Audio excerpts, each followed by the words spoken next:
Nice, Q. Nice. Well done. Well played. Hello? You were ready. Let's take a look at it in the hangar. Oh, there it is. Right back where it belongs. There it is, right in the back there. Right in the back. There it is.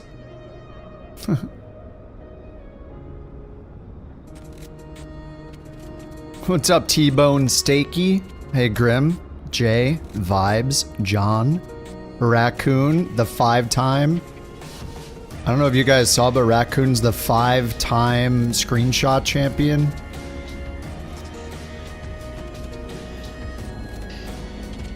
Needs to be more front and center? You might be biased in that opinion. What's up, E-Tech? Clorox, hey dude. Tomorrow's the day, right? Tomorrow the day? We're gonna start earning the air economy dollars.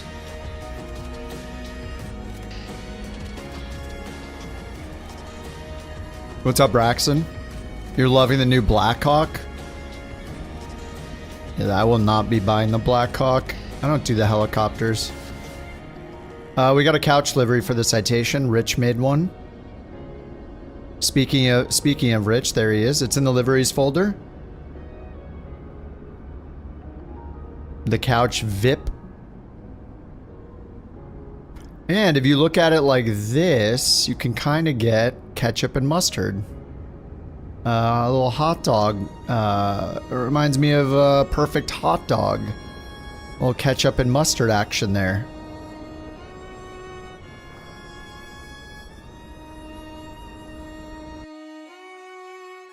Airplanes are hot dogs, confirmed. I agree. Oh, hey, turn the auto throttle module off. Auto throttle. Need that. Oh, it reset my calibration. What the heck? I literally just set it right before the stream. There, 80% cruise. 90% climb. Okay, that looks good. Weight and balance. Is GSX running? I guess it is. Can't read the aircraft type. Nice. Prepare for pushback. No, it doesn't even work. Okay, nice. Alright, import. Bam. Import successful. Whew.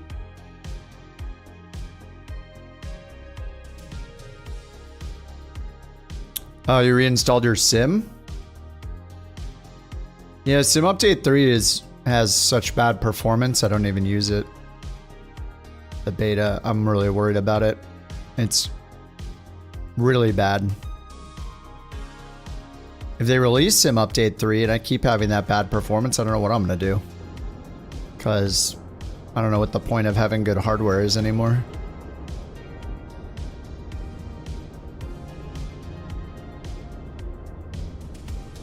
Hello, Salty? What's up, Salty? Okay, let me get this thing going. Navigraph, negative, GPU, ground services, GPU, attached.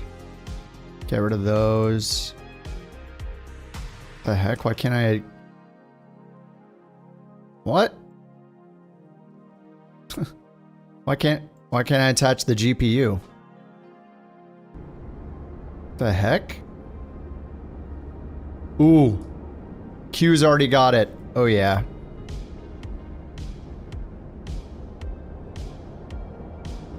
Yeah, it has to be the same hardware the devs were using, and apparently, yeah, I don't know. Their hardware works better, but mine doesn't. I don't know. I don't know what to do. Why doesn't it? Gate P. I don't want a gate. Are these aren't actually gates though, are they? I don't think these are actually gates. No, they're not. Okay. Oh god, why does GSX move my camera? It's not a camera program. Stop moving my camera.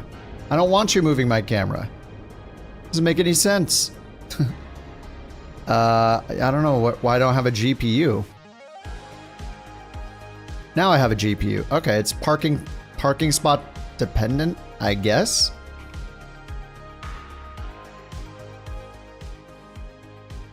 Alright, battery 1 and 2, external power, avionics, standby power, emergency lights. All the interior lights off. Alright, position in it. Load. Align. Idle. Actually, this should be in cutoff. Speed brake is up. Speed brake's still broken. It only uses half of the axis. It's the only plane that does this. Alrighty. And let's hit comma 3000. We probably need HPA. Let's switch it to that. PFD HPA. Cold and dark. I don't think I need anything changed on mine. Does it save me from like clicking a couple times? I don't know. I don't mind how this one is. It's fine with me.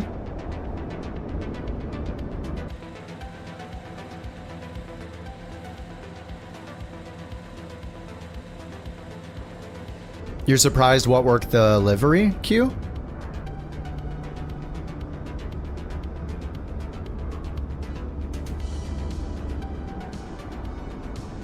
You have problems with liveries?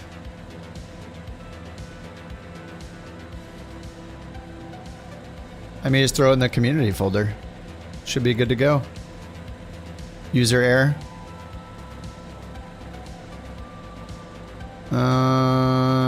Beyond ATC. Here we go. Fly.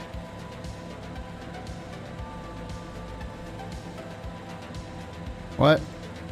Okay, let's restart Beyond ATC. They need to fix that. I don't know why it seems to not recognize the sim. Fly the line. I don't know. If it doesn't immediately have something that's like better than other ones, I don't know why I would use it. Connected. Like FSHub has VA stuff. It has challenges, achievements. They're doing the air economy. I've used On Air Company extensively. NeoFly pretty extensively. New Sky. I don't know what it offers that the other ones don't offer. So if it doesn't offer anything unique, then it's like a game changer. Then I don't know why I would use it. I guess a pilot's life as well. So yeah, it's gotta have something unique. If it's just the same as everything else in one way or another, then I don't know why I would switch. You know, it's usually like a. You have to keep sleep in activities. Wait, what? You have to sleep? Activities stuff? What is that? You have a house? Does it have romance mod integration? That's the next question. That is the next question. Couch 323. Oh my god. Our clearance to a senior airport. What is wrong with the volume? Holy crap. God. Couch 323 at Tunis ground. Expect runway 19 Holy crap. Squawk for 060. God, did they listen to their own app either? Because it's like literally clipping it so loud. Damn, that is crazy. Holy crap. Guys. Couch 323, read back correct. My god, I had to turn it to 70% so it wouldn't clip anymore. Wilco, couch 323. I want my Boyd. 43,000 feet for this one. This is the daily challenge. So we got Tunisia to Algeria. DTTADAOO. I got the sim brief going already. Oh yeah, I saw Cap on Sim Update 3, yeah. If he was in Sim Update 2, he'd even have better performance. But I think he was using frame gen, right? So he doesn't know what his true performance... You know, it was half of whatever he was getting, you know? Assuming he was using 2x.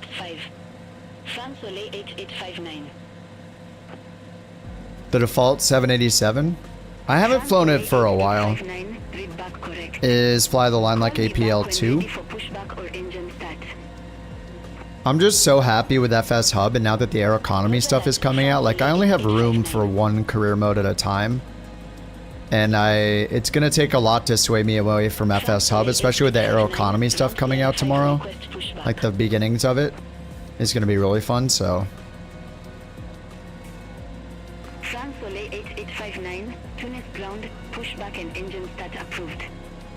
Okay, let's go nav, sim brief, and recall. We got the Tisser 4 Bravo. Let me import the route to get our charts synced. Tisser 4 Bravo, Tisri, and then the UW. Alright, so let's go departure. We're expecting 19, and that's what Beyond ATC gave us. We need the Tisri 4 Bravo, activate. Then nav arrival. We're going to do runway 25 right. Great. ILS 25 right. Sure. There's only one initial approach fix. We'll choose that. And there's no star. Okay, and we should see this go through DeMayo and Yemzo. There's Yemzo. DeMayo. Okay, that looks good. All right, performance init, page 2. Yep, max speed. Flight level 430. There we go. ISA deviation positive 3. Good. Sync from the EFB or weight. Okay, and then confirm init. All right, hour and 20 minutes ET takeoff. Runway 19er. Let's get the outside air temp. Double check that. And the winds. Let's just listen to ATIS for once.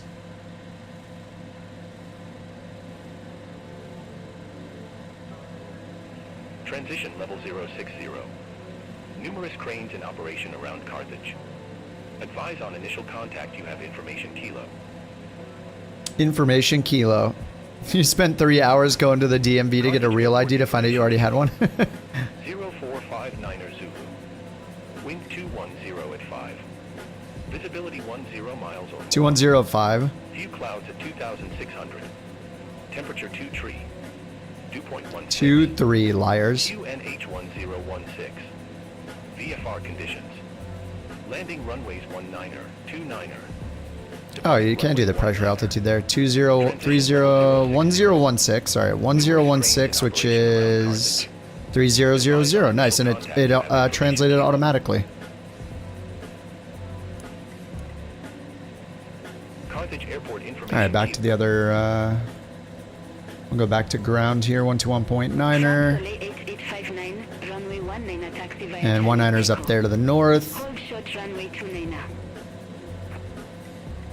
Okay, and they said the Tisri and 4060 transition. So let's go nav, tune, page 2, transponder, 4060. Ooh, a 4060. The original, not the TI, not the Super.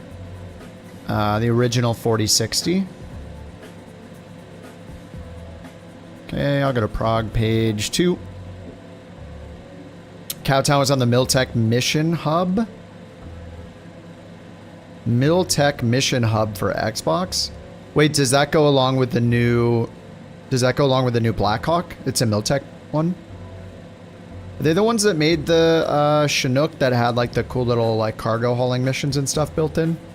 Because that was pretty neat.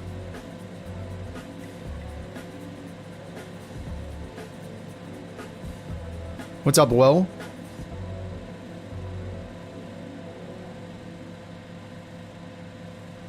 Okay, we should have our V speeds. Takeoff speeds are in there, yep. Alright, let's get, what do we need here? Ground, and we need the APU on. Master and APU start. Ground and nav lights on. Almost forget how to fly this already. Taxi via Echo. Alright, we got our parking brake on, nav ready down here, so alignment's done. Continue taxi via Echo, San Soleil 8859.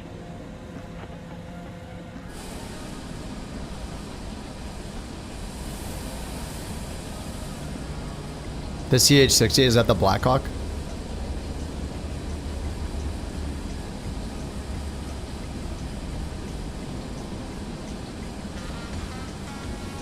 Alrighty. APU starts up real fast. Oh, we got the saxophones already. Alright, 101. Great. We'll go generator on. It's ready to load. Bleed air on. Bleed air valves open. And we're showing amps right there. And we're going to 43,000, so I need to set the pressurization. Shift 5. Down here. 43, so we'll set it to 44. Alright, we can get rid of the GPU and shocks. Ground couch 323 ready for startup. We'll be able to make this turn, right? Yeah. I think we're done with this. Couch 323, engine start approved. Call when ready for taxi. Engine start approved, call for ready. Okay, call when ready. Affirmative. Startup approved. Couch 323. Alright, right engine. 10. Move the throttle.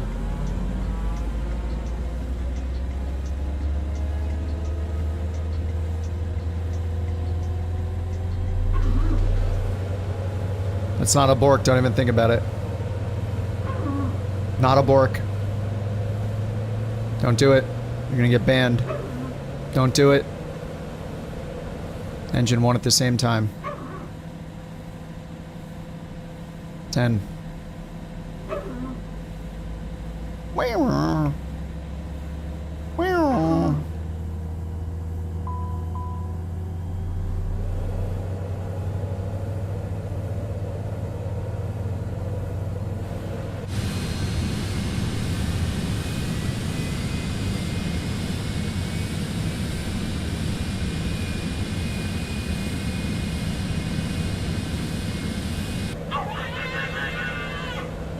The hydraulics, is it? I thought it's like the PTU or something. There's a real Bork. Well, not a, you know, not a real Bork, but a real fake Bork. Yeah, let's uncage this. Raccoon, thank you for the Bork, sir. Thank you very much. 8859, contact Tunis Tower 118.1. We need to look at the departure procedure. Over to Tower 118.1, San Soleil 8859. And we need to get our altitude select set here. So let's go here, departure, runway 19. We got the what? Started with a T, didn't it? The Tsiri 4 Bravo. I think that's it. Minimum at 3,000. Flight plan next. Yeah, the Tsiri 4 Bravo. And it just says top TUC minimum of 3,000. I mean, do we just set transition altitude then? I'm just gonna set transition altitude. Was it like 7,000? 7,000, heading nav, VNav, flight level change, auto throttle. Just hit all the buttons and you're good to go. Heading, nav, VNav, flight level change. Set the altitude. So if we have any restrictions on the departure, it'll follow them with VNav plus flight level change. We only have above restrictions though. Yeah, above 500. And we're going west, so yeah, the Tsiri's right here. Love how you drag it and let go, and then it moves it a little bit extra, just for fun. Okay, yeah, sweet. Ground couch 323, ready to taxi.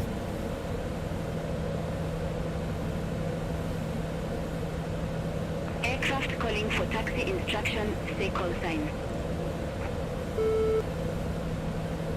Couch 323. Alright, taxi light on.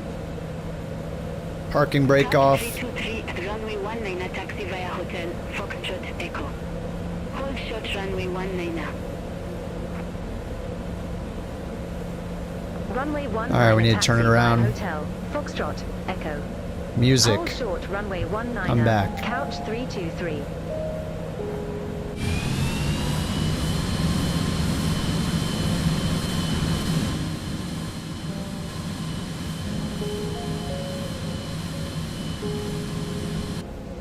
Alright, the first flights of the Couch VIPs. Here we go.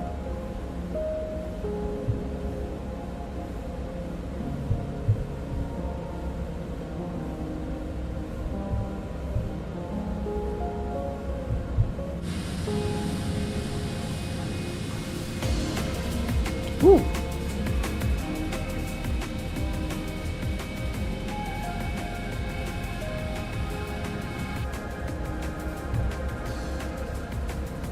Alright, we need to go up here, left on Foxtrot.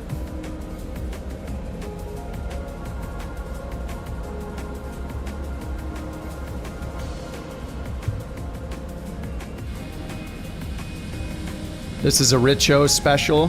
Rich made this livery.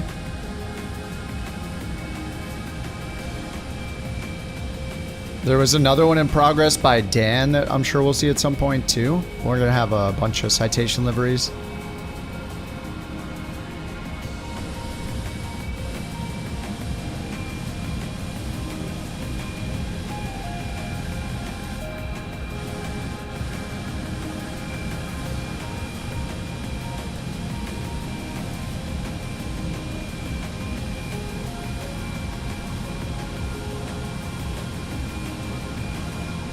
Nav lights?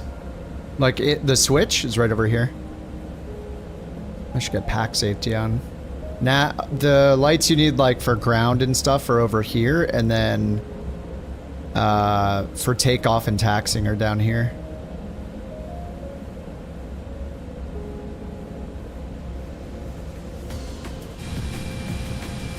Couch 323, cross runway 19 at Foxtrot. Continue taxi via Foxtrot Echo. Hold short runway 29. Cross runway 19 at Foxtrot. Continue taxi Done. via Foxtrot Already crossed. Echo. Alright, Hold right on short Echo. Runway 29. Couch 323. Oh, they told me I can cross this runway, huh? No, they told me to cross the other runway.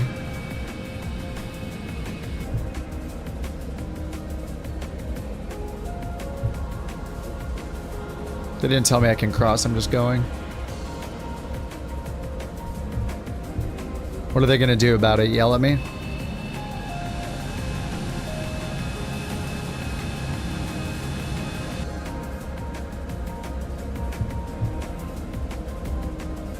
I grabbed this, there was one scenery available for this airport, so I grabbed it.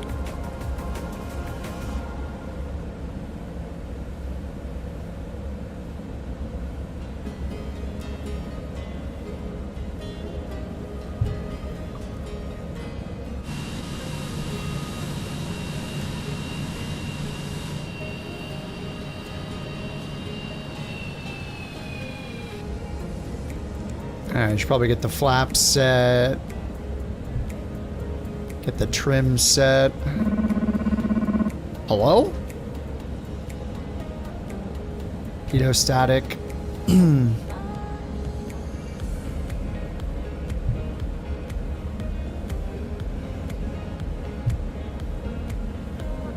Hey, we're ready to cross 29, Couch 323.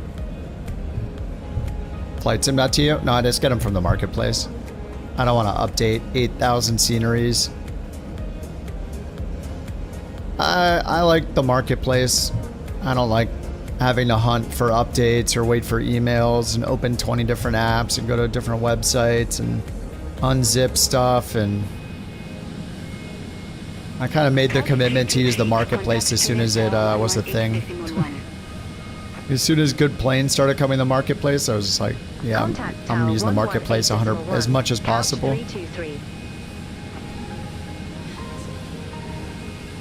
How do I like the jet? Dude, this jet is so good. It's incredible. Tower couch 323, ready to go. Runway 29er.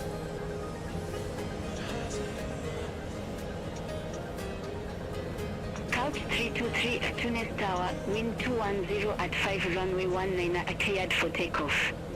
Cleared for takeoff. That's supposed to show your Runway 19er, VIP-ness. cleared for takeoff. Couch Ugh. 323.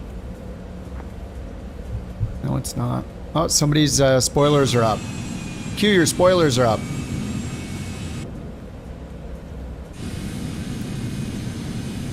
Q. Yes, there you go. I love that I can actually see that. 64, monitor ground 121.9. Hi, I see Q picked the, he also picked the sharklet one, or the winglet one. 121.9er to near 564. No, they weren't? Oh, really? That was weird. It showed them up, and then I told you they were up, and then suddenly they were down. It's just a glitch? Oh, you're kidding. Oh, okay. Well, I thought you were gonna say, oh, it's just a visual bug. They were actually. All right, let's get out of here. Toga button pressed. What? Oh, pitot heat? Fine. It's kind of warm, isn't it? Static air temp is 23 Celsius. I don't think we need the pitot heat right now. V1 rotate.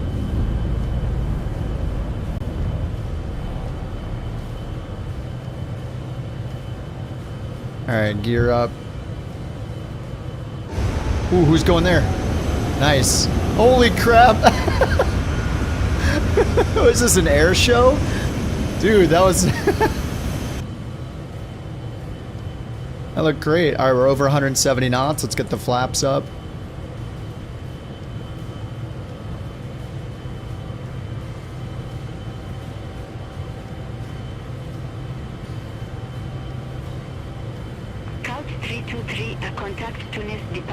Oh, it's weird. One of these was stowed and one wasn't.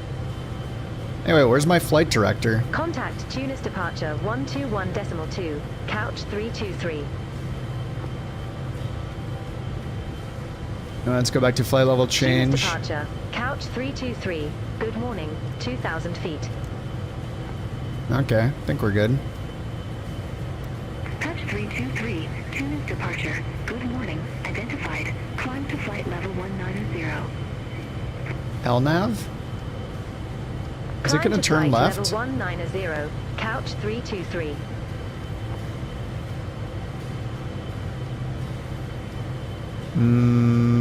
We should probably be going towards that, right? There we go. Alright, 190.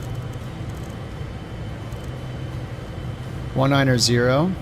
N1 climb, LNAV, VNAV FLC, up to 19,000.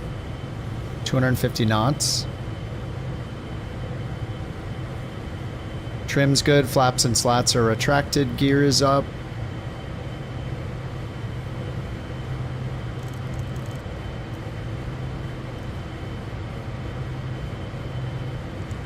Probably should have had the landing lights on.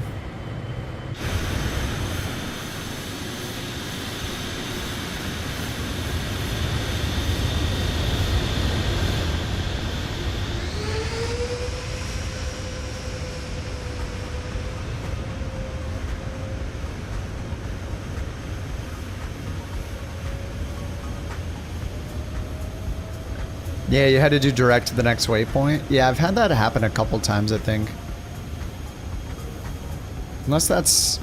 Yeah, I mean, it looks like that's what you're supposed to just take off and turn around. Go over the field and then we go outbound. Lots of climbing right over the airport.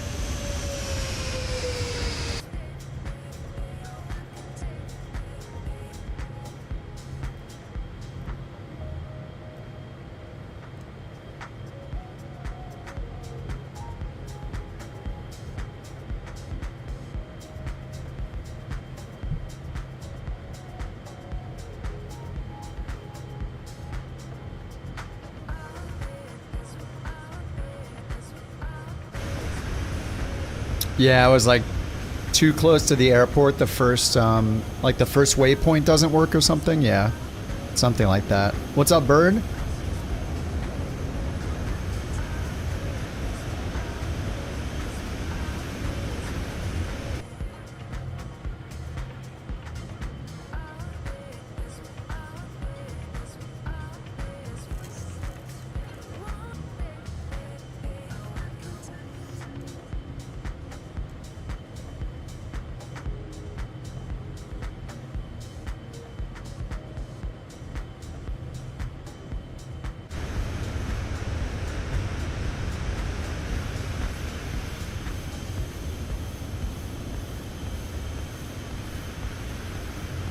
Oops, oops.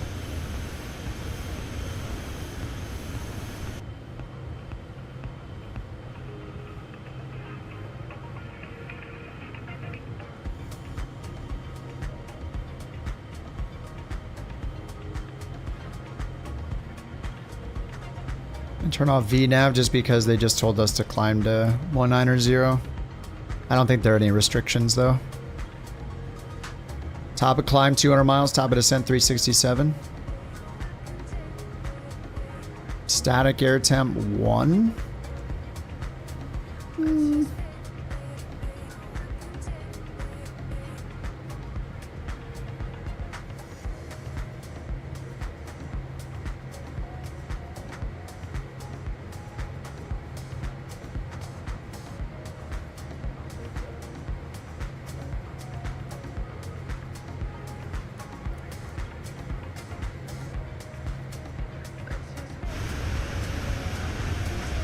You're using the flight planner. Oh, when the flight planner had chosen a runway with a stiff crosswind, you chose instead to use a different runway with a headwind.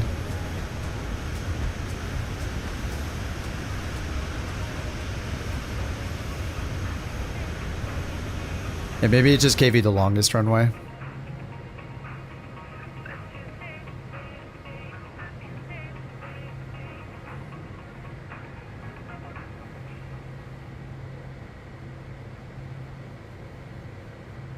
Touch 323. Contact Tunis Center 125.15. Contact Tunis Center 125.15. Couch 323. Tuna Center. Couch Tuna? 323. Good morning. Through flight level 1. Sounded like she said Tuna flight Center. Level 190 direct Which to I'm okay with.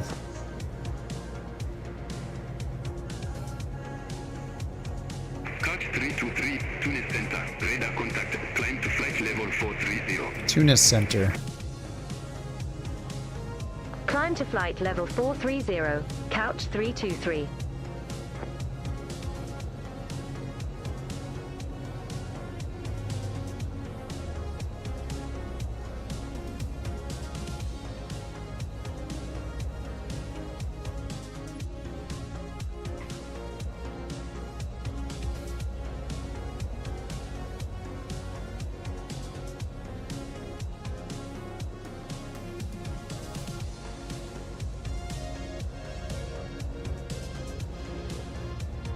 Alright, had to reset my cameras again. Cruise up to 430, okay. 430, flight level will change. And 1 climb. And we are above 18,000 now, so we should get standard altimeter and get the APU off. So bleed air and gens off, APU shut down. And over here, standard altimeter 1013, good. 1013, 2992.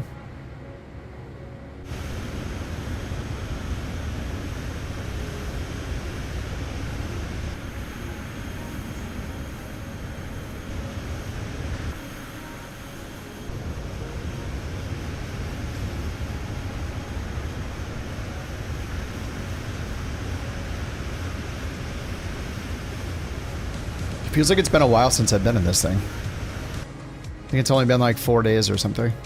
4 days? 5 days? I think I was in it on Sunday? Something like that. Because then Monday wasn't Monday the BFU release? So we did that Monday and Tuesday. Last time we did the Starship.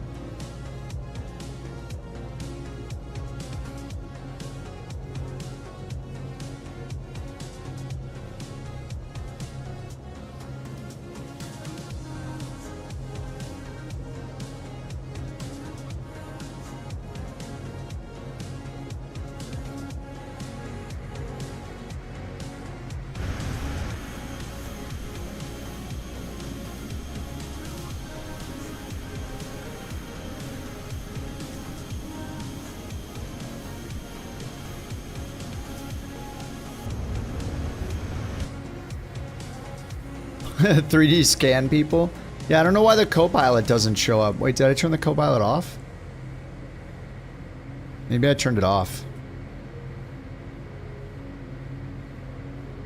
Visible passengers visible.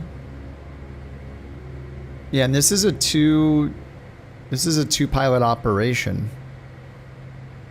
There is a Copilot right there. And I do have the Copilot set up. We have to click something to show the Copilot, maybe?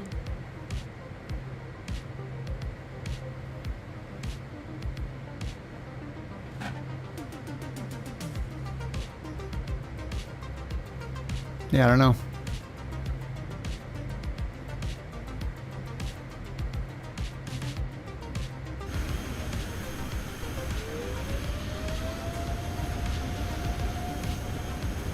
Nope, no Copilot.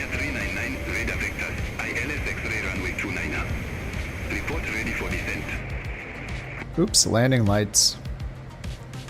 Landing lights, passenger signs.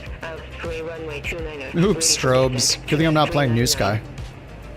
The guy in the back looks terrified, yeah. This guy? Or, yeah, this guy, the way he's sitting. It looks like with his head back against there, he's like, what's going on there? Oh, is that the shirt? Oh. The way he's sitting with his like back pushed against the backrest looks like he's like, oh god! It's because he's terrified of the speed.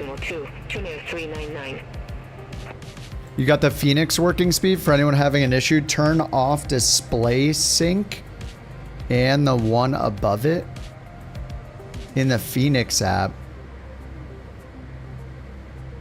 Something's missing when there's no Copilot. You used to always see her there. I named her Nadine. Yeah, there's no Copilot.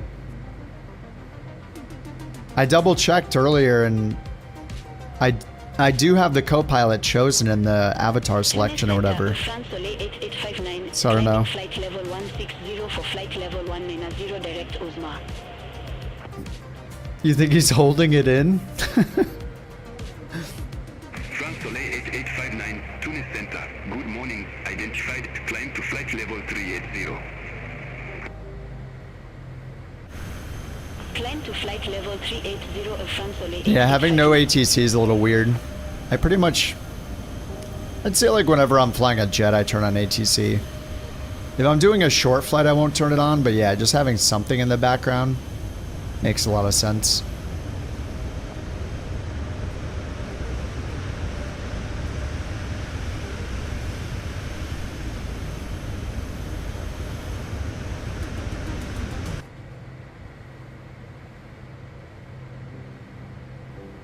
Alright, we're still in the climb.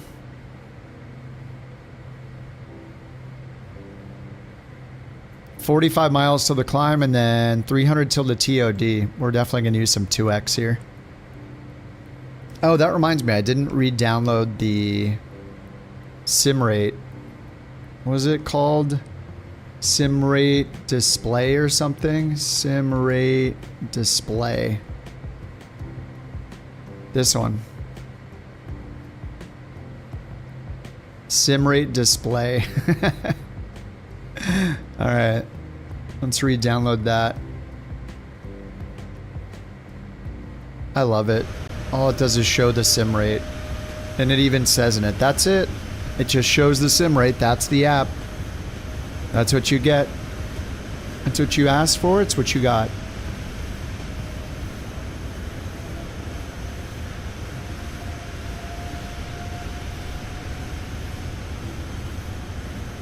All right, that's in the community folder for next time.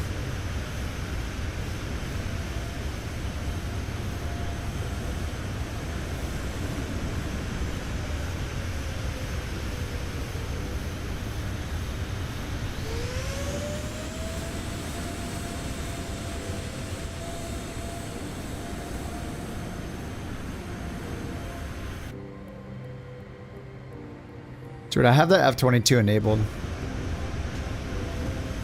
I have air traffic on high tonight, though. I don't trust Ultra yet. It's hurt me too many times. The trust has not been restored. Needs more time. You know, trust, once it's lost, you know, just takes forever to get it back. Me and Ultra had a talk, and it knows that it has to start behaving. That the trust was broken, too many CTDs. It's going to be trying harder.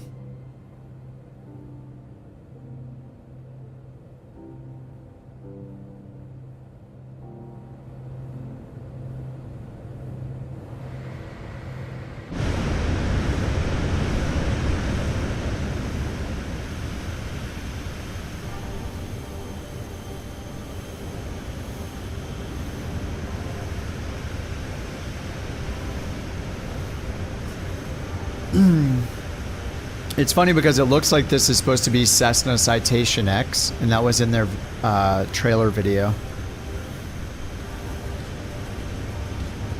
But it's not. It's so much better than that. Diamo in 17 miles. It's kind of a long flight. The 530 miles straight distance, and then... Okay, 537 with the route.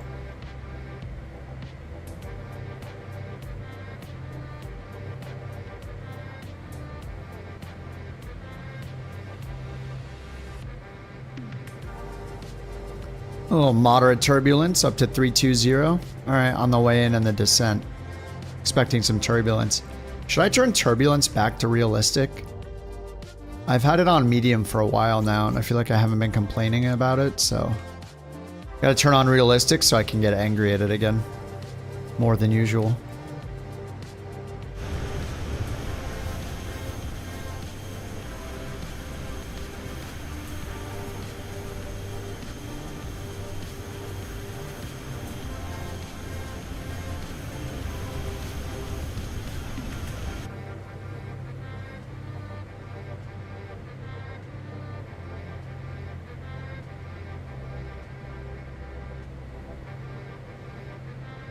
Alright, almost 39,000. 4,000 to go.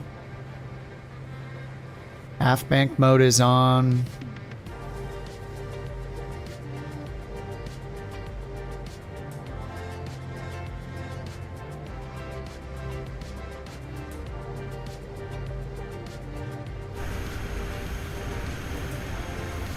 Tomorrow's air economy.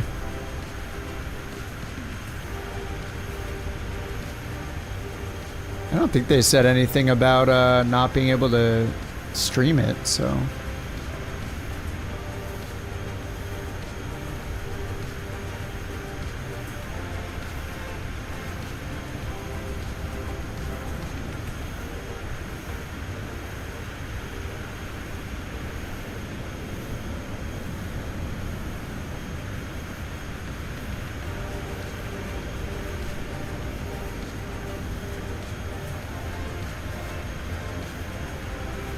VIP Kayak sent this TTS. I don't always fly couch VIP, but when I do, it's always on flight couch 069er laugh. Gotta show my VIP-ness. Laugh. Soleil 8859, contact room radar 131.1. Have a good morning. Good God. Oh man. 131.1 Frankfurt 8859. Have a good morning. Never gonna live that down. I did not say that on purpose, I swear. The Peter laugh? It's not a sound effect. It has to be in the sound effect list to work with the parentheses.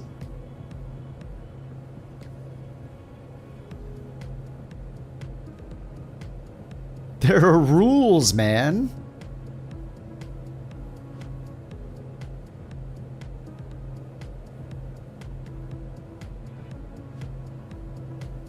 This is me putting my hardware all the way out. You tried. Hey, you got the voice down.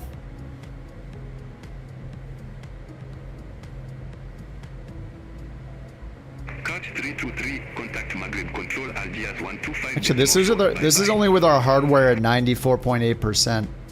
We could do Center on 125. we could Couch 323.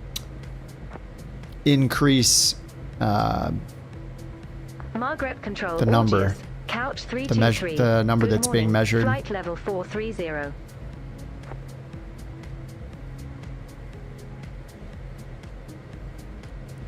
Touch 323. Magnet control Algiers identified. No, I don't do impressions. I let the talented AI handle that.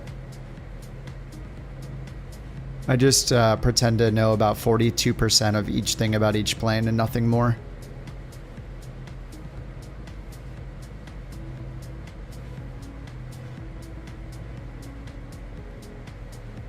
It's got us going pretty good on the cruise speed this time. Let's see under perf what it's set. Cruise 251 Mach 0.88. Nice. Actually, I wonder if it got some updates today. I feel like it usually doesn't get me up that to that high of a speed.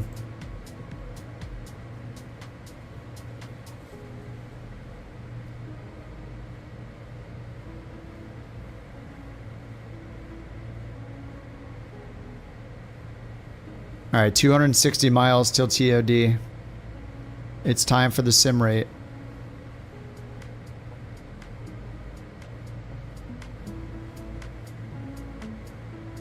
Yeah, there's no stop clock on this one. All right, control plus double speed active.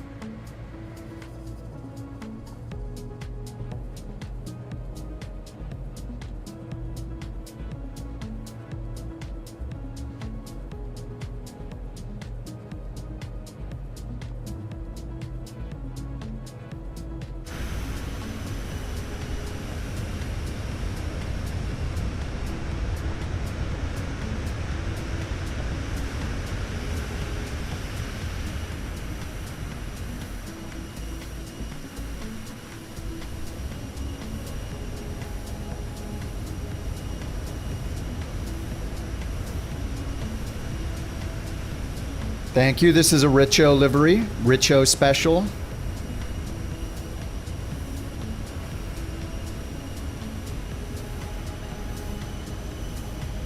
I don't know if 24 uses more resources than 2020 at this point. They've been improving like the VRAM usage, but I mean, if you can run 2020, you can probably run 2024. Worst case scenario, you need to lower your settings a little bit, but just get it on Game Pass and try it. See what happens.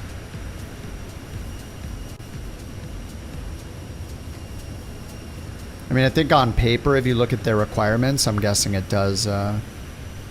Require more. I mean, what do they recommend? 32 or 64 gigs of RAM, but I don't think I've ever used anywhere near that.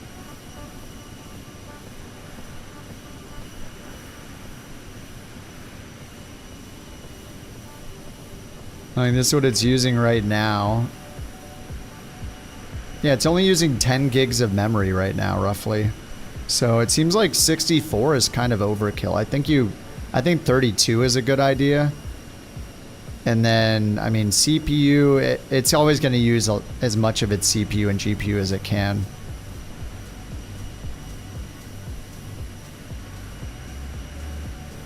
Yeah, it's using the GPU as much as possible. Oh wait, over here it says 21 gigs of memory, but that's my system, I guess. I don't know how accurate that is.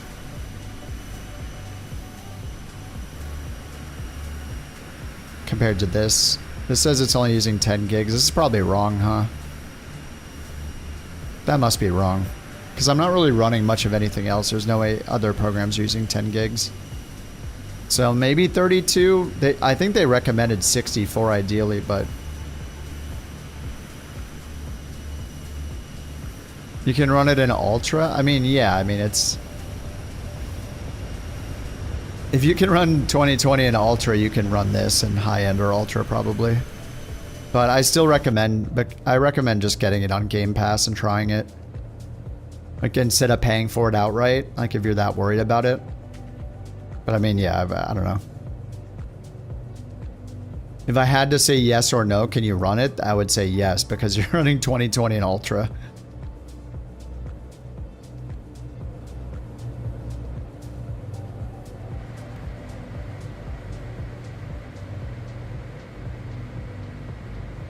Alright, 205 miles, which is about 100 in real time, so let's look at weather.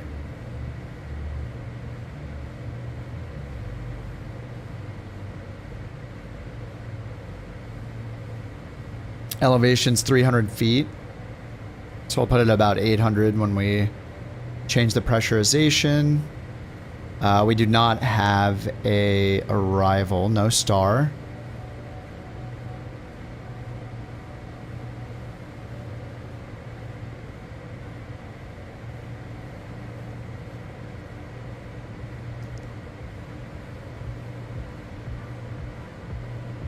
And what did it say for our expected runway?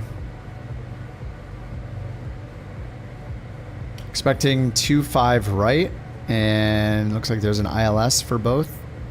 25 left, 25 right. 108.7. I'll throw that in there. Why not? Nav tune. 108.70.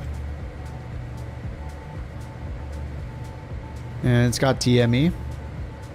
And it uses RN as well. Right, where is RN? I see RA. Alright, I'll just go here. Runway 25 right, ILS. ILS chart.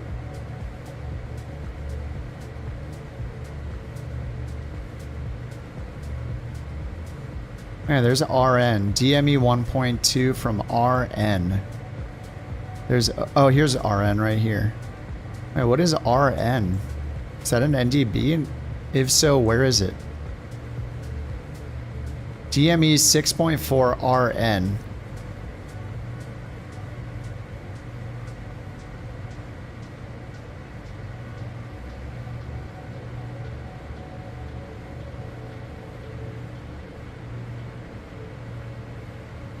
Huh. ORA. I mean, it's obviously right on the field. I mean, it shows ORA here as a backup. But then here it's showing RN is right here on the threshold of the runway. What is RN?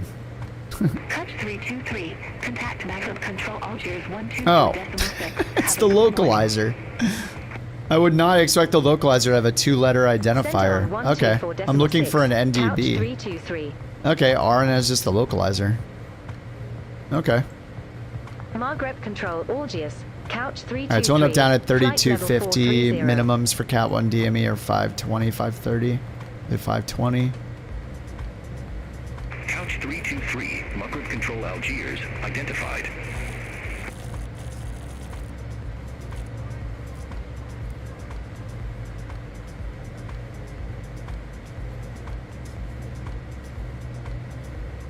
'24 is more demanding than 2020. I mean, it is newer with newer lighting model, ray trace shadows, more detail everywhere on the ground. More detail in the terrain information for mountains and stuff. So yeah, it makes sense it's more demanding, but yeah, if you can run it in Ultra, if you can run 2020 in Ultra, you'll probably be just fine in 24.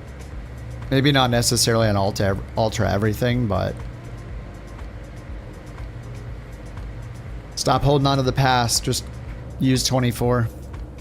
2020 will disappear someday. You don't want to be one of those people that didn't use Windows 11 for the last like 6 years, or how long has Windows 11 been out?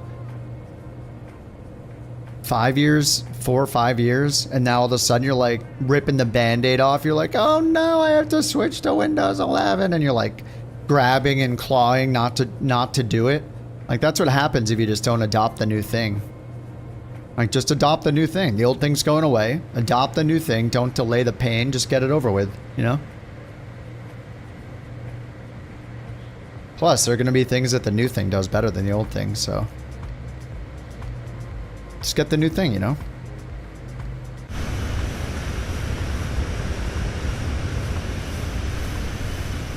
Linux Mint? How's the gaming on that going? New livery on Xbox? No, you can't share liveries on Xbox. You can only get liveries in the marketplace on Xbox. The clouds? Yeah, the clouds look better. The ground detail is better. The lighting model is better. The terrain detail is improved for all the mountains and cliff sides, coastlines. There are tons of improvements in 24. I don't know why people wouldn't want them right away. Always weirded me out how many people stay on 2020 for a super long time. Like, it's literally been good since day one. The only reason this day was like, can't get your plane yet, but I mean, Phoenix got updated 1 week in. So, you know, gaming's pretty good in HDR. Oh, HDR is a problem.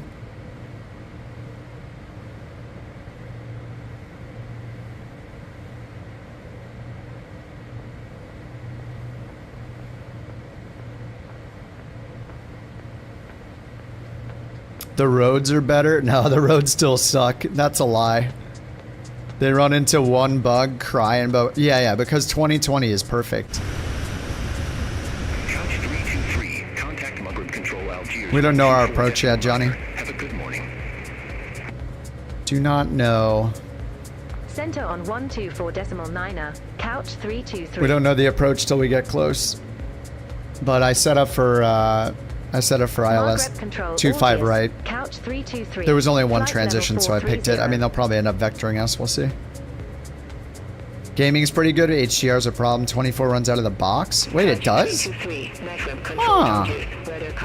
Interesting. Oh, hey, you're I wonder. Okay, wait. So what is Linux? So do you watch Some Ordinary Gamers on YouTube? If you're a Linux fan, you probably watch that guy.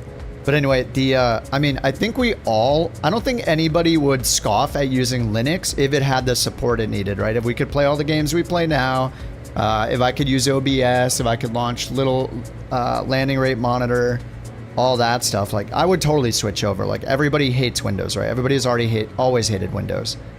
And yeah, people are resistant to the new version of Windows every time because they know that Microsoft's going to throw a bunch of bloatware, even more bloatware crap in it, and, you know, shove Copilot and Microsoft Edge in your face the whole time, right? So that's why everybody hates it. So I think like most gamers would switch over to Linux because everybody hates Windows. But it's just a question of support, right? Can you actually play all the same games? Can you get drivers for your GPU? Can you get drivers for whatever other peripherals you have? Like, does my Stream Deck work? Like, for streaming, it might not be an option. I don't know.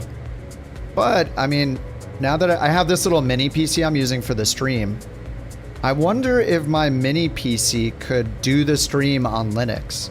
It's got like an integrated AP, like AMD, like GPU, you know, a chip, like a CPU, integrated GPU kind of thing.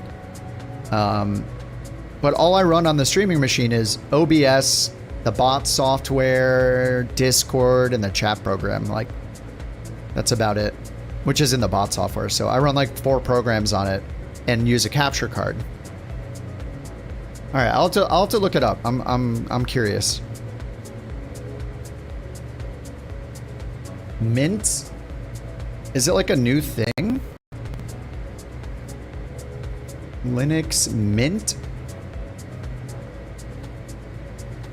I'm looking it up.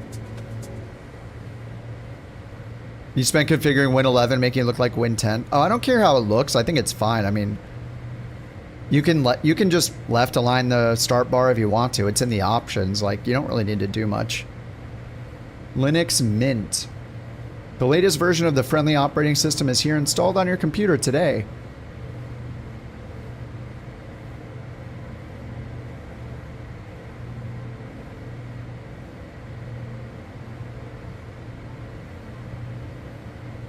Okay, I'm gonna put it in my browser window here. In my I mean, the website looks nice.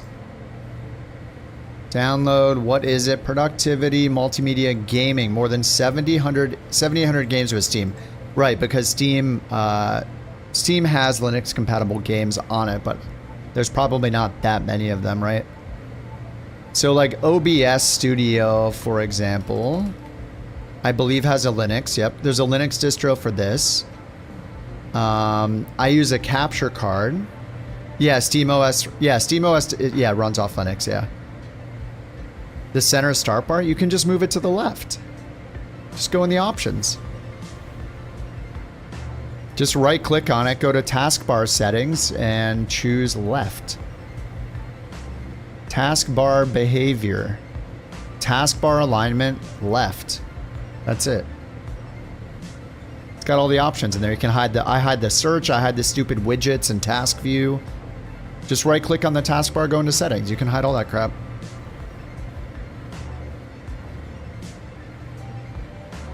I mean, my taskbar, oh, I have it hidden on this one, never mind. Have it hidden on this monitor. But yeah, I mean, it just got like 10 icons centered. I got used to the centered icons. I mean, technically centered is easier because if you think about it, the vast majority of the time, it's going to be less mouse movement to get to the center than to the far bottom left corner. So mouse distance travel wise, the center makes a lot of sense. But yeah, you can just edit it in the settings.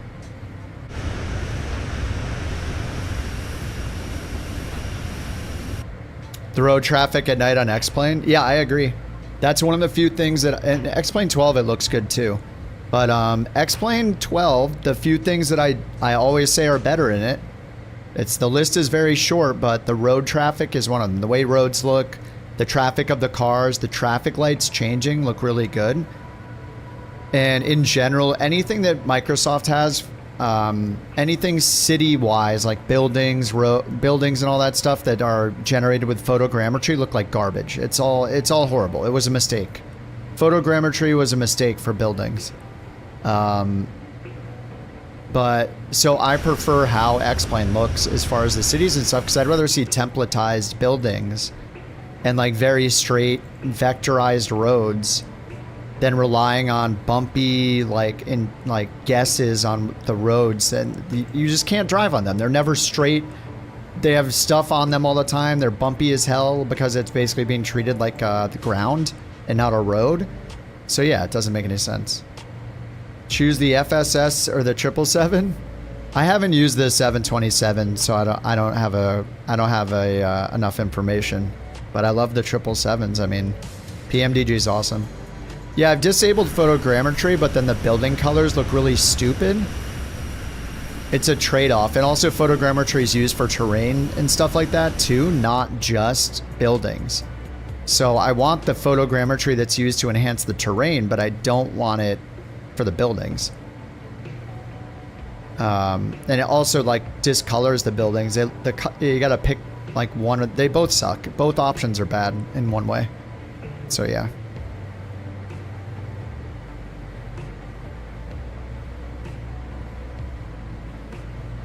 You have default airports on to save frames in VR. Situation applies to a lot of taxiways. Yeah, hit a bridge in the cross cart. I know if they had, it's also like, I mean, they are forcing us down to the ground, right? Like Microsoft made, as soon as they said you can do first person and walk around, that should have been like what that says to me is it looks amazing at the ground level. Because why else would you do that? It's got to look good, really, really good at the ground level, right? And that is true for VFR, like in the middle of nowhere, but it's definitely not true near any cities or roads. So like they need to figure out. Yeah, why can't they use big maps? I don't understand either. And just vector, like make all the road vectors instead of just, it's just satellite imagery is all it is. It's satellite imagery, and sometimes they like generate some little overpasses and bridges. But besides that, you're basically driving on the ground like you would right here on any other surface in the world in the sim, except there happens to be a satellite image of a road where you're at, you know? Couch 323, network control LG. Oops, it's time to descend. Warning runway 07 left. Expect radar vectors, runway... Oh, VOR DME, runway 7 left, couch 323. VOR DME, 7 left? Couch 323, verify instruction. I just did. We'll expect VOR DME, runway 7 left, couch 323. Alright, so we need to go nav, arrival... Runway 7 left, VOR DME, we'll choose Moss, activate. We're ready for descent, couch 323. I'm late on the descent as always. Couch 323, is senior landing runway 07 left. Wow, thanks so much for telling me I can descend. Senior, landing runway 07 left. Alright, ground Couch speed 323. 456, 46 divided by 2, 2,300 feet per minute. So 24, 25, we gotta catch up. Ew. They just said landing runway 7 left and that's it. So let's get the VOR chart here. Runway 7 left, VOR. Okay. New minimums 730.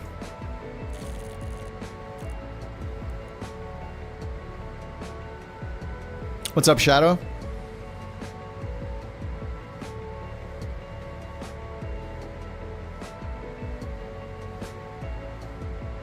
All right, 730 on the minimums. We can go down to 2160. There's a reversal at ORA. I chose a MOS. Where's the MOS?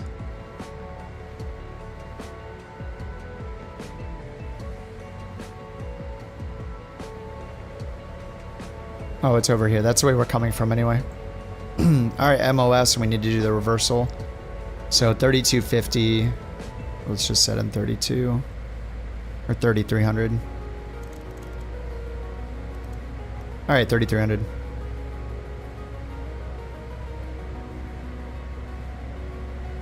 Good thing we got the reversal.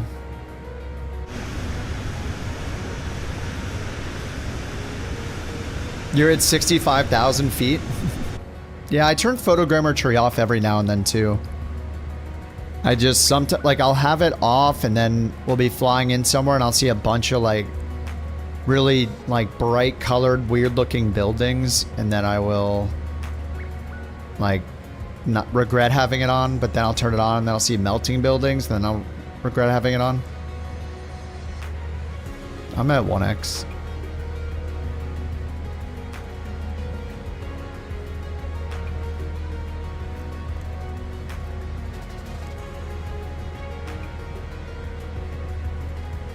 Got a chrono in this thing. Where's our chrono? Oh yeah, ET over here.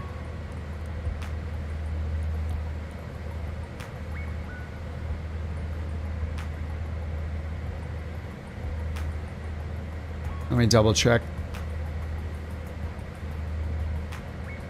Yeah, we're in real time. 5 years later, we're still asking every time we play Microsoft Flight Sim, what sim rate am I in right now? What sim rate am I in right now? It's got to be the #1 most asked question.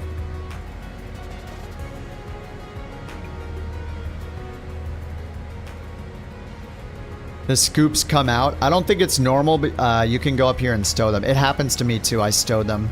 Click these 2 red switches to the up position, but then I'll probably forget this too, but remember to hit them back to normal position before landing. But yeah, I've seen them come out on descent too. I don't know why. It's probably a bug. Like, there's no way those things are meant to be going to, like, being...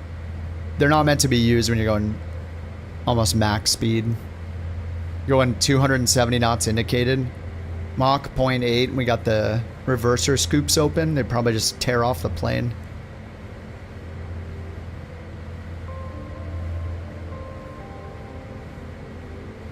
Yeah, they should have it appear on screen. Yeah, exactly. It just can be really tiny in the corner or something. And then you can set a little shortcut to hide or show it if you really want to get rid of it. Or you can just have it in the options under graphics. Show sim rate status on or off. Show FPS on or off. Do you turn on the fan sync? You can once you are in the climb. You can turn it on. Supposedly it's just for like... it's supposed to just be for like... making the engine sound better by synchronizing the turbine fans, the fan blades, so that it doesn't produce like a resonating frequency that's like, you know, when you have like one window cracked in your car and it's like whatever, like that kind of crap. It's just supposed to make the sound within the cabin better when you do it, but I don't think it has any effect, so I just don't touch it. You downloaded SimRate Selector, it tells you with a toggle. Yeah, it just takes up a ton of space. And you have to go up and remember to open it, so. What's up, Thread? How am I finding the Citation X? Oh, it's great. Go look at the, like, if you look at it in the marketplace, it's got like hundreds of reviews. I think it's at like a 4.6, which I think is totally accurate. It's very, very good. And it's only 30 bucks. It's very, very good. Cuss 323, descend to flight level 170. Flight level 170. All right. Descend to flight level 170, couch 323. All right, 170. We'll speed it up a little bit because we can. Trying out the new Alienware 1440p OLED.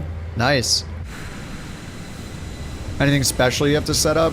I think I like installed the latest firmware using a USB cable and then never installed the app again because I just don't like random apps running on my computer, like the Alienware Control Center or whatever.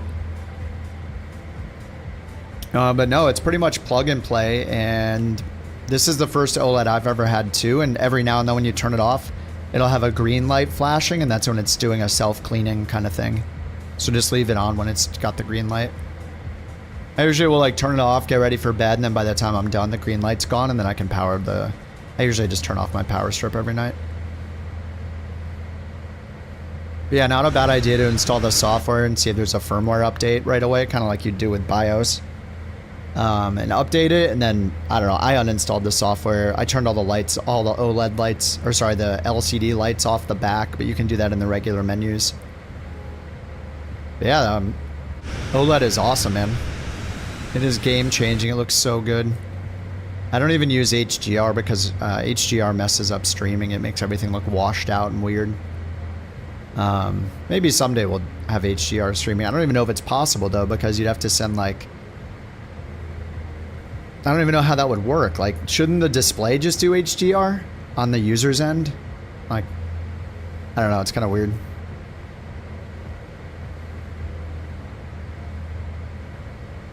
You don't like the cockpit layout?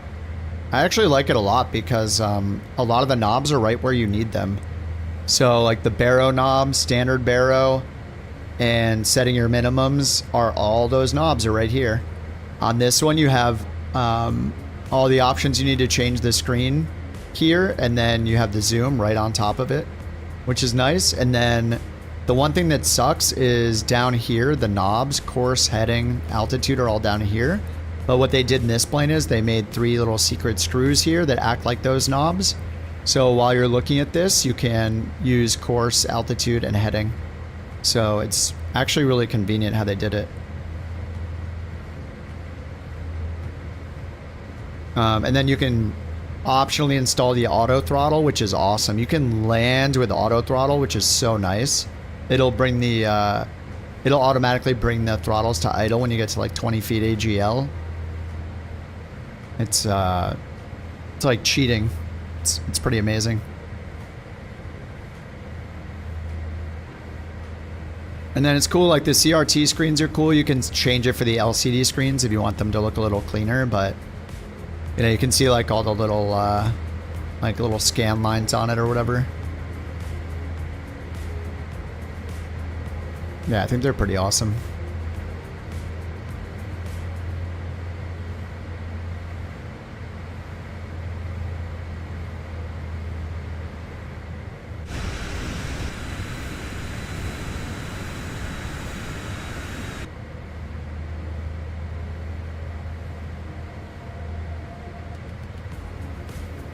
I'm going to open up my NVIDIA control panel. I just realized I'm not using VSync right now. And I don't know if you guys tried this, but I'm using the fast VSync option, which is like, it says GPU renders unconstrained, similar to having VSync off, but does not tear the frames. So I have that on and it works really well. So I think I might just set my max frame rate to 120 now, because there's not really a reason to. Unless I'm testing stuff. Like give the CPU a break. The screen might flicker for a second as I apply it. Yeah, it looks like it's happy. Give the GPU a little break if it was doing more than that. Probably not, and unless I'm in the menus, but whatever.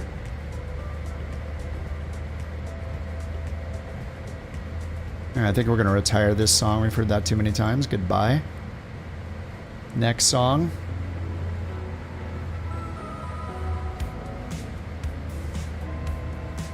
Alright, 17,000 people on local altimeter.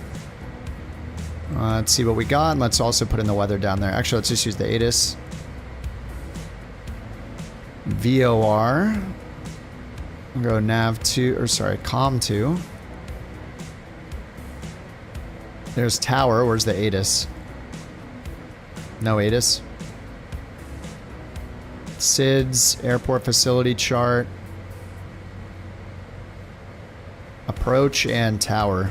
All right, we'll just use the METAR 030 at 4, -1 for magnetic change, so 29 whatever at 4. Discontinuity. We are going to get vectors, so I think that's fine. Okay, so let's go down here. Perf, landing perf. Outside air temp 23. Altimeter is 1013. Pressure, altitude, and baro set. Wind is wind's variable 330 and 090. So if we're gonna land on 7 left, then the worst case scenarios. Let's see, magnetic heading is 066. It's going between 330 and 090. You know what? The wind doesn't even change anything. I mean, worst case scenario, we'll have like a 3 or 4 knot crosswind. All right, so that's already set. So we should have our approach speeds, V speeds, landing, VAP 121, VREF 116. Okay, so now we can just go flight plan here, Prague, page 3. For the wind.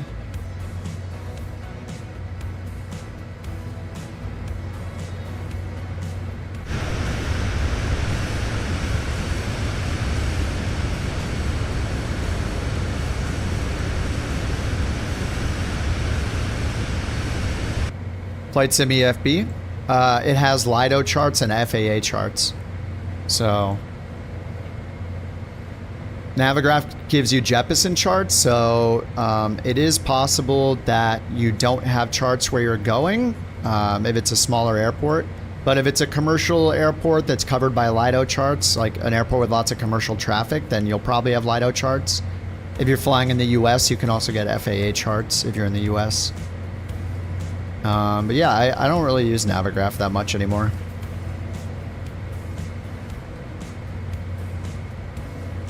Other than for like the Iraq cycle, have the right data in. What's up, Tara? Yeah, Richo made a livery for us. The couch VIP citation has been activated.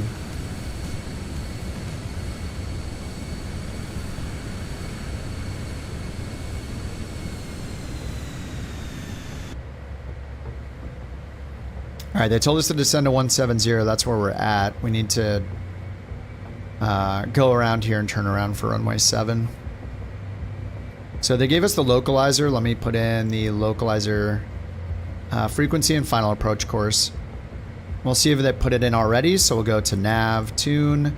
Nav 1's on 108. I did this earlier. It should be on 1140. 11400, nav 1. And looks like there's DME. Let's see. Oh, there's DME on the VOR. And then there's this. That's fine. I'll just leave that alone. All right, let's bring this back to flight plan. And then up here, we'll hit preview and we'll pick our final approach course, which is 066. So we'll grab the CDI screw up here. Turn the screw 066.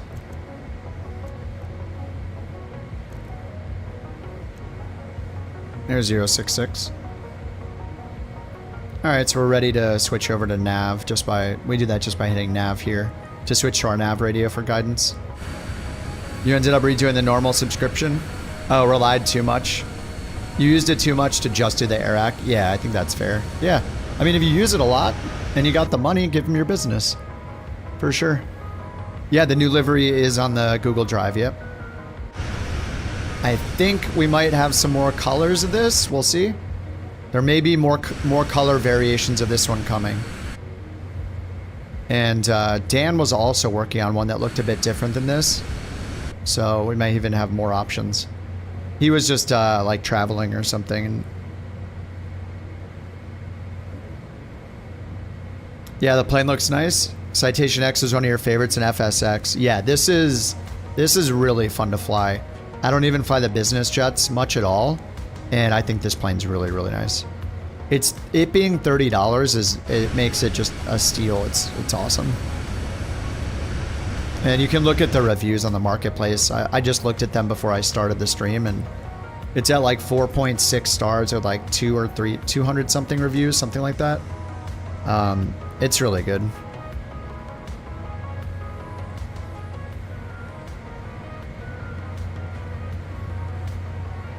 Hashtag not sponsored.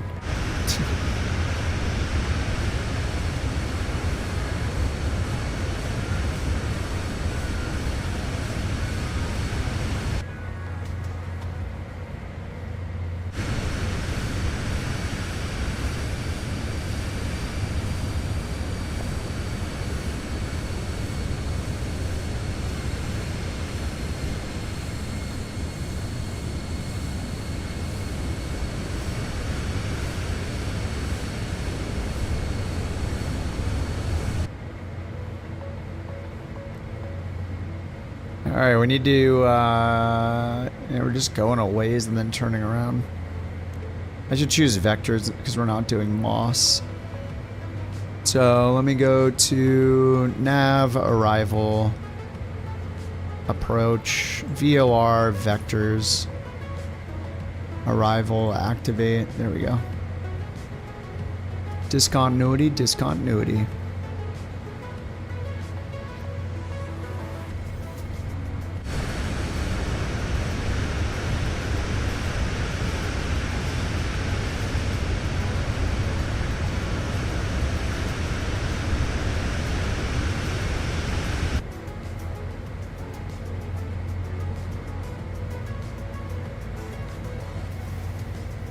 Yeah, maybe I'll partition my. I might actually partition my what's it called? My mini PC's drive and throw Linux on the other half and see what happens. I just wonder, I wonder if AverMedia drivers for the capture card will work. Actually, it can probably just use a regular driver for video capture through OBS. There's already a driver in it, I think.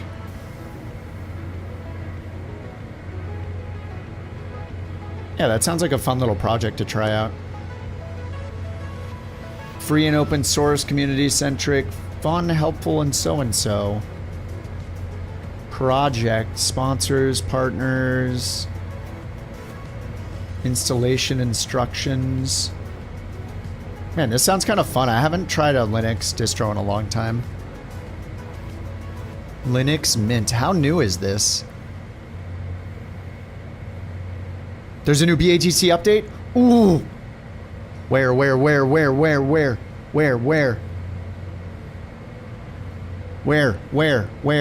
Hold on. Loading Discord. BATC. Patch notes experimental.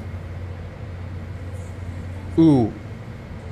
Minor update. Bug fixes. Okay. Alright,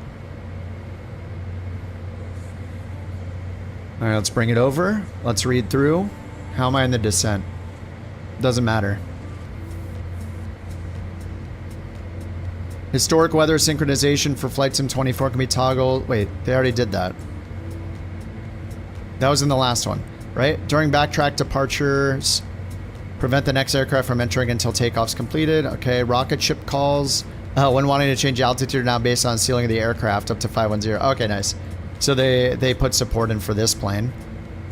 Player parking allocation has been reworked to more of the available parking spot data. Bug fixes. When an approach runway change happens, ensure the plan path is fully updated with vectors recalculated. Prevent situations where you appear to be ignored or sent to the wrong runway. Nice. Fix a regression where stars and routes directly link into an approach will transition. We're still being vectored. Nice. They will now link correctly as they did on day one of the Beyond ATC release. Fix to vectoring where it was possible to never receive further instruction because the player aircraft had not fully entered the vector path. Nice. Dude, vectoring fixes, heck yeah. Here, let me keep an eye on the flight while I keep reading these. Oh, we're good. Fixed a bug in traffic. Fixed airliner pronunciations that could cause wrong call sign to be spoken through the written version, though the written version was correct. Fixed a bug with traffic parking allocation lead to traffic not finding a suitable parking spot. Fixed a fatal error when the player said hold short in response to ATC rather than holding short. It says if there is no QMH or altimeter available in the METAR, do not say, oh nice, that's existed forever. It's no longer just going to say QNH or altimeter with nothing after it. That's a nice little change. Rebuild of SimConnect WS. No overzealous antivirus scanner should detect issues and block the file. Okay. Okay, cool. Yeah, okay, nice. We got some vector fixes. Very nice, very nice. That's what we want to see. Heck yeah. My yelling into the void has paid off. Maybe. We'll see. I'll reload it for the next flight and reinstall it. Actually, I could just do it right now. Here, I'm just going to reload it right now. Why not?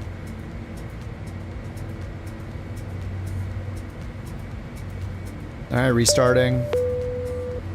Let's get it updated. Wait. Oh, I'm not on the experimental version. That is why.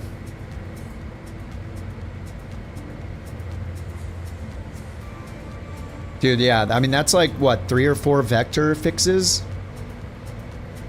Like that's great. The vectors have been one of the most annoying things lately.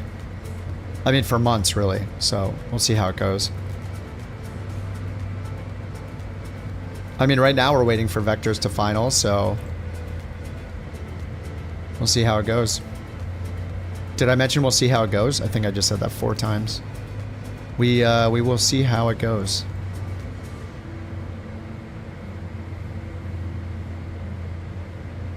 It says download complete, but it's just sitting there.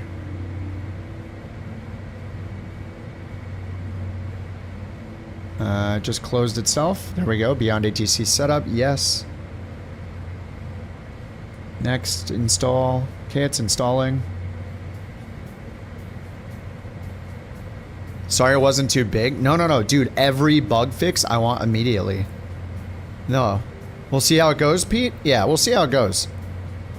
I know you guys are wondering if we're going to see how it goes or not, but Pete's here to let us know that we're going to see how it goes. So, no worries. You heard it here first. Not from me. You didn't hear it from me, but we'll see how it goes.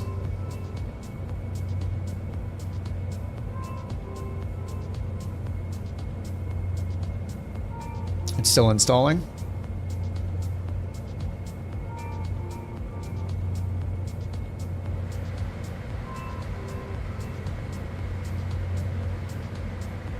Maybe I should have taken control of this. Alright, running beyond ATC.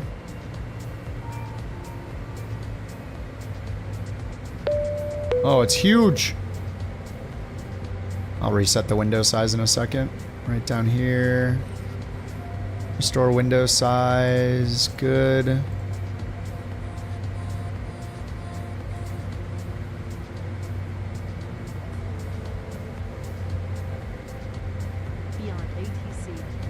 Excellent. Reticulating splines. Good, that's what we like to see. Initializing traffic. We are in... Do I choose descent? I'll just choose descent. Now it's on frequency. Iran, couch 323, flight level 170. Couch 323, Oren approach. Good morning. Expect radar vectors for ILS runway 25 right. Ah! Oh no, that's to our right. No, they had us on runway Expect 7. radar vectors for ILS runway 25 right. Couch 323. Ah, crap. Well, what's it gonna do now? We're past the... Couch 323, turn right, heading 335, descend to 3,000 feet, vectors for the approach. Yeah, no, that's not gonna...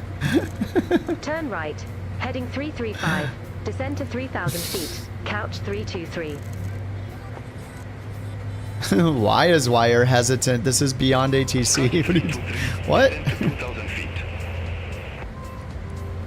You're hesitant to get 24 because of Descend to beyond 2,000 ATC? feet, couch 323. Doesn't make any sense.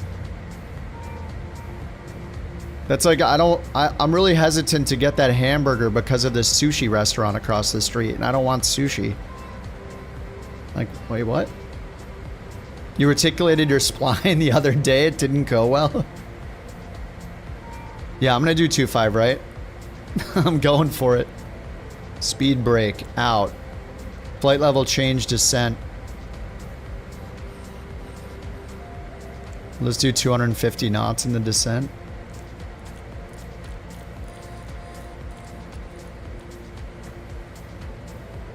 We get the ILS. We're spaceshipping it. We're going down to 3,000 real fast. Holy crap. All right, let's get the speed brake out. We're going 10,000 feet per minute.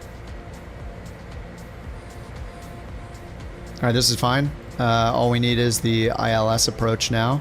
2.5 right. Oh, is it 2.5 left or right? 2.5 right. All right, 2.5 right. ILS 2.5 right, direct. Down here, here. Nav, tune, 1087, 10870. Nav 1. Minimum is 530. 530. Preview is on. Final approach course, 246. We're going to turn ourselves to outbound now because I don't know what's going on.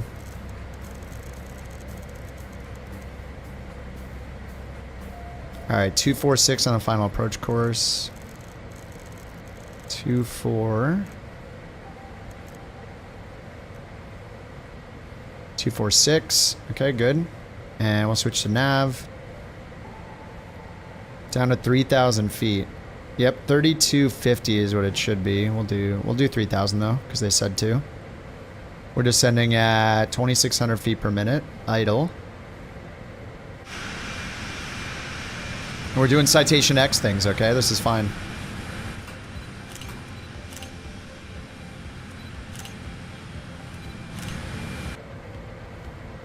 Citation X things on the way.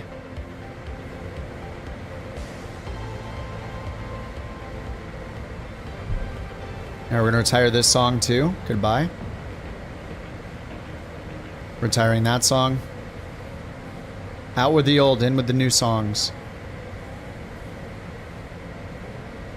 Alright, I'm gonna turn right a little bit more just to be parallel with the final approach course. We're on a 6 mile final. Or 6 miles DME. Am I in the right? Hold on, we're on 1087. 1087. Okay. So 9 miles out is when we were supposed to grab the glide slope. I don't see the glide slope yet, though.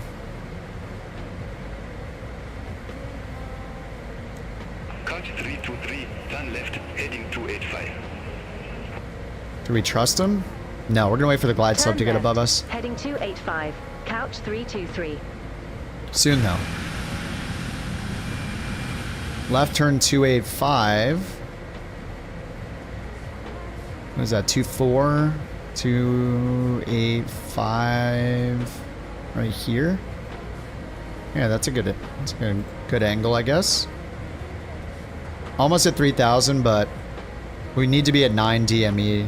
That's where we're supposed to get the glide slope, way out here. 9.1 DME. I mean, we could get it closer in at 6 where we are, but we need to get down to 2,400 feet instead. So, I don't know, let's go down to 24 then. 2,400 flight level change just to get us down as fast as we can. Let's lower our speed to 240. Let's do 220 and get the speed brake out. Turn left. Heading 265. Couch 323. Alright, baby, speed brakes deployed.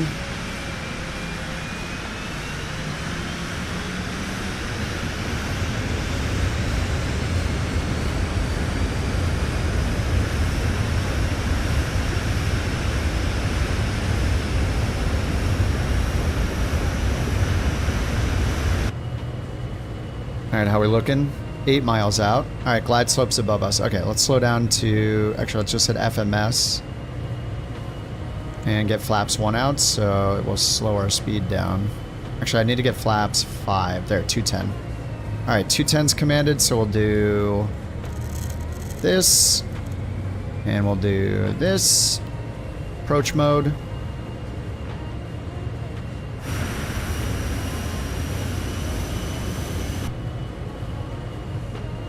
Get the speed brake out again. Let's get the reversers armed.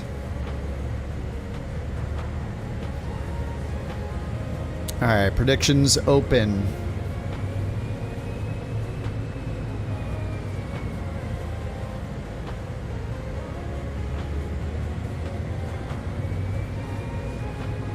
Okay. Oh, I didn't set the altimeter, did I? I didn't set the altimeter. Oh, it's 1013. Oh, that's so lucky. Alright, 1013. Alright, 8 mile final. We got Loc and glide slope on standby. I'm gonna turn to the right a little bit more, make sure we get the localizer first.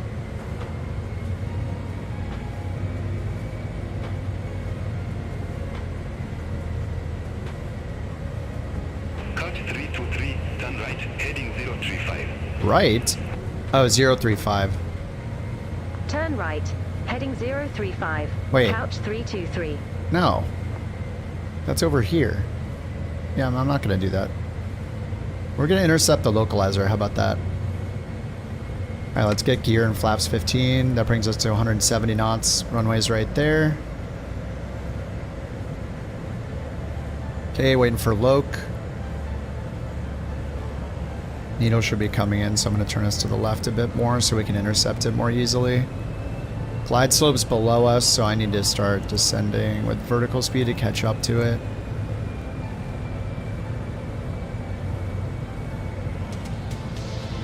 Alright, there's Loc.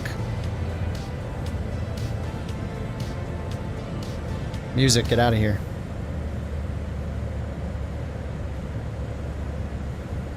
Alright, flaps full.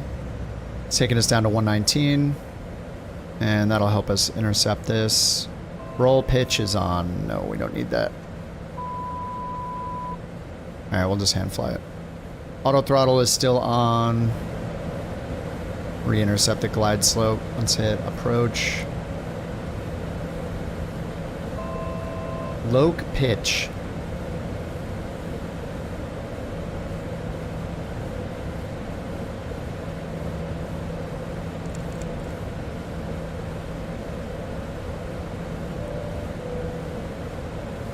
Alright, I'm paying attention, don't worry.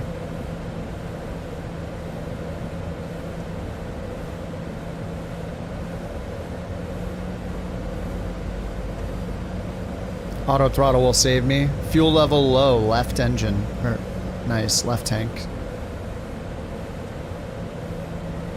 We're way too low. Oh my god! The iOS is a lot!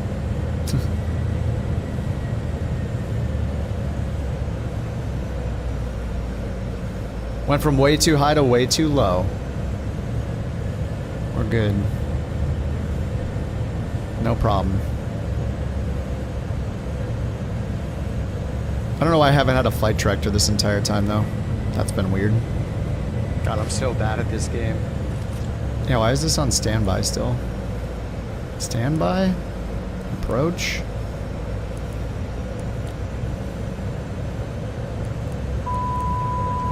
I don't know.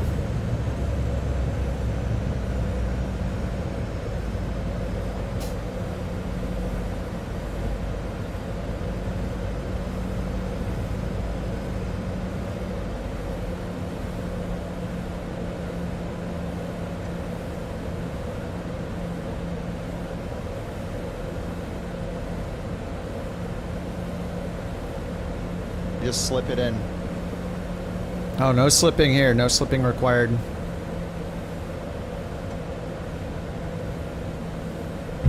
Oh! Couch 323, mayday, mayday, mayday. That was good timing.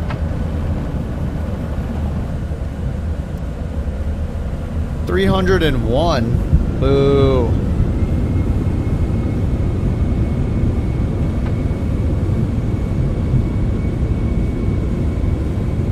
Congrats GE on the great guess of landing at 210 feet per minute. You just earned yourself 1 BorkCoin as a reward.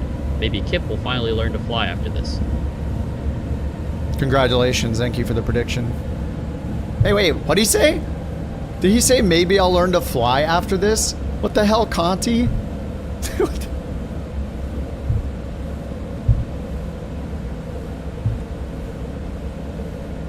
Rude.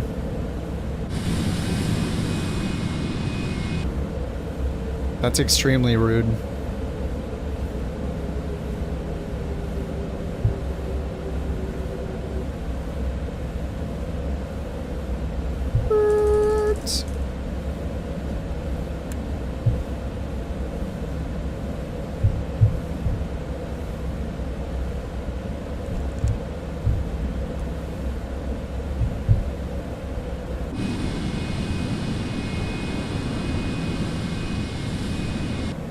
Alright, who else is coming in? Q already land? Oh yeah, a bunch of you guys are on the other runway too. T-Bone Stakey's coming in here.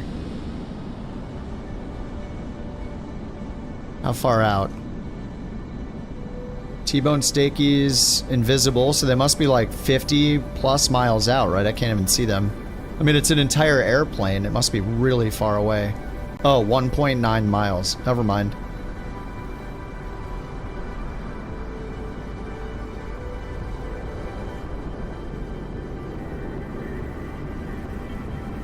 Looks like he's, looks like the Royal Stakeness is doing runway 7 left in the CJ4. Oh, Q is on the ground. Q's right there.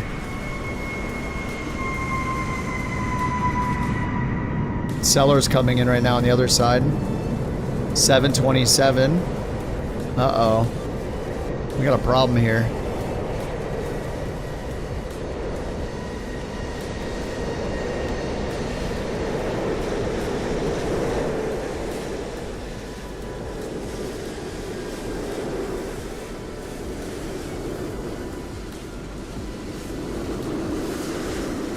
God, why is that plane so loud? It's a 747? I thought it was VTOLing. Oh, look at that crab. Uh-oh, T-Bone Stakey is glitching. quite heavily. Bork backwards is Crob. Crob? He's crobbing wildly. Crobbing into the wind and glitching. Something's happening with the online tubes. The tubes that transfer the bits online. Something is not right. Uh-oh. How many landings is he going to get credited with?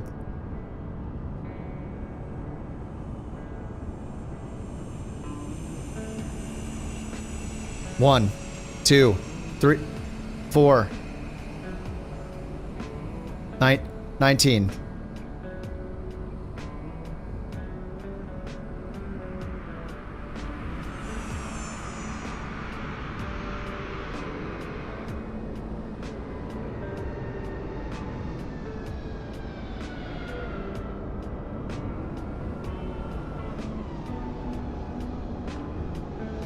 That looked pretty buttery.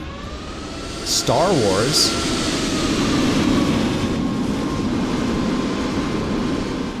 That almost looked like a Star Wars livery, FSLTL. Here comes Speeve. 319.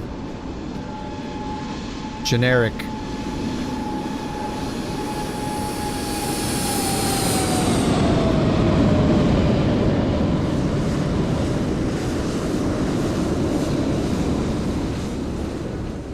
Oh my god, another couch. Standards in the couch. Did we all choose winglets?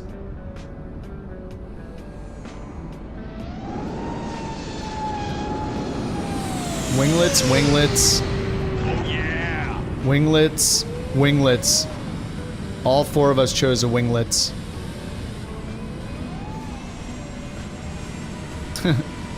Oh yeah! AJ, thanks for the Kool-Aid man. Oh, winglets. Standard's got the winglets as well.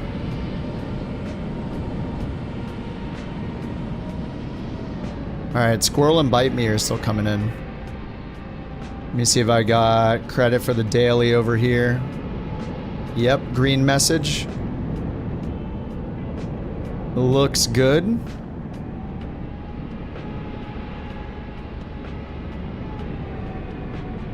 Winglets always? I think it looks pretty cool without the winglets too. We do have one couch livery, courtesy of Richo. Richo made a livery, and I think he's going to be making more colors. If he has the time. If he doesn't, no big deal. But we got the like goldish yellow and black so far. Yeah, this is popular enough where we're going to want many liveries. Dan was also working on one, but he's been like away from his PC and stuff. Fuel low, left and right. Couch 323. Request approach change.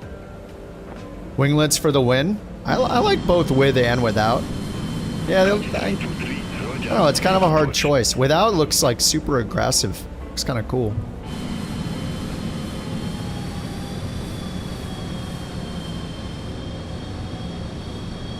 All right, next I want to continue the European Cities Volume 2 challenge or achievement.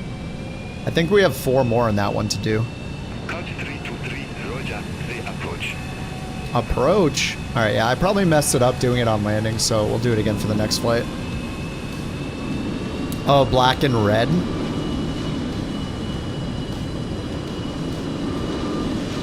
Hopefully he can just like clone this one and then just change that one color to like several different colors.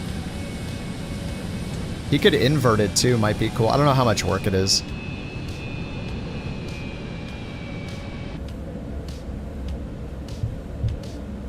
But for now we got this one and it looks glorious.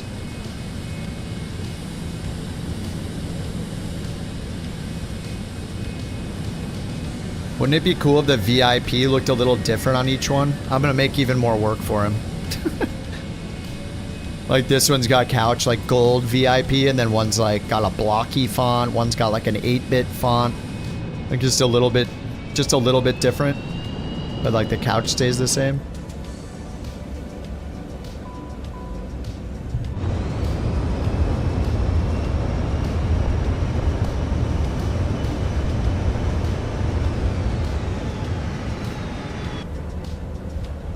Coming in style.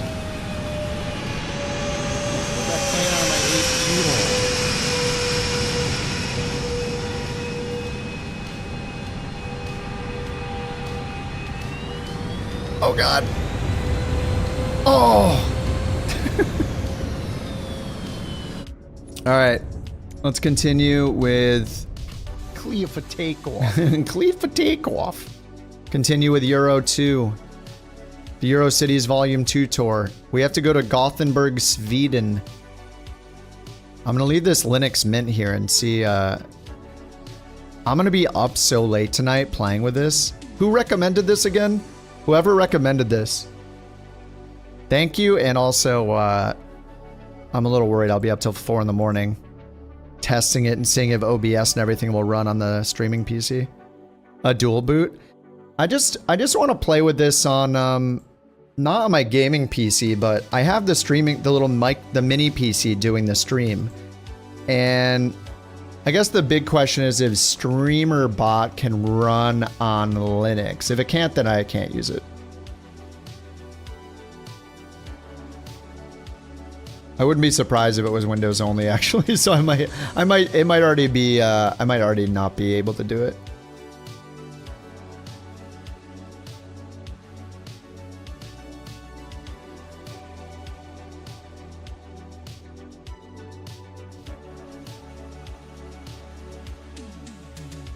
It doesn't even say what OS it's for. It just says download the zip.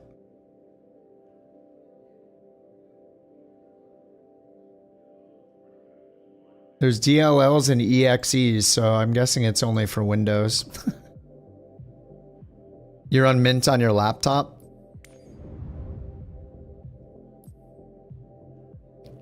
Oh, installing on Linux. It might be possible. Ooh. You just have to build it yourself, probably. Prerequisites.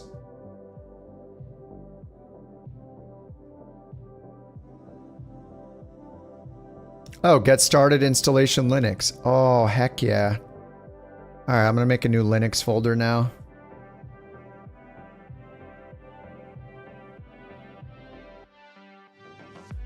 All right, Linux folder. I'll throw this in there. I'll throw the getting started in there. Thank you. Yeah, I'll give it a look. 4 a.m. turned into 6 a.m. Yeah. Okay, sorry about that. So we need to go to Gothenburg, Sweden. 250 nautical miles to ESGG. Is there an ESGG in my library? And if not, can I get one?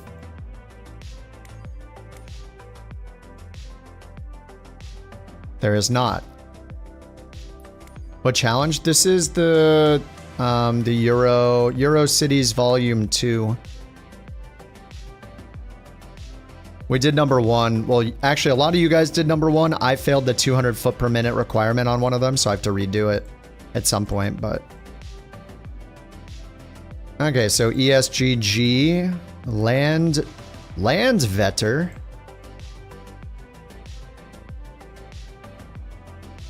Alright, I'll use next sim flight to find a departure, as usual.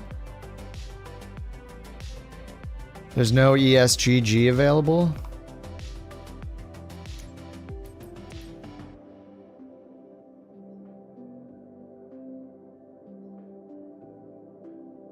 Alright, find an origin, enter destination airport. ESGG.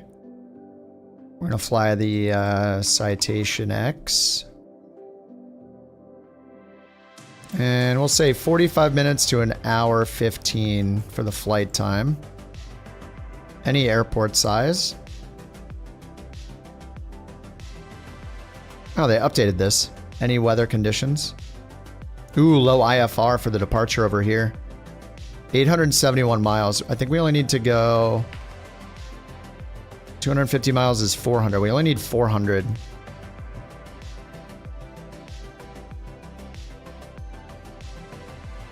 Yeah, these are all a little too long. All right, let's say up to 1 hour then and search again. What scenery don't I have? I don't have too much scenery outside of the United States, actually, but I pretty much bought as many as I could in the US, like the major airports. But elsewhere in the world, I don't have that much. Ooh, here's low IFR, 358. Damn, we need 400 kilometers. It is a regional airport, so maybe if, let's check the sim brief and see what our track miles are.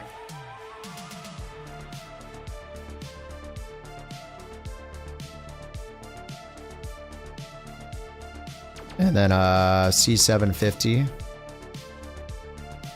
I don't know why it shows kilometers. I have no idea. As far as I know, almost every flight is planned with miles, so I don't know. It's very weird.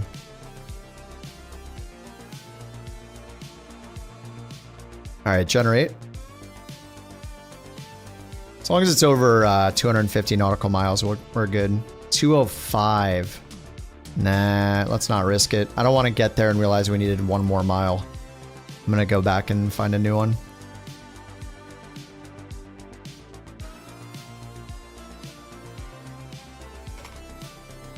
Wait, is it really egg? No, it's not eggs. What is it? ESGG. ESGG, there we go. Find an origin. Good. Okay, I guess the 45 to an hour 15 was a good call.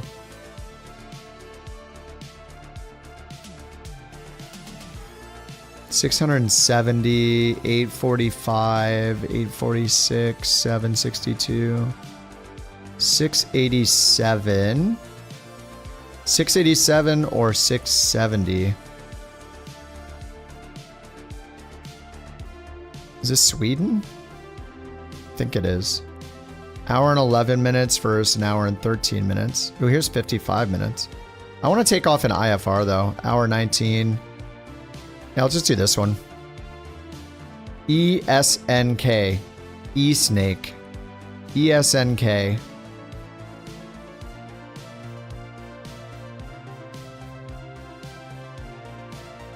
Okay, here's the map URL if you want the maps. The playlist music. Yeah, it's because everybody uses Epidemic Sounds. Nighttime? Probably not. I hate flying at night.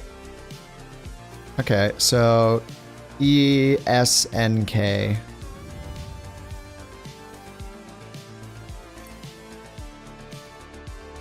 I'm taking the last parking spot as usual. What is it in live time right now? Maybe we start in real time. See what it looks like.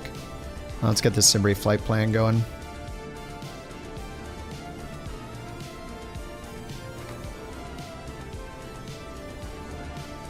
Wish they made it more interesting.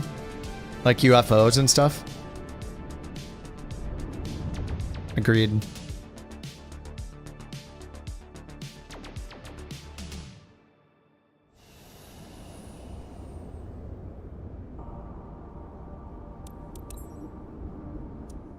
Ooh, okay, live time of day looks fine.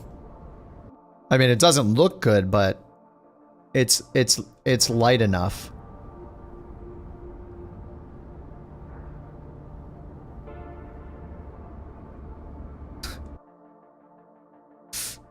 Every time. Do you guys just do this to troll me? I show my parking spot every time. And I take the last one every time, and then somehow people still spawn right on top of me. I mean, I can actually see just fine because your plane's tall, so... You guys aren't even here. Nobody's even listening to me. You have the stream muted, don't you? Yeah, it's short enough to do things. Yeah, that's true. All right, we'll do weights and import. There we go. Done.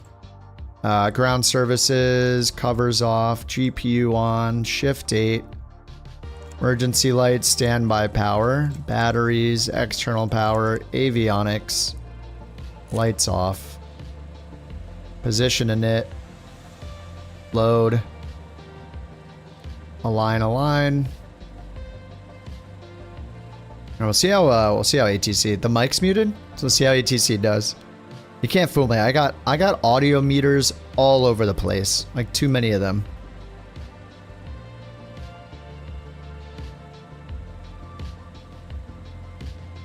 All right, let's get Beyond ATC open again.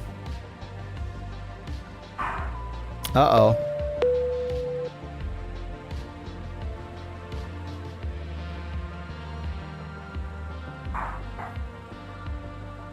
Beyond ATC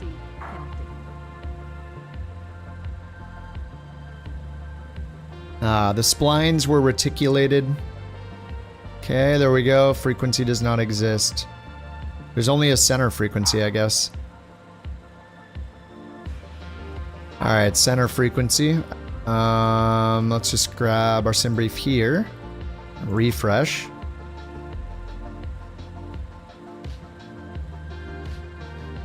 Tenchi's got 11 Bork coins. I gotta figure out more things to make Bork coins worth. I mean, we did the VIP thing. That was the latest. 28,000 feet. That's it? 28,000. Alright.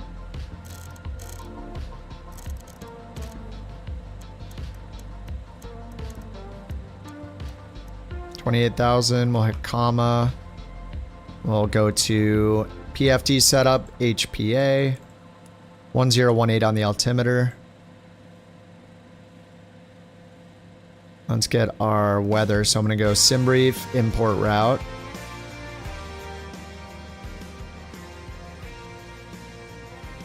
Runway 35 is what we're expecting. All right, let's get the IFR clearance. Make sure they're not changing anything on us. 323. Request IFR clearance to land better. Nav sim brief recall.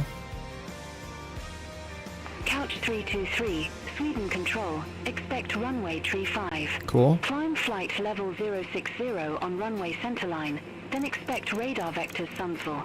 Squawk 0550. 6,000 feet, 0550. Expect runway 35. Climb flight level 060 on runway centerline. Then expect radar vectors Sundsville. Squawk 0550. Couch 323. Couch 323, readback correct. Alright, there we go. Start or taxi at pilot's discretion. Hold for release. Report holding short runway 35. Alright, APU master and APU start. We'll switch this to ground, seatbelts on, nav light on. Start or taxi at pilot's discretion. Hold for release. Report holding short runway 35. Couch What an 323. absolute cluster. Sorry, the regional airports are fun though. What do you want me to do? Pick the same 7 airports in the entire world that everyone else flies out of? Heck no. We get into the little airports. APU gen off, shut down. Great. Okay, vectors to sun. Let's get this zoomed out a bit. Uncage this. Reversers are armed. Okay, let's do performance. Performance init. Next. Next. 370. It says we're going to go to 28,000. Flight level 280. Okay, ISA deviation positive 6. Next. Sync the EFB weight and balance. Confirm. 280. Yep. Next page. Good. Takeoff. Shows it outside air temp as 18. Let's go take a look at the METAR. It's actually 16. The altimeter is, where is it? 1008. Throw that in down here. And the wind 340 at 4. We got to translate it. 340 becomes, we're subtracting 8 from true to magnetic. So 332. 332 at 4. Done. Okay, next, dry runway. Okay. Let's do flaps 5. Confirm init. Okay, we only need 3,000 feet, and it's 6,500 feet. I have a 3 knot headwind, 1 knot from the right. 2 NCO? Oh, it sounds familiar. It's a runway on a mountain. Is it just like... What was that one where there was just like this huge like standalone mountain thing that looked like... It looks like somebody just plopped it down? In the Appalachians? I'm not sure. We've flown into so many airports the last 5 years. I have like no idea. Maybe that code sounds kind of familiar. But yeah, I guess it's in North Carolina. Fog, vertical visibility 100. Okay, we're good with all that. We don't have a departure procedure, so we can get rid of... We don't need the charts right now. And then we'll just zoom in here. Runway is to our south, so we'll just turn around, back taxi for runway 35. Okay, and let's put in 350 up on the heading. 350. Alright, APU is on. Ready to load. We'll get the generator on. Get the bleed air on. Okay, over here, get rid of ground power, get rid of chocks, stow the tablet. We're going up to 6,000 feet. Alright.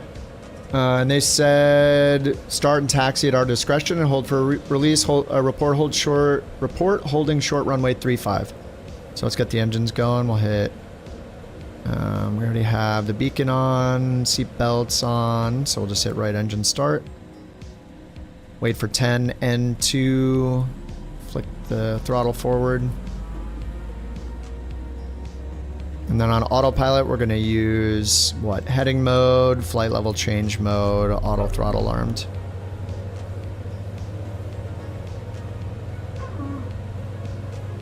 That's the, it's the plane. It's the plane, don't do it.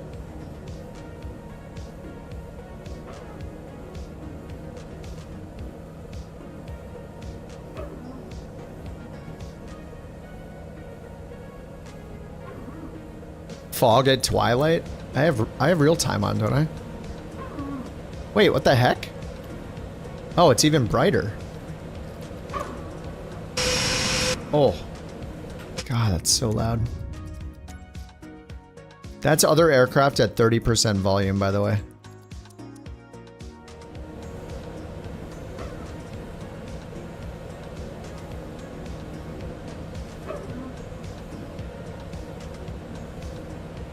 Okay, time to ban. Uh-oh, there's no real Bork. Oh, people just want to get timed out. All right, Ren's out of here for 30 minutes. See you, Ren. Vibes, out of here for 30 minutes. There he goes.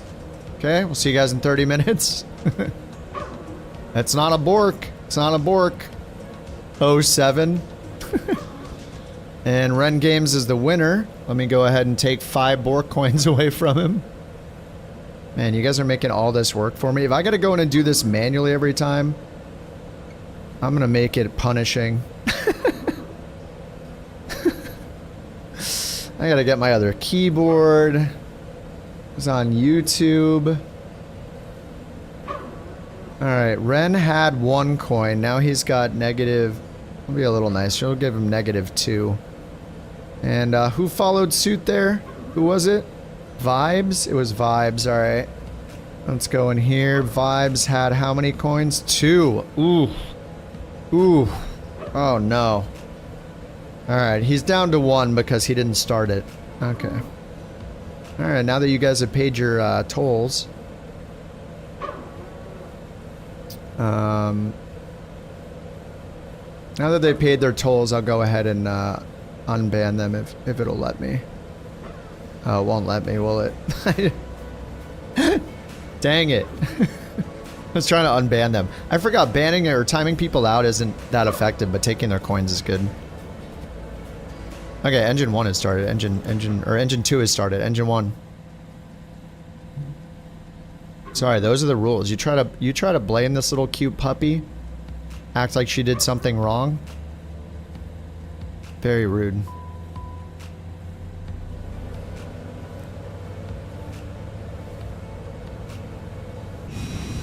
What happened? Oh, we just got some false Bork reports, you know, the usual.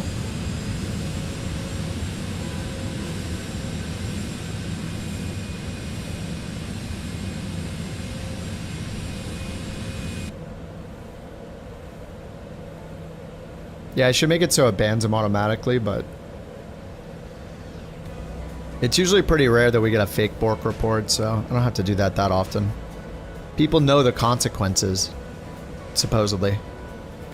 Alright, both engines are on. We're going to leave the APU on and taxi at our discretion. So taxi, and we got the V speeds set, right? V speeds, takeoff speeds are good. Let's get flaps 5, get the pitch trim set to 3, or -3. Okay, flaps 5. Alright, sweet. Let's go. Parking brake off. Park and taxi lights are on. Conti, what's up, man? Back in a sec. Alright, dude. Sounds good. Oh, with the raid too. What happened to the alert? Thanks to the raid, Conti, as usual. What a gentleman. As dusk settles over the digital landscape, we witness a remarkable event. Fly Conti has graciously raided the stream, bringing a mighty 90 souls to join us. Their presence enriches this virtual habitat, a true celebration of community. Okay, maybe it does. Maybe it does.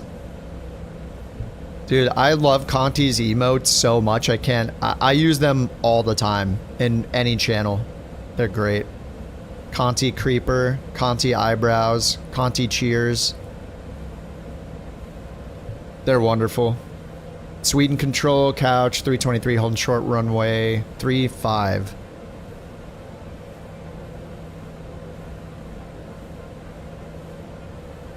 Oh, I can't see the gigantified emotes in this streamer bot chat. Hold on. I can't see it.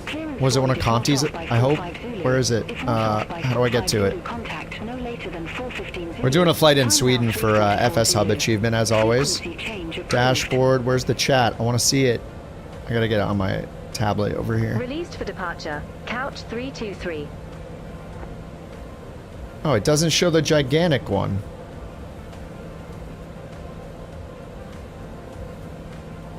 Was it the creeper one? Alright, let's get the landing lights on. We'll get the strobes on. Recognition lights maybe on in the fog. Passenger safety lights are on.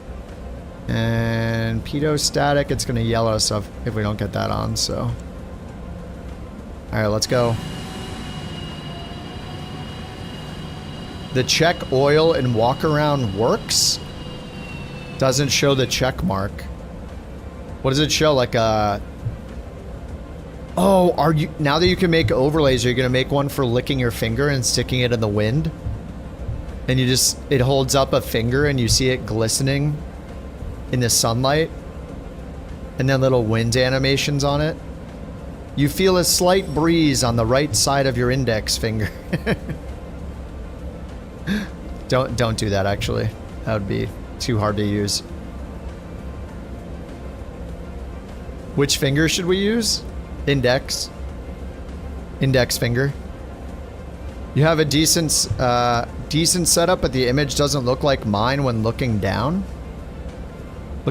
Looking down like this? I mean, I'm not doing anything special. I have mostly ultra settings, though.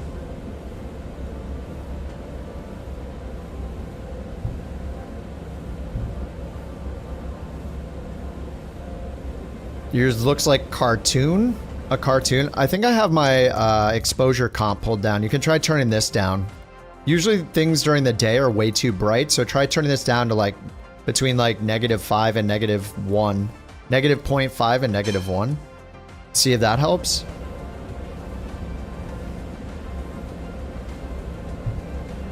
Oh god, I can't see anything.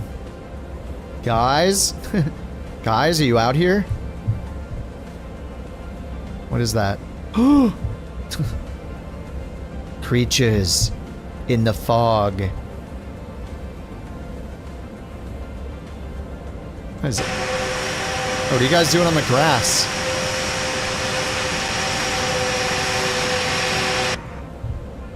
Oh god, why am I in the grass? Oh crap. The approach lighting system. It's okay, this will be fine.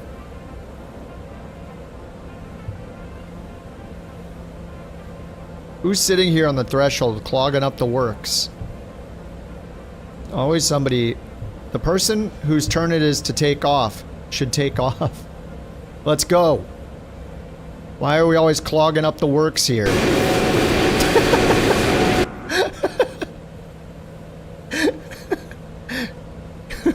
Alright, toga. Toga button has been pressed. We're on USA West.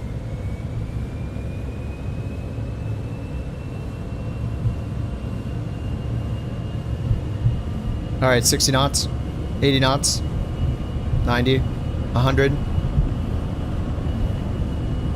V1 simulations, fly Conti, rotate. And fly Conti. That's what it should be. V1 simulations, and then once you get up, fly Conti. Gear up. Gear's already up. Oh, I got the flight director this time. Beautiful. Okay, music. Just sounds like white noise. Okay, we're just chilling here. Let's do heading mode, flight level change. Since we're at 1100. I guess I should wait for like 1500 maybe. Alright, pitch it down.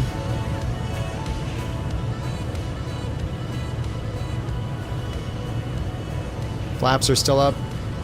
Made 170 knots. Alright, 170, flaps up. Flaps and slats. Swing control couch 323, 2000 climbing, 6000 runway heading.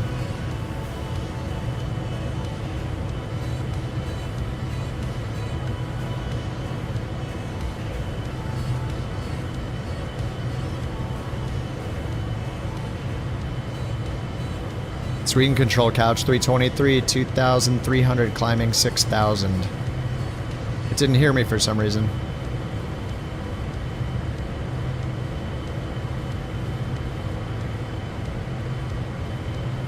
Couch 323, Sweden control, radar contact. Nice. Climb to flight level 140. 140. Climb to flight level 140. Couch 323. Alright, 140. There we go, there we go. Couch 323, turn left, heading 185. Left heading 185. Is that water? Turn left, heading 185. What am I looking at? Couch 323. Whoa! Left turn heading 185.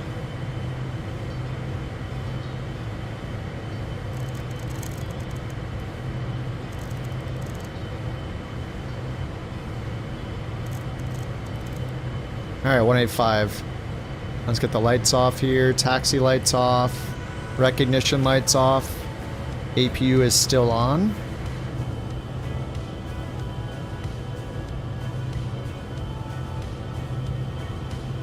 Yeah, sandstorm? I don't know. It's like T-Bone Steaky's leading the pack.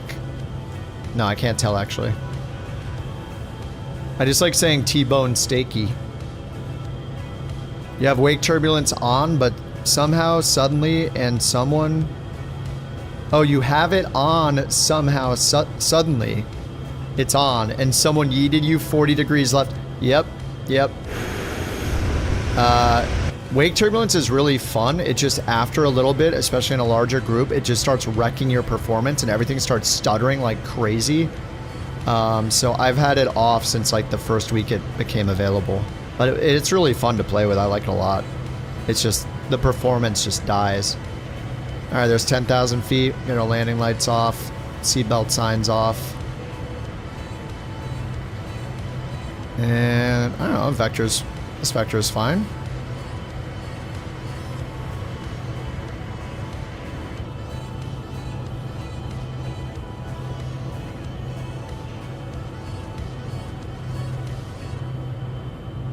Yes, bird is here. Bird is here. I don't know if you guys saw Bird's walk-around mode that he's making for his mod, his persistence damage mod. Couch 323, But, turn left, heading 120. He basically made his own version of the flight sim walk around mode, and it looks the same too with Turn the left, heading with the 125, notifications at the top of the couch screen. 323. Left turn 125. All right, 125. 3, climb to flight level 280. 280. That's our cruise. Climb to flight level 280. 280. Couch Flight level 323. change is still on. And we're at N1 climb with the auto throttle. You can now check the oil too. Wait, did you post a video of that too?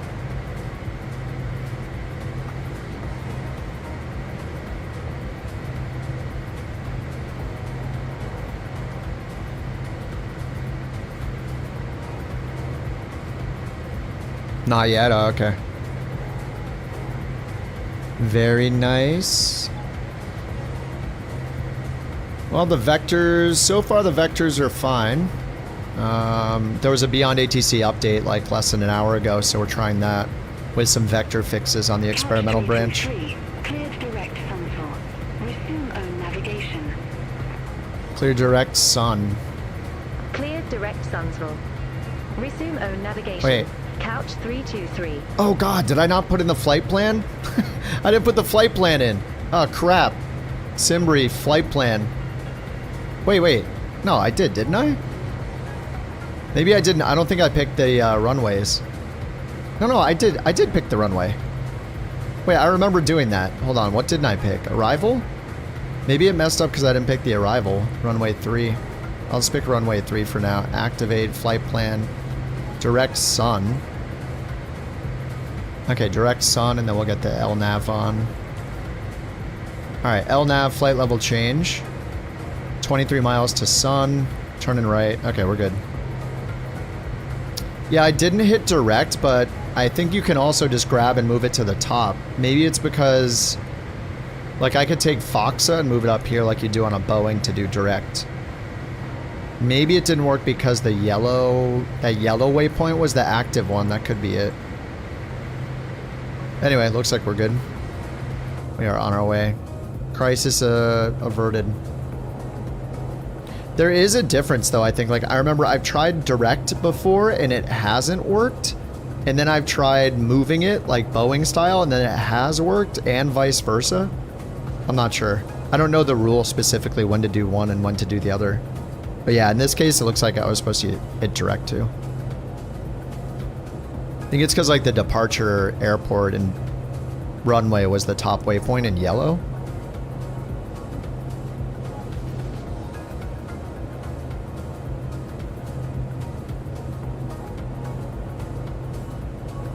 This looks like Utah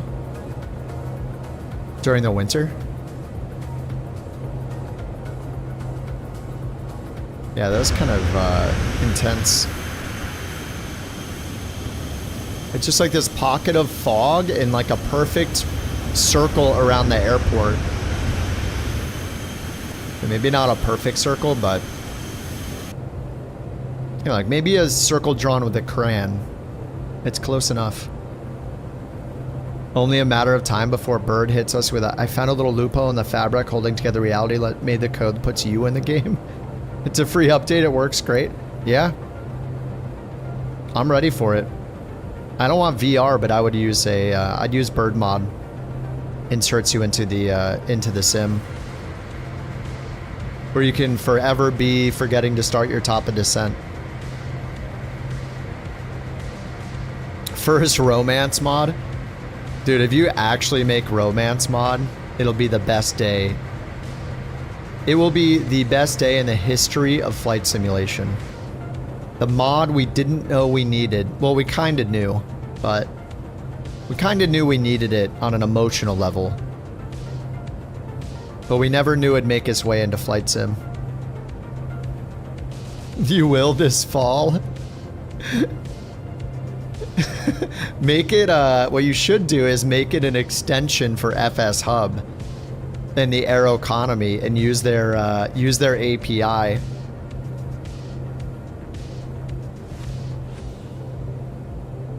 To like pull in location information and where you've most recently visited and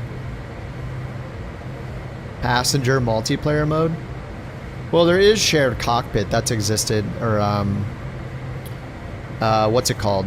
Your Controls has existed for years. I don't know if it got updated for Flight Sim 24, but I've done shared cockpit in the past in Flight Sim 2020 with that plugin, or that mod, whatever you want to call it.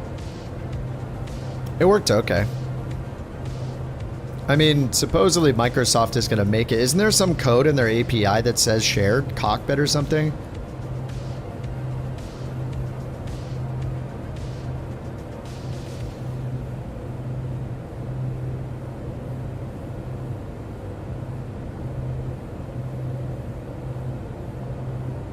There is a lot of stuff for it already in the SDK.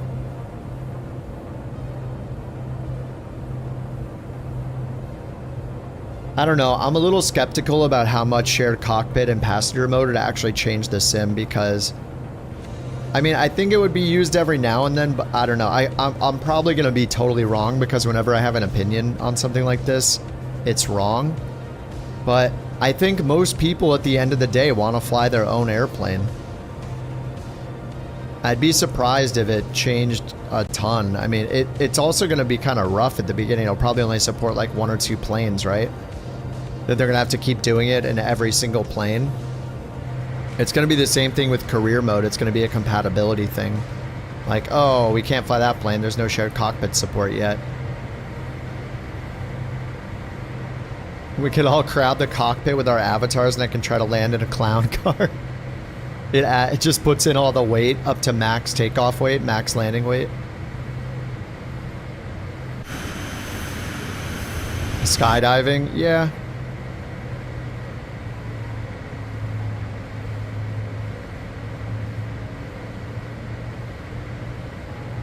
On the dev string, Marciel, is it Marciel?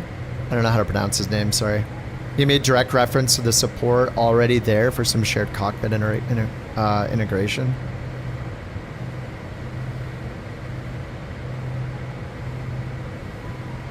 Yeah, I don't know. Cruise beverage, nice. I'm all out of beverages. I'm gonna get some water though. If Fly the Line has you buying furniture? Wait, you actually buy furniture and Fly the Line? Do you have like a 3D house or like a little pixel art house? What is it?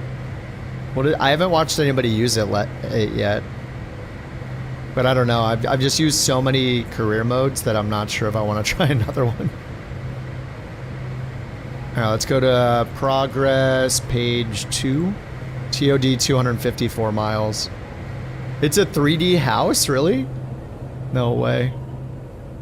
Maybe I will have to try it. I don't know. I feel like it's going to be one of those ones I use for like a couple days and then I stop using it. Especially with Aero Economy coming out tomorrow, or like the first part of it coming out.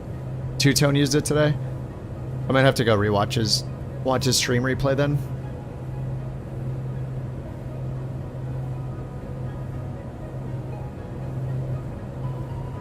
Aero Economy? Yeah, they made a huge blog post. I mean, it's coming out just with the very first part, which is like freelance. A freelance mission, you choose like what plane, and it gives you things to fly, and you fly them and you earn money. That's V1. Or it's going to be out tomorrow for premium users, which is like people that have donated. Supposedly it'll be in that access, like early access, for a month or something like that, 4 weeks, and then it'll go out to everybody. But I haven't heard them say that you can't stream it or anything, so I'm planning on streaming it tomorrow and checking it out. It's got its own standalone app, and they posted screenshots of it on their blog. Here, let me post the link, but it's here on the FSHub blog. Can or can't? I assume I can. They didn't say anything about not being able to, but there are screenshots of the app here. Here, let me paste it in the chat.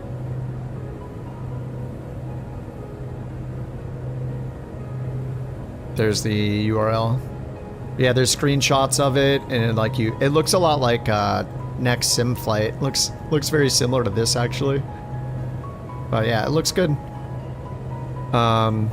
Yeah, it looks like you'll just get a list of flights you can take. So you can see it says like Cessna 208, Cessna 172, how much money you'll make. Here are the 2 airports to fly to, and then when you fly it, it's gonna put it in your Aero Economy bank instead. So I mean, right now the air economy bank has just been the daily flights. So every time we do the daily flight, like we started with today, we earn money in air economy. And then, you know, as there's more and more features out, I mean, there's so much stuff here. I mean, this is like, I think what we're going to end up doing a lot. We'll just see how good it is, and hopefully it's got a good balance between, you know, you're motivated to do it, but it's not so hardcore that you feel like somebody's like managing everything, like with On-Air Company. On-Air Company was just intense. So, yeah, I'm excited for it. We'll check it out tomorrow. I mean, it's just like a route finder tomorrow, right? It's just, instead of flying the daily route, it's got a bunch of routes with planes assigned to them, so you're a pilot for hire or PFH, and then you can fly whichever one of the routes looks good to you, and when you fly those routes, you earn money in your bank account. That's what's getting released tomorrow, or like in a test. It's like a beta for it. Let me go grab a water real quick. I'll be right back, guys.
Alright, water acquired.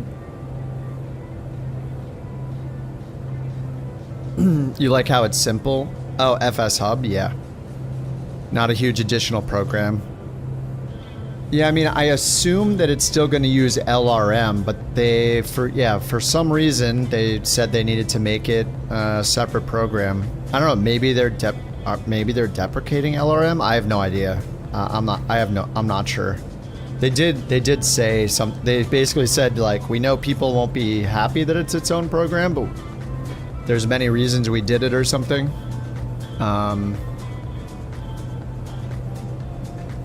Where is it?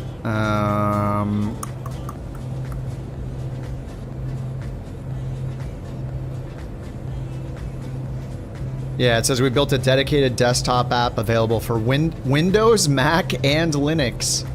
Heck yeah. Available this Friday. The app fully utilizes our API and is required for testing.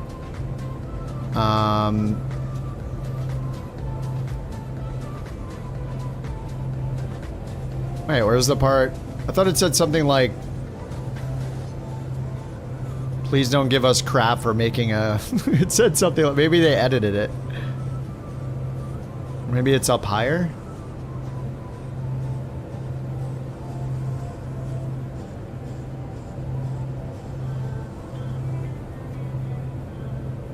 But anyway, it's got a... Yeah, it says the first feature is releasing access to PFH Pilots for Hire feature. You can think of it as an arcade mode. You can browse, filter, pick up ad hoc jobs, and fly them for money. The job board does not require personal aircraft ownership or airline membership. Designed for contract, stand-in pilots, so it's like freelancer mode. And it's primarily for new users to start flying and earning money in aero economy world. The currency will later be used to buy personal aircraft, property, or many of the other features coming to aero economy.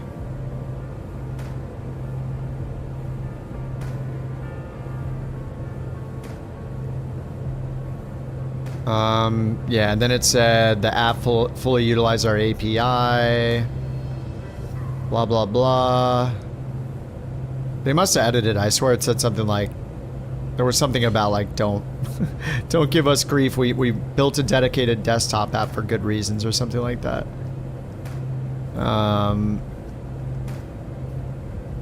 And during the testing phase, there are emergency medical flights, scenic island tours, fresh fish and grocery deliveries in Alaska, real-world routes based on major commercial airlines in Europe.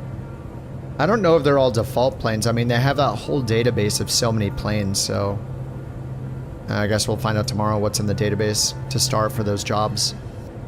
So it might be smaller planes only. The screenshot showed a Grand Caravan and a Cessna 172, so we'll see. It just says you can think of the Pilot for Hire jobs board as a much needed gold mine for VA owners. You can encourage your pilots to enroll in aero economy and fly PFH jobs, then transfer their hard-earned income to your VA bank account. Hey guys, give me all the money. Put all the money into the VA account, okay? And then it'll provide essential startup funds for aircraft leasing, purchases, gate rentals? You have to rent a gate? When those features roll out, so.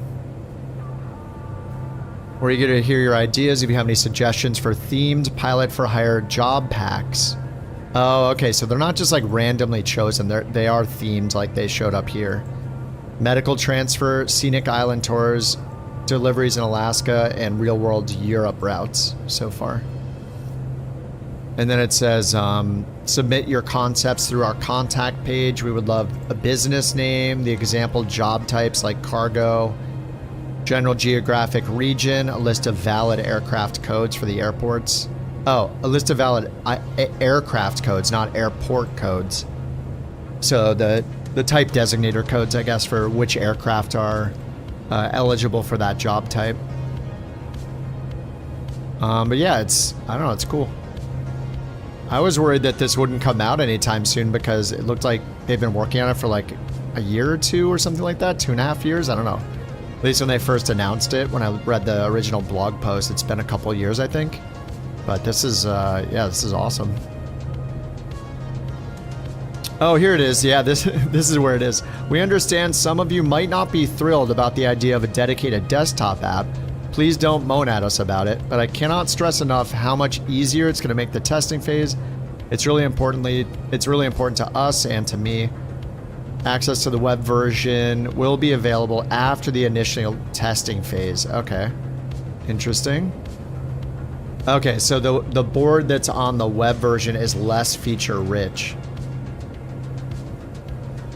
I wonder, yeah, it's going to be interesting. I wonder why they needed it. Blog post. Oh, this blog post will... Alright, I should... this blog post will be updated on Friday the 1st with download links for the client. You're welcome to download it and use it, both during the testing phase and afterwards. Even once the web version is available, the choice is yours. So it sounds like you might not have to use that later. Yeah, we grind until we can buy all of Gatwick. I'd like to remind pilots that we have a dedicated section on our forums for discussing it, and a very special thanks to Clorix, who I think is here hanging out, then assembling the desktop app and working closely with me to make the initial release possible. Check back here on Friday for the app download links. Yeah, pretty cool. Alright, so last thing they did was just clear its direct sun, right? Okay, we're at Resna now. Alright, TOD's 156 miles. Sounds like we'll still use LRM. Yeah, it sounds like just for now the new app is for using Air Economy, like browsing and picking your jobs, but it's gonna have a web interface, so yeah, it does look like next sim flight, doesn't it? It's possible they just use like the same UI kit or whatever, you know?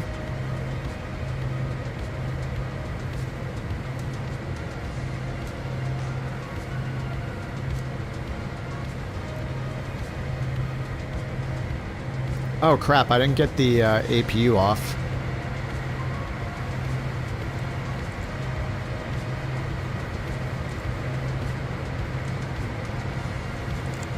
Sorry, APU.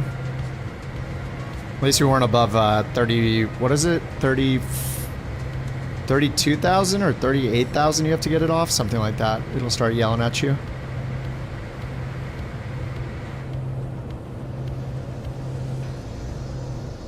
Call in sick tomorrow, streaming all day? No.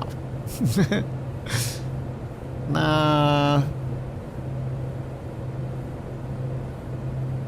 You just want to know if it's something that has to be run in addition, or can you just use LRM, or just this new one? Yeah. Hopefully we don't have to run both, but I mean, we are using the website already. LRM is just really good because, like, we have to accept the jobs in this case, right? Right now, you don't have to plan anything. You just take off from anywhere, land to anywhere, and you get credit for it in some way. So that's why LRM's awesome. But with Aero Economy, I mean, you're gonna have to somehow pick. You're gonna have to somehow pick what job you're doing, what plane you're flying. Like, who knows what? We'll see how strict it is.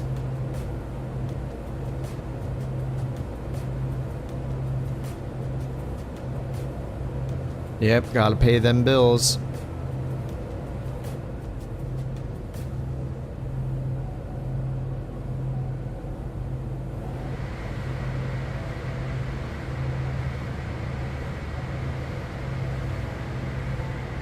It's funny, we're going Mach 874 at 28,000 feet.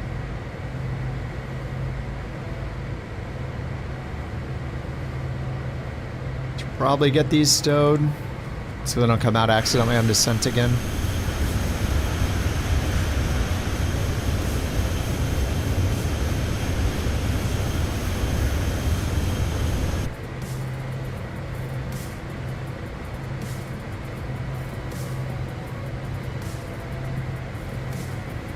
Alright, 131 miles. Let's check our destination weather. We got the charts over here. Yep.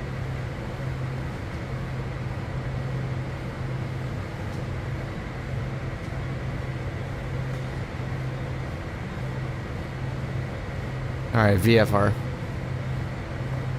5 knot winds, QNH 1006. Check the airport ground chart. Damn, it's like a 10,000 foot runway.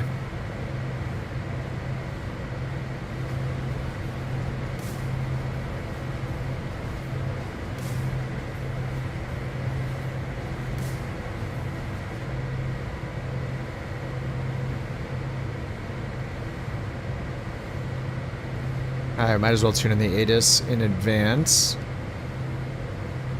118.38.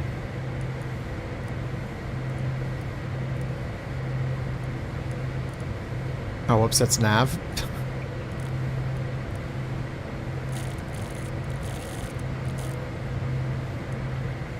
Okay, let's see if that gets tuned in.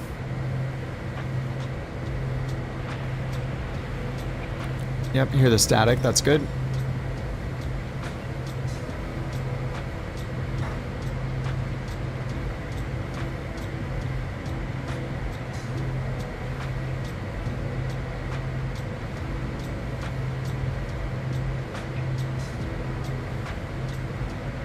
Airport information.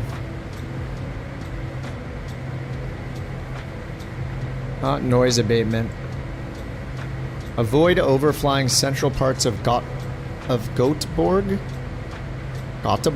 Do not operate below 2,000 feet. Use of APUs restricted until 5 minutes after on block. And max 5 minutes before off block. UPS 282 heavy. Damn, 5 minutes? Expect NILIG 2 mic with the NILIG transition. Runway 01 right. Comm failure. Expect NILIG 2 mic with the NILIG transition. I almost never look at these. There's so much cool info in here, though. Arrival noise abatement. Continuous descent approach. Radar base CDA recommended.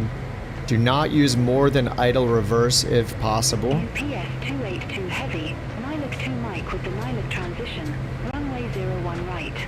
Report ready for descent. Lilac 2 mic with the Lilac transition, runway 01 right, ready for descent, UPS 282 heavy. Alright, so what kind of approaches we got? ILS, wait, is this right? UPS 282 Yeah, ILS heavy, descent to on both flight runways. 150. Simbrief said runway 3. UPS 282 heavy.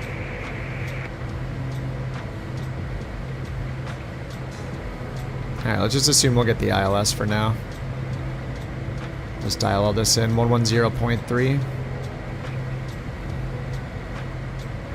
Nav tune 11030, nav 1. Final approach course 022. 022. Preview. CDI screw.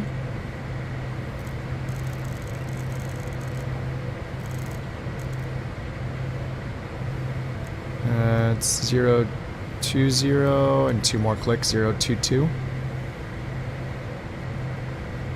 Minimums, Cat 1, it's VFR 680.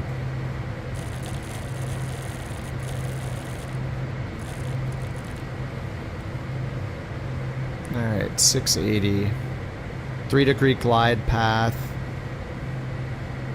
Thresholds 478. Oh, I didn't even set our pressurization, did I? I did not. 35.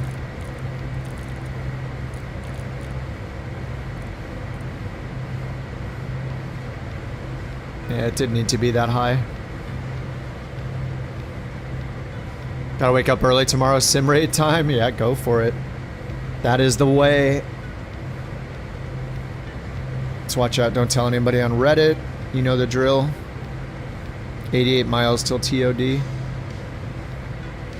So for arrival, if we do runway 3, ILS 3, there's only one initial approach fix. And then we got the...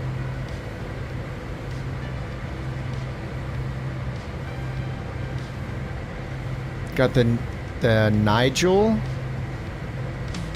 The Nigel 3 left. Oh, there it is. Today we salute you, sim rate time acceleration guy. Mr. Sim Rate Time Acceleration Guy. You should be in 1x speed like a real simmer. AFK, watching the Real Housewives of Orange County with your partner. It's actually not that bad. Eating popcorn. Scratching your balls. Anything but using sim rate. Loser. Beautiful. Thank you very much for playing that cue. I loved it. I give it an 8 out of 10. It's a pretty good song. I'm growing to like it more and more over time. The highlight is the NASA Man duet. Not this song again. How many times? There's like 300 songs. I swear it only plays like 15 of them.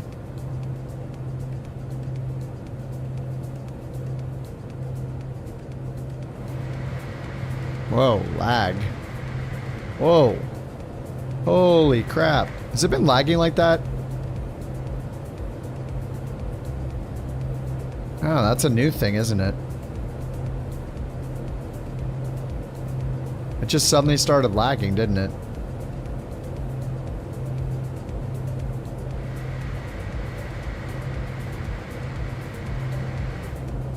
Oh, now it's fine.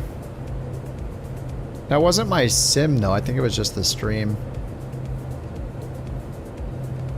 Let me change a setting here, see if this helps. Okay, we'll try that.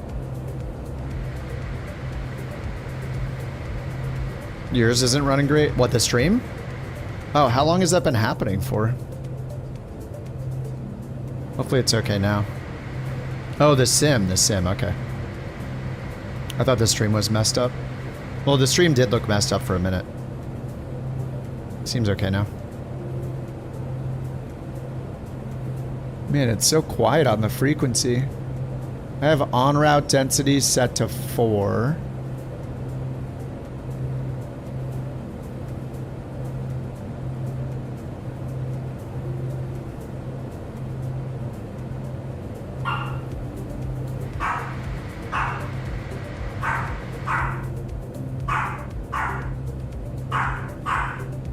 Jeez. Does anybody want a dog? Anybody want a dog? I'll sell you if you don't, I'll pay someone to take you if you don't be quiet.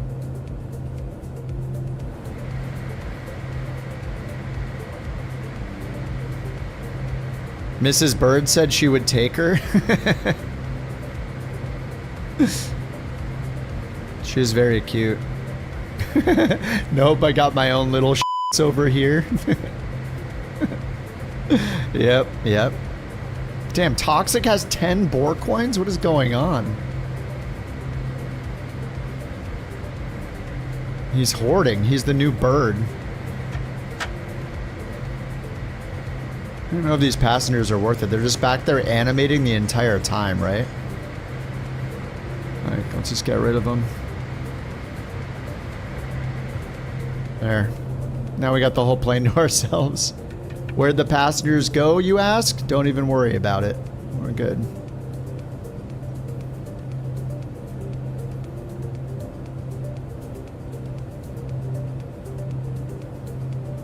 Your dog is a blue healer? What's that? Is that from World of Warcraft? Your wife's dog is a 4-pound Chiweenie? So the blue healer's like 80 pounds or something? I don't even know what kind of dog that is. It sounds like a class and an alignment in World of Warcraft or something. FSHub, the following stats are generated daily. Oh, I know, yeah, we've been crushing it the last 30 days. We finally hit the 30 days too. We did the math though, and at the current rate, it's going to take us about 11 years to catch up to Two-Tone Murphy. So we're playing the long game. Everybody here is committed to eating kale every day or something and exercising. Now, whether or not I've been doing those things, who knows, but we need to all be around long enough to take the #1 spot, so we're gonna need at least 11 years out of everybody here that's participating, so we're playing the long game, okay?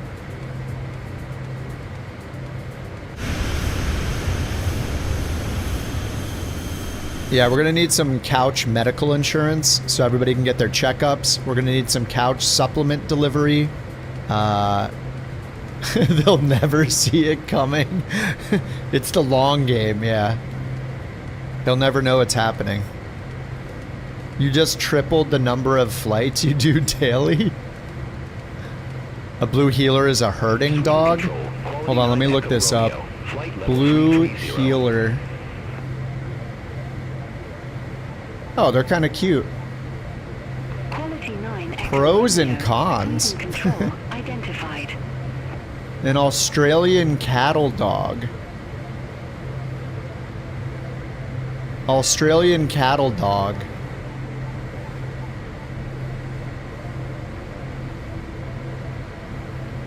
Aw. Hey, that's a cute dog. They like to bite heels? That's a cute dog, man.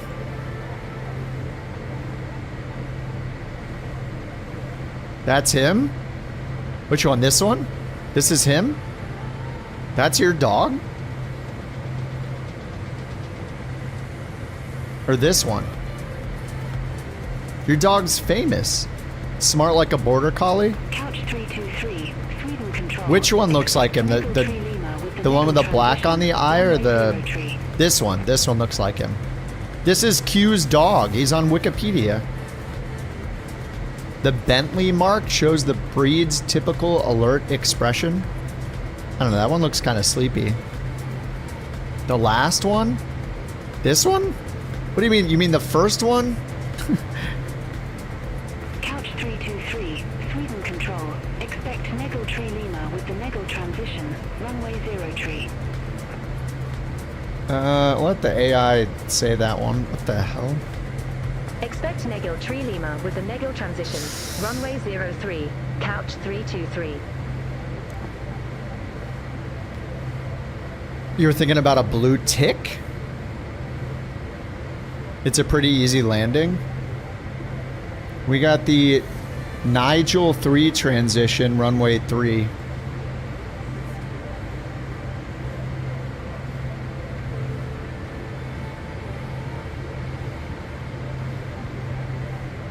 Three left. Let me make sure I put that in. Nav arrival 3. 3 left. Yes. And then runway 3. Yeah, I had ILS 3, GG 708, activate. Whoa, Q, calm down. Well, I don't know which one it is. The black and white one. Oh, okay, thank you. I mean, I don't know which one you're talking about. There's like a 12-second delay.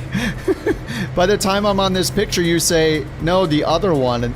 And then I'm back on this picture when I read it. Like this one. I got you. All right.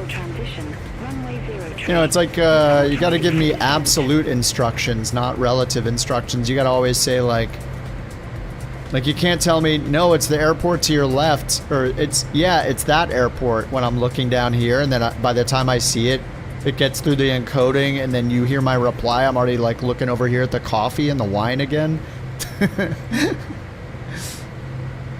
You got horrible vectors? Oh no. Yeah, go ahead there. We're, what do you got? What's up? Couch 323. They vectored you for the opposite runway? Wait, that's the bug that they said they fixed, was that it won't vector you for the opposite runway. With the Negel transition, runway 03. Verify ready for descent. Alright, we'll let you know. Couch, roger that. Wilco, acknowledged. Couch 323. Let's see if any of those worked. Hopefully one of those worked. Oh, it did. Good. But they're going to tell me to descend anyway. Descend to 2,200 feet. Alright. H1006. 1006, 2200.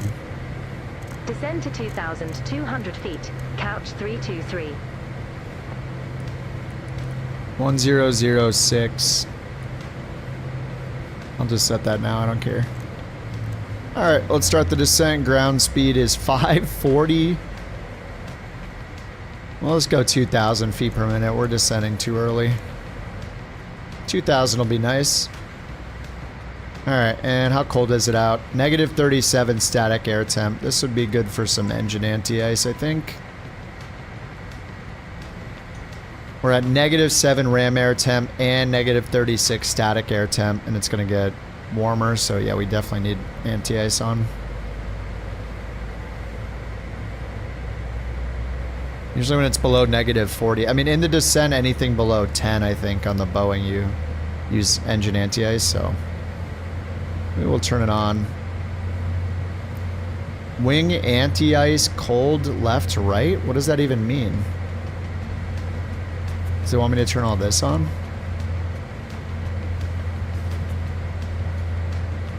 Yeah, I think it did. Okay. Alright, we're going into the soup for a bit. Yeah, the wind down sounds good. The sounds in this are really good. Check Discord for the pups. Alright, I'm on it. Discord. With Malta 60 X-ray Quebec, Sweden Control Pets channel. identified.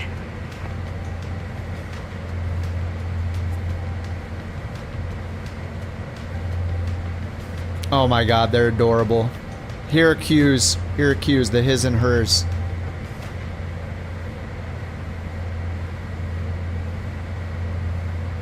They're very cute.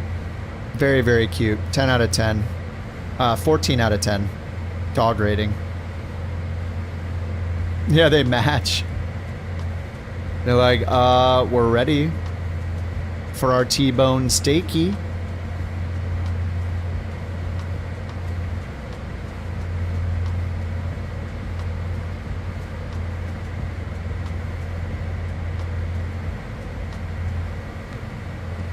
Alright, we got 1006 in Arctics. We're going all the way down to 2200 feet. Alright, let's get rid of the discontinuity. We'll go next page, take Negil and put it up here on the disco. There, we're connected.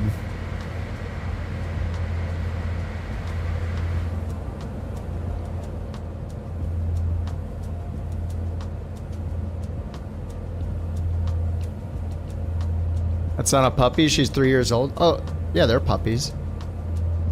They're always puppies. Fully grown, 4 pounds. Ours is like 7. But she's still small. I mean, she's a Chihuahua, she's small.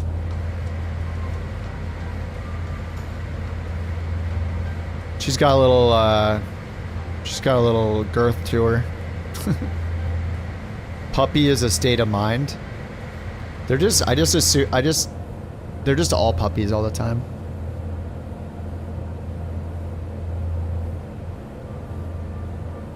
Forever puppies. Your Dane was 173 pounds? Holy crap. Yeah, that's insane. That's terrifying.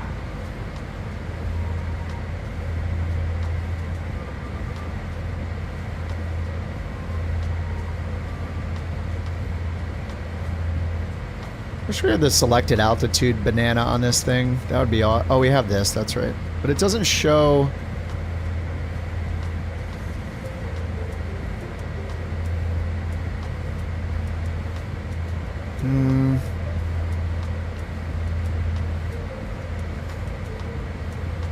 Remember, we have to like look at the estimated altitude to know if we'll be at the right altitude or not. I can't see it right now because it's just all jumbled. So I guess we have to go into here. 5,000 or above at GG 735. Oh, we should put in the destination weather. So let's get the ATIS. And we'll go to perf landing.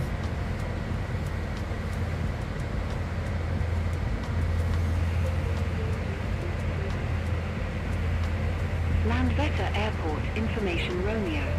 04 Tree Zulu. Wind 105 at 5. Temperature 14. Dew point 1 tree. QNH1006. VFR conditions. Landing and departing runway 0 tree. Transition level 060.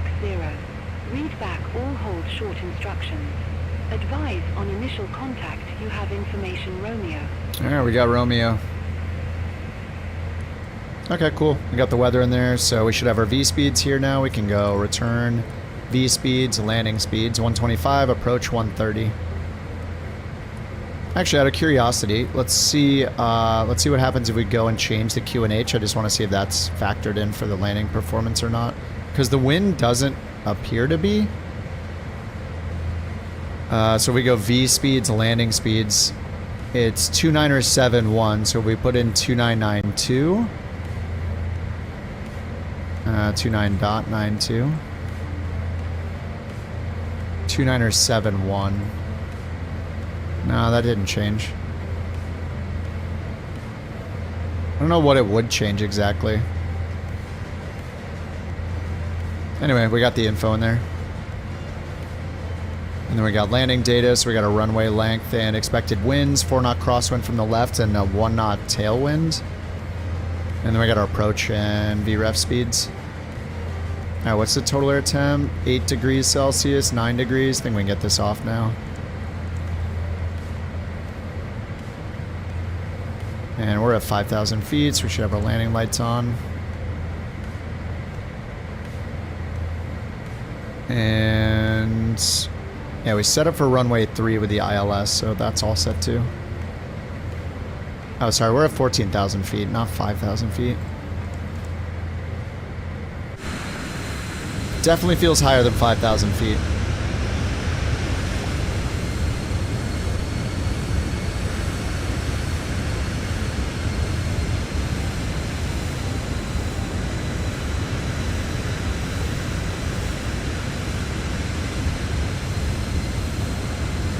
rules are different. It only counts one Bork. You can't enter more than once. What kind of a vibe coder do you take me for? Okay.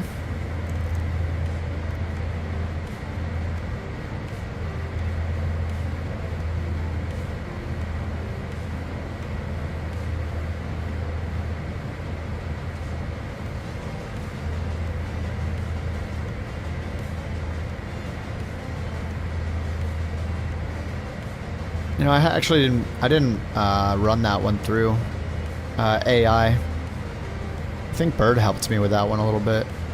Or I took Bird's code from some other random number generator and put it in there.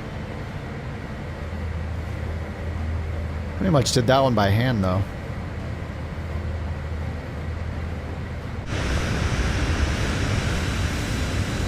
It's all a blur. I remember you gave me the one for the original, like, pick a random number thing, and then you made the crab economy one to determine how many crabs are being generated.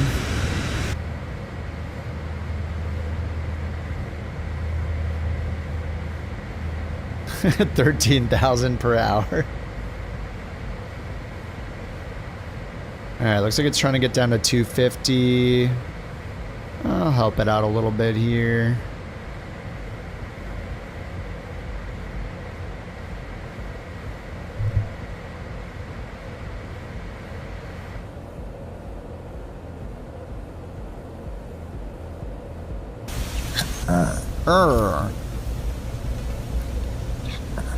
It's so cute. Thank you for the Bork. 20,000 crabs down the drain for a Bork. Thanks for funding the Bork with your 20,000 crabs. That's a lot of crabs.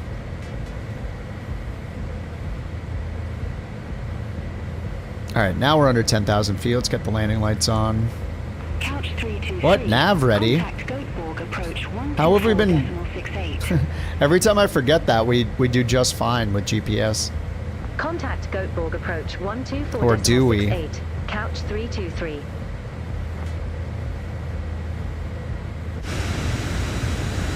Goatborg approach. Couch 323. Flight level 093. Did you say Goatborg?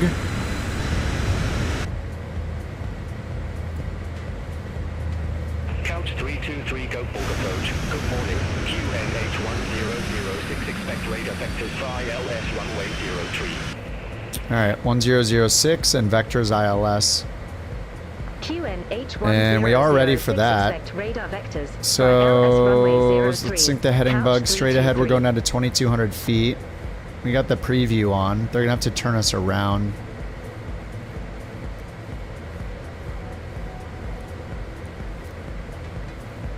Turn us around for runway 3, so yeah, we're turning left. We're gonna be, yeah, we're just gonna need a big left 180. Turn left, heading 190, vectors for the approach. Okay, let's see how it does. 190. Turn left, heading 190, couch 323. Alright, they're taking us around to the east side, I guess.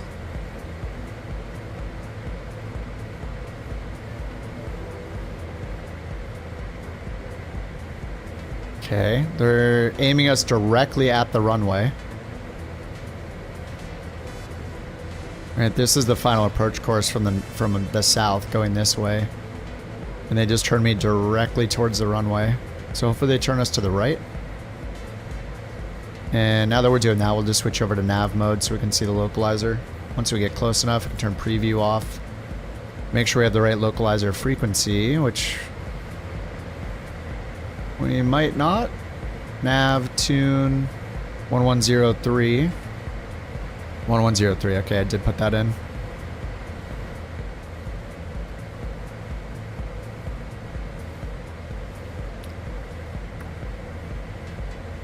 You missed one, yep.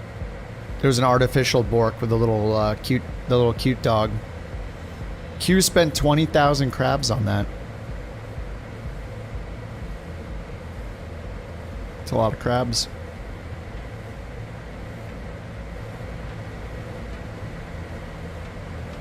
Alright, I'm still going 2,000 feet per minute. I could probably slow down here. We're like really far out.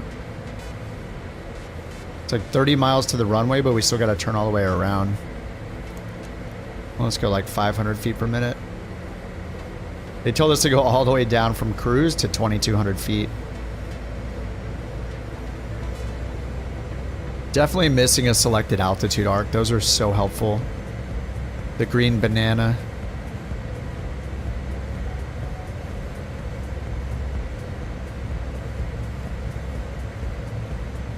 Alright, it's holding us at 230 knots. I think we'll just speed up for a bit. Let's just do 245. I mean, we're pretty low. We're getting close to the airport, but we'll save some time.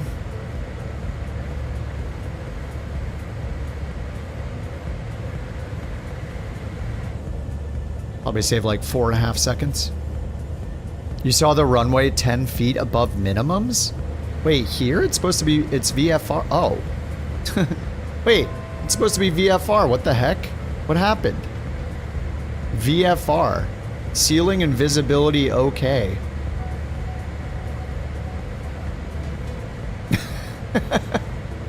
What the heck? Is that VFR? Good luck, everyone. Yeah, Damn no. Good luck. Well, there's a Cat 3. Maybe I should set up for the Cat 2, 104. Let's do RA 104 then. Call it 110.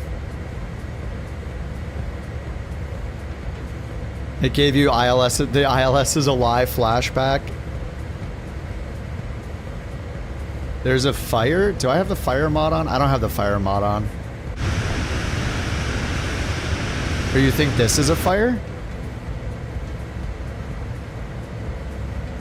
The METAR is just so inaccurate then.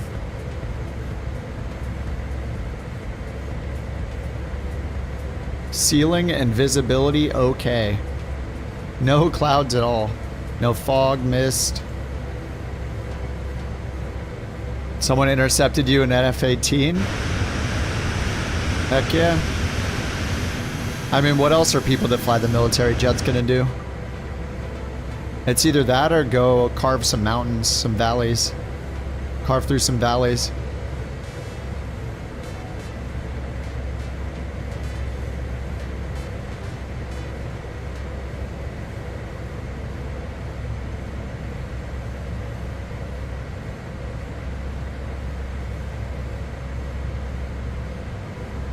Well, this is gonna be fun. Alright, so they still have me going directly towards the runway. Yeah, I think they introduced a bug that is vectoring us to the wrong runway, right?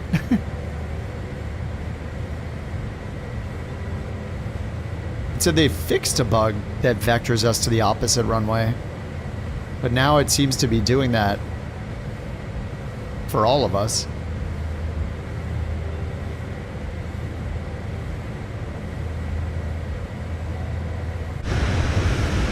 Dude, yeah, this looks really weird.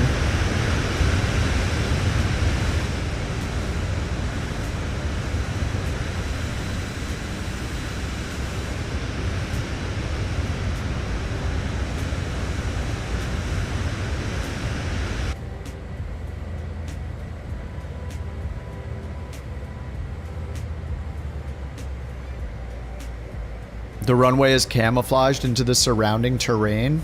Nice. That's great. Alright, I'm gonna give the FMS control again. It'll bring us down to 230. We have the localizer in range, but we're on the wrong side of it. I mean, here's runway 3, but we need...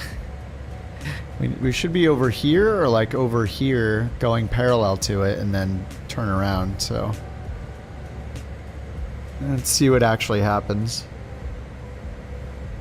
There's an actual fire? Count 323, fly present heading. Maintain 1,500 feet until established on the final approach course. Oh Cleared no. ILS runway 03. Yeah, they get... I don't think I've had it Fly vector me to the opposite 1,500 side before. feet until established. Cleared ILS Alright, runway we're just 03, gonna couch do this 323. ourselves. Let's go to GG 921. Yeah, it sounds like they introduced that bug instead of fixed that bug. Okay. Switch it back to nav mode.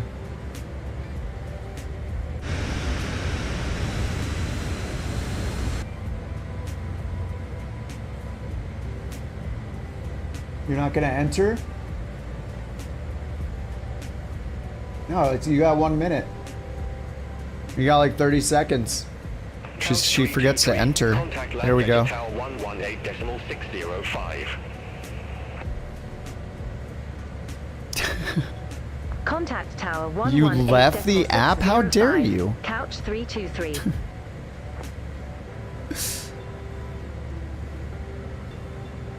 Land Vetter Tower, couch 323. Okay, there's another discontinuity up here ILS too. runway 03. There we go, fixed. Couch 323, Land Vetter Tower, wind 105. We're supposed to be at 3,000 or above. Cleared to land. 5,000 or above. 3,000 or above. Runway 03 cleared to land. They brought me down to VIP 2,200. Kayak sent this DTS. Uh-oh. You have the entire nation rooting for you. This will be the Me? best landing anyone has ever assumed. Truly the best. The likes the world has never seen before. Don't Yeah. screw this up and make me look like a fool. Okay. Beautiful TTS.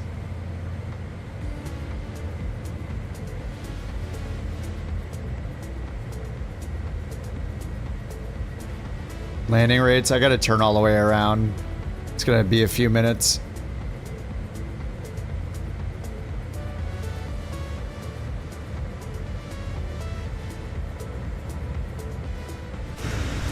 Hit a negative 420. Yeah, we haven't had that happen yet. A 420 or a 69. I don't even know if the code works. I've never hit it, so I don't know. Alright, let's unstow the reversers.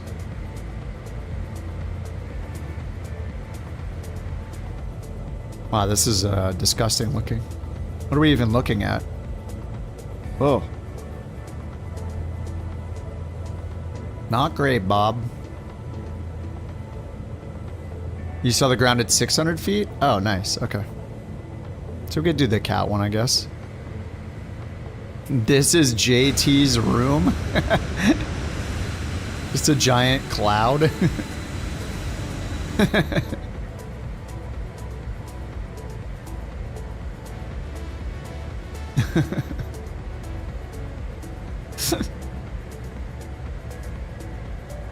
Alright, we got the lights on. We'll get the seatbelt signs on.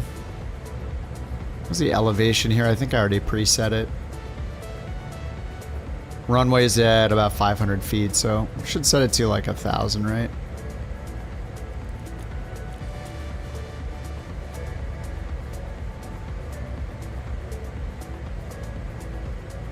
Looks like New Jersey. Battlefield 6 reveal. Okay, I probably have an unpopular opinion here. To me, it looked just like Battlefield 3 or whatever, like the last one I played. Except it looked like they turned up the speed of the game by like 20% and everything looks so unrealistically fast and weird. I don't know. I know everybody's stoked about it, but there's something about it that looked so fast and unnatural. I'm not saying that Battlefield was ever like natural. It's not like a sim, right? It's not like Tarkov, or my other buddy said like, yeah, it's not like Arma, right? But it looked like they're trying so hard to make it fast paced that it looks so awkward. Every time I watch somebody like ADS or turn a corner, they're just like, all the movement is so ridiculously fast. I thought it was on fast forward. Every time they res somebody, it was like instantaneous. It's like with the defib, it wasn't like they had to like decide whether to commit to rezzing someone or not with the defib. Like the defib should be fast, but it was like their character didn't even like lock them into an animation for 1 second while they're performing this res. You know, like stuff like that. And I saw them going up and down on like ropes and cables, and it was like instantaneous. Like there was no like attaching to it. It was just choo, choo, choo, up, down, up. Like, I don't know, dude. It looked way too arcadey. It looked like it was like at like plus 25% speed. I didn't like it. I was not excited about it. And they didn't turn it into Fortnite. Like, it looks like a Battlefield game. It just looks like... Oh, what's going on with my... What am I doing? Wait, I was on nav. Where are we going? What the heck? Oh, I'm not on FMS mode. Whoops. It's okay. We'll just turn around and intercept it. But yeah, it looked... they're way too fast for your millennial... Yeah, I don't think it's I don't know, maybe it's that I've you know, years have passed and my brain is slower since I last played a Battlefield game, but I don't know. It is possible. It just looked way too fast. It just looks like they're trying to force it into this fast-paced game by just making it everything ridiculously fast instead of it being like the other Battlefield games. Yeah, I don't get excited about them either. Maybe I'm just too old now.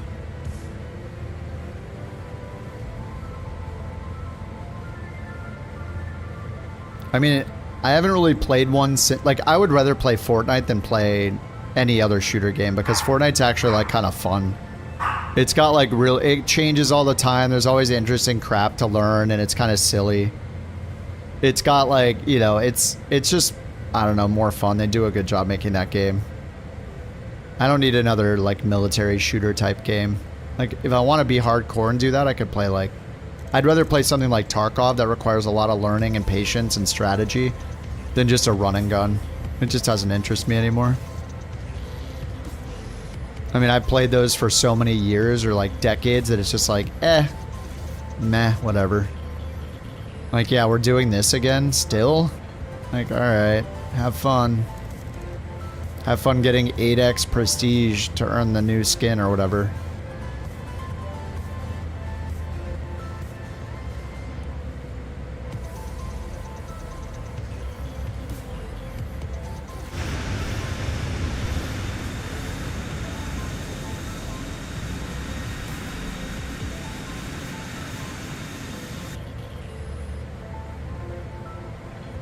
I'm just curious to see what people say about it when it's actually available, because every time you see a game where it's just like all these streamers and only streamers doing it and all of them say good things about it only because they're all too scared to say something bad, it's just like any other sponsored content, right? They're there, all expenses paid or whatever, being one of the few to try it out during their huge presentation, and every time they ask them how it is, they all only say good things about it. So you just, like, what's the point of even saying anything? You might as well say nothing.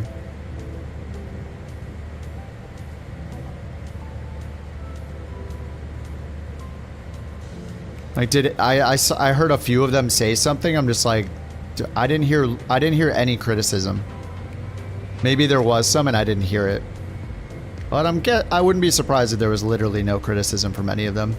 Because just like any other sponsored type stuff, it's like, oh, well, I don't want to be the one to speak my actual mind and say what's wrong with the game. I'm just going to pretend like everything's good because I want to be invited to the next one.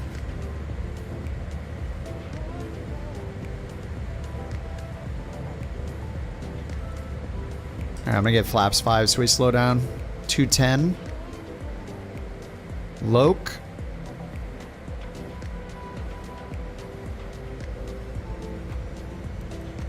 I'm gonna go down like 500 more feet.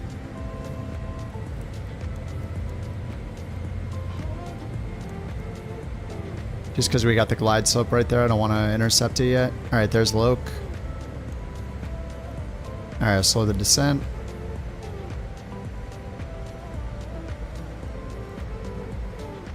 Alright, we're capturing 2,500 feet. Let's get rid of the music. Let's get the predictions on.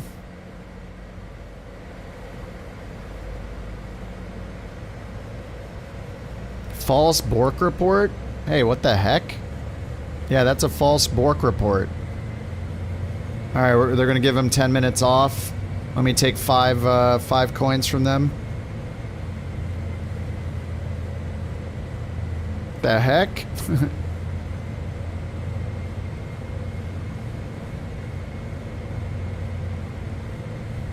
How many do we take? That was very blatant.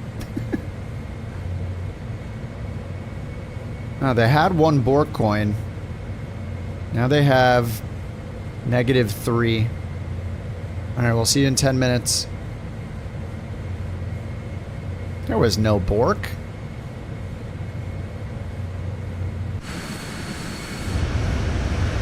It's very serious business. False Bork reports will not be tolerated. Why am I in roll mode? Wait, what is... Did I just fly over the runway while I was doing that?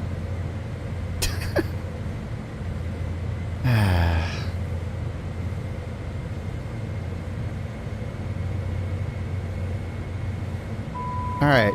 Autopilot, I hate it. Get it off.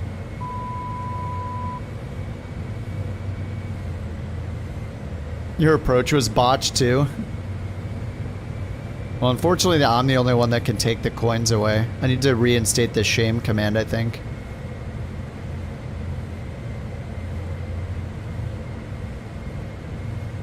What I need to do is actually make a false Bork report command that will auto do all of that. Anybody that entered the false Bork report, the person who initiated it, they all get punished automatically.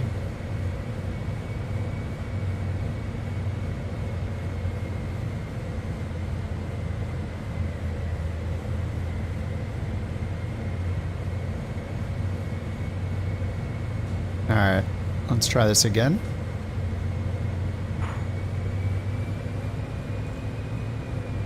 Get the speed down to 170.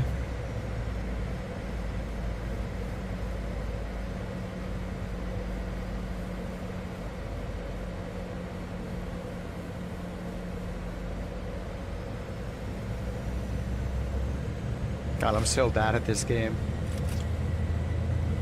Yeah.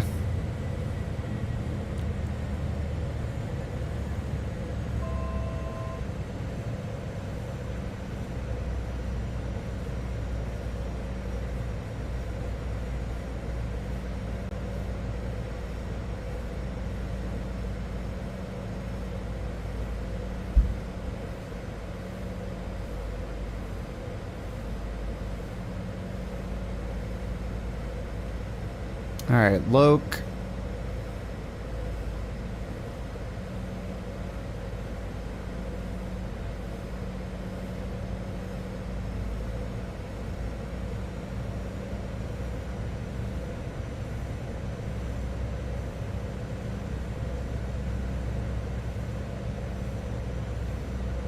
Alright, 2400 AGL.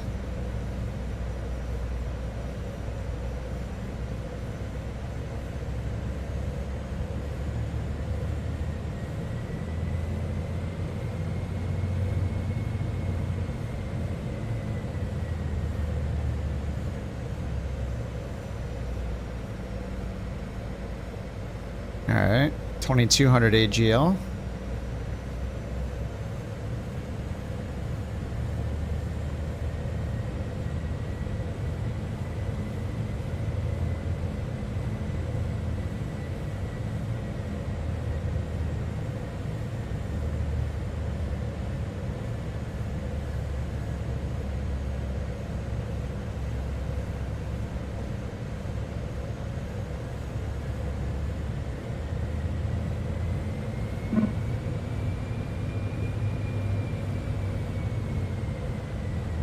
Alright, glide slope's coming down. Let's get the gear down.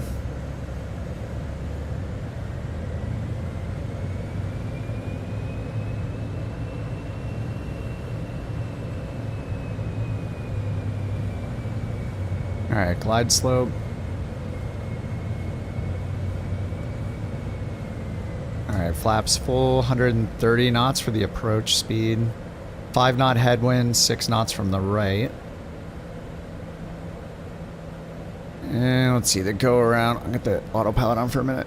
Go around 3,000. 022, climb 3,000. Alright, 022.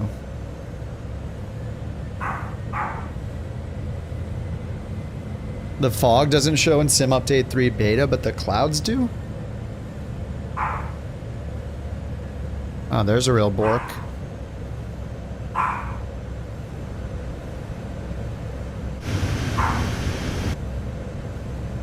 It's my time to shine? No way. There's like 20 people entered. Information Sierra now current. QNH1006. Alright, 1006. There's the outer marker.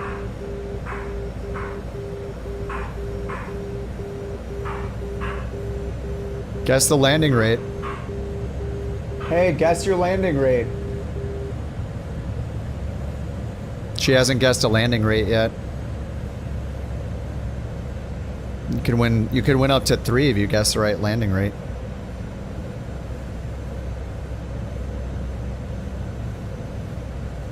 Just type a minus and a number. Feet per minute.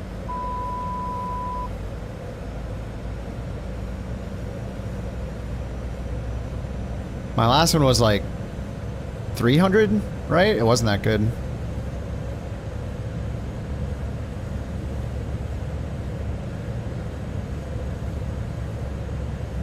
Alright, we're at 800 feet.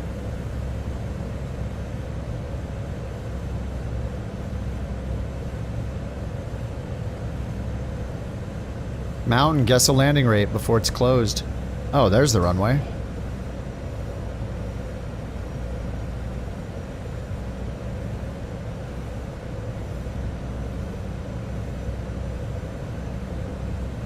It says winds are calm now.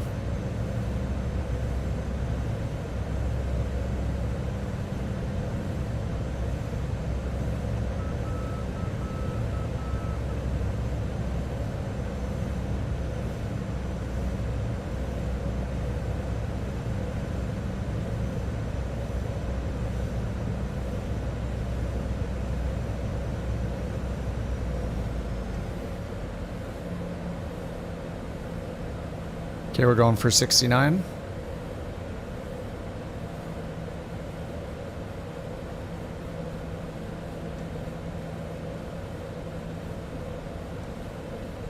Going for 4 feet per minute.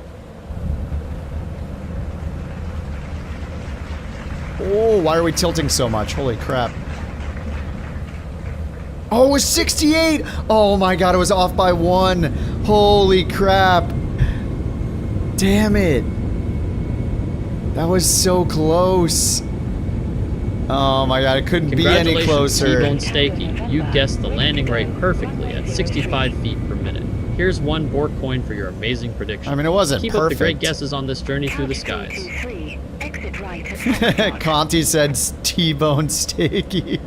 JFC, come on, Kip. Dude, I messed up. Crap. That was so close. Rigged T-Bone Stakey with the BorkCoin. Have 1 job. Dang it. That was so close. 68.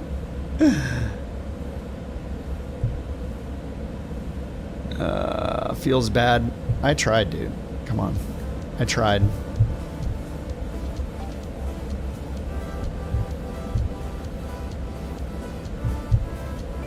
Lufthansa 2 Tango November, Landvetter Tower, wind 125 at 4, runway 03, cleared for takeoff. Runway 03, cleared for takeoff. Lufthansa 2 Tango November.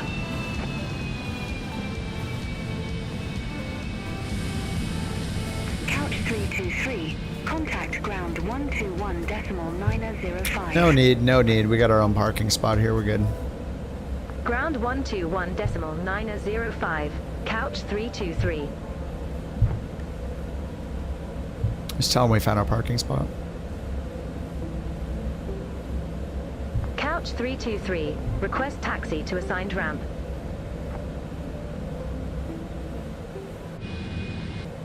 That's good enough. 323, ramp 68 taxi via Golf. Zulu, Kilo. Ramp 68 via Golf. Zulu, Kilo, Couch 323. Yeah, that's how you turn it off, right?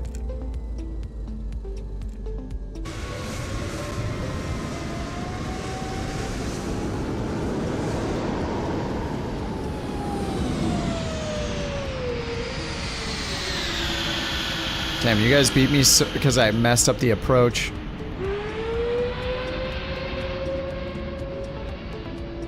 Hey, I gotta check the landings.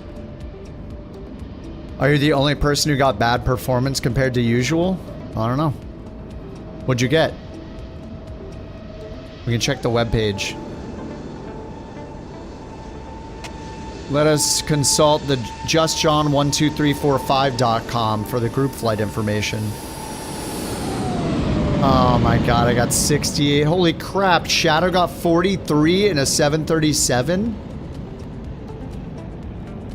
Deej got -30 in the CJ4? Seller got 21 in a 727. Hacks. He's hacking. Here comes Ren.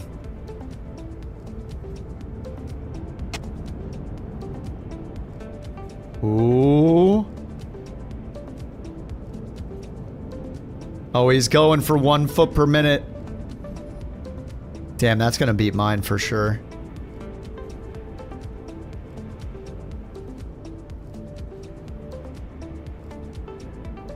Oh, Jake just took spot number 5 with 88 feet per minute. Oh, Ren just took number 4 with 48 feet per minute. Holy crap. What did we get on the last flight? I got 301, which was like one of the worst. I'm not in the top 5. T-Bone Stakey was 77 feet per minute in the CJ4. T-Bone Stakey on top. Steak. Pilot Seller again, 181. Q with 174. Yeah, we had it pretty rough the last flight compared to this one. Look at this one. 12 of us. Jeez. Yeah, very nice, very nice. I thought 68 was good. I was wrong.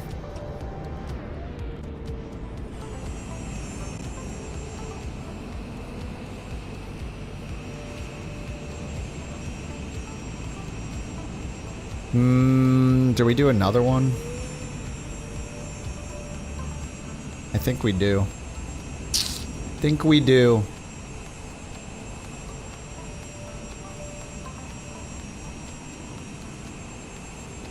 Now let's make sure I got credit. Yes, completed.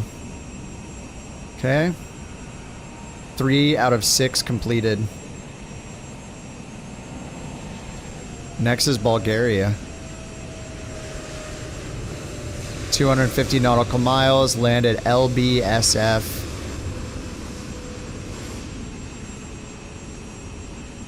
Okay, let's find a departure.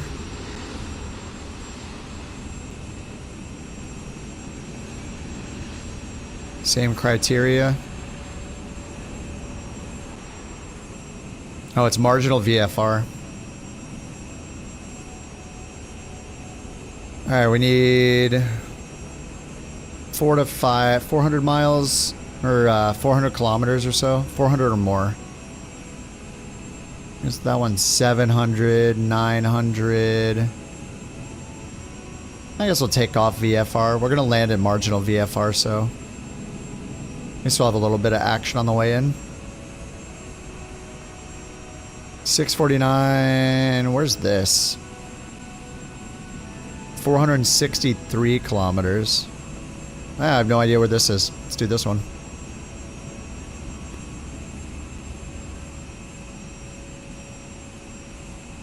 Bulgaria.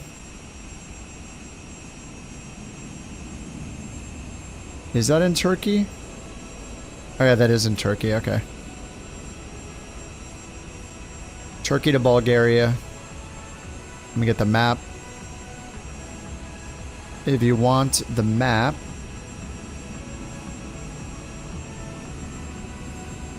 or if you want that, the data of the 2 airports there like I'm looking at, there's the link. There's also charts. If you don't have any charts, you could see what kind of charts they have in here. So the METAR at the destination is winds are variable at 1 knot, few clouds at 1,000, scattered at 7,900. Okay, and mist. All right, sim brief.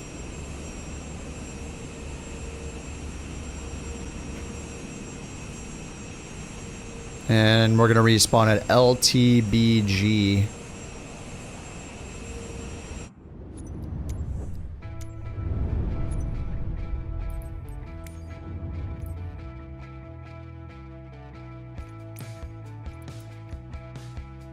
Okay, and then the arrival LBSF Sophia. All right. I will park at the last parking spot.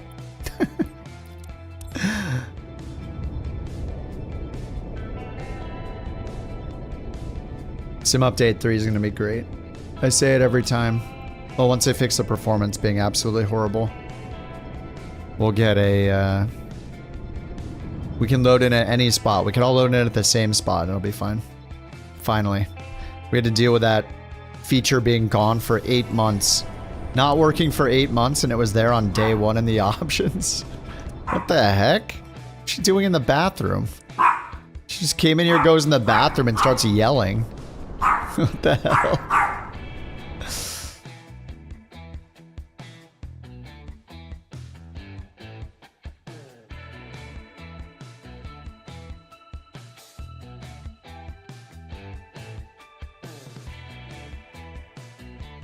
All right, T-Bone Steaky, have a good night. I gotta do one more. All right, speed run it. Weights, import. Done. Fuel is set to 4507. Sim brief, refresh. 4507, looks good. Home, ground services, get rid of the covers. Oh, we have no ground power. Okay, let's go to weights and add some fuel then. We're at 4502. Let's make it 4700.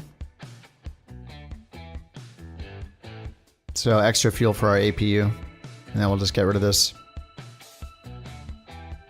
Alright, let's get battery 1 and 2. Get the lights off. Emergency lights and standby power, and then get the APU started.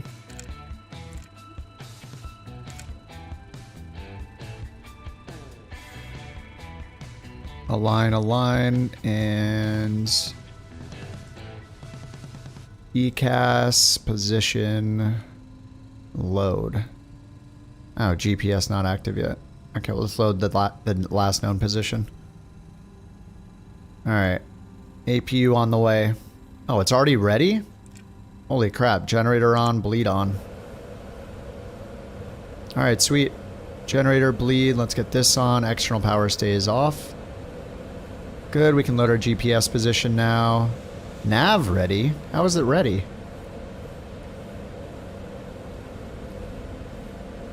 Alright, now we're aligning. Uncage that. And let's hit comma. 2978. Let's go to PFD setup, HPA. 1008 on the altimeter. And let's get beyond ATC restarted. Damn, there have been 12 Borks today? Holy crap. That is ridiculous. 12 is a lot. I think only 2 or 3 of them were fake. Oh no, we did have 2... Sorry, there were 2 false Bork reports, right? So there were really 9. And then of those 9, I think at least 2 of them were crab Borks. Artificial Borks, but, you know, allowed.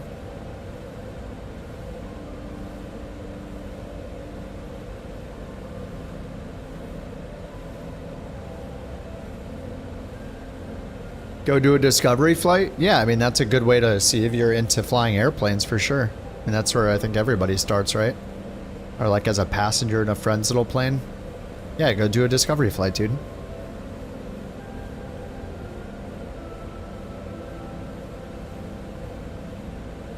Alright, beyond ATC on the way in. Also, you gotta put a message after the command. Look at the instructions in the under the video player on Twitch.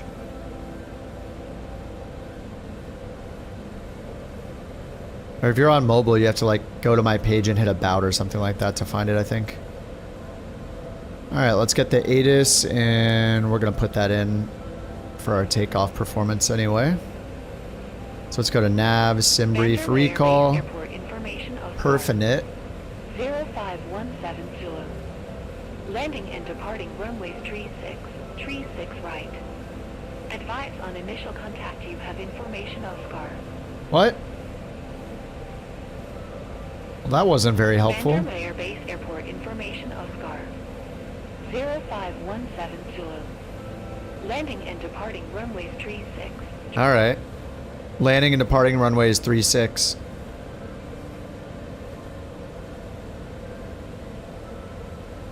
What's up with the sim brief route going due north? Oh yeah. I don't know, it could be an airspace thing, who knows? Airspace, terrain. Yeah, it could be restricted airspace. I have no idea. I don't ask questions, you know, I just fly the route.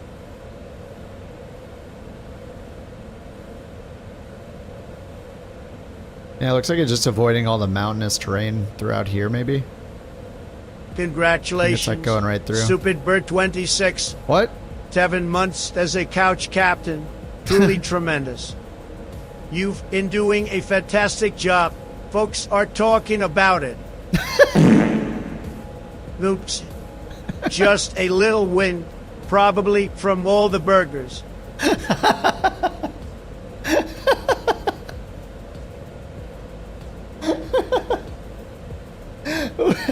The burgers? I don't think I even told it. I think I just said occasionally fart and blame it on something, make up an excuse. Bird, thank you for 7 months, dude. Just a little wind. Okay, let's go departure.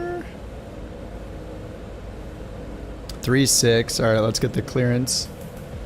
Couch 323, ready for airways to Sofia. Ready for airways. Let's do it. Ready for those airways, man.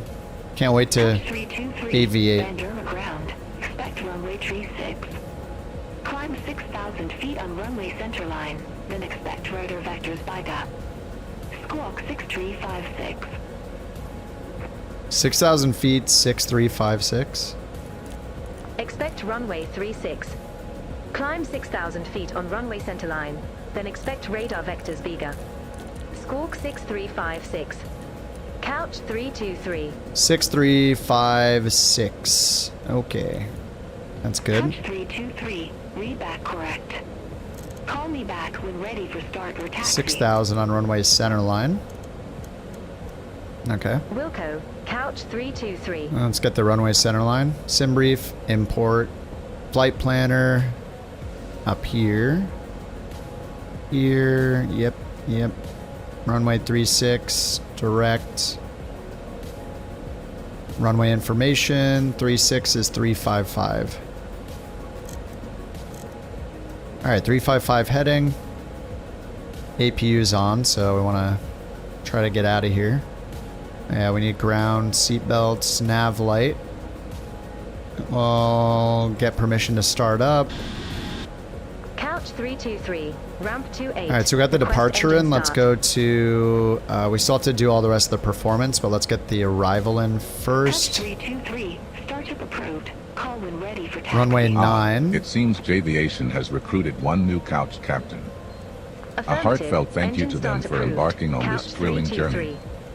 Each new captain adds to the joy of virtual flight. Welcome aboard, brave soul. Brave soul. Jay, thank you. Thank you for the gifted. Thank you for the gifted membership. Welcome, East Coast, to the Couch Captains. Don't forget to forget your top of descent at least 50% of the time, or you're at risk of forfeiting your membership. All right, we're going to 43,000. 43000. ISA deviation +9. Good. Sync the EFB, confirm. Okay. 38 minutes. And we'll just get the METAR from here. We got temperature 24, that's right. Altimeter is 1008, which is 2977. Wind, 010 at 18. Good thing they gave us 3.6. The translation for true to magnetic is -6. So that's going to make it 004 at 18 for the wind. Okay, next it is dry, and we'll do flaps 5. We only need 2,800 feet for the takeoff. 17 knot wind. Okay, 2,800 feet. Easy. And then there are V speeds, rotate at 128.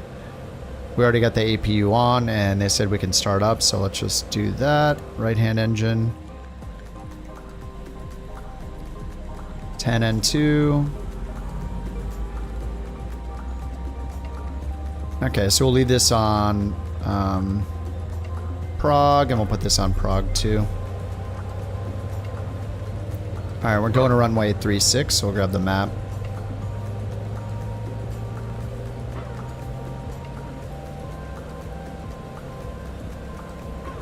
Alright, so we just go south here, all the way down, full length. Can't use the displaced part of the threshold because it's yellow. Alright, let's go engine 1. Not a Bork, not a Bork. Okay, nav is ready.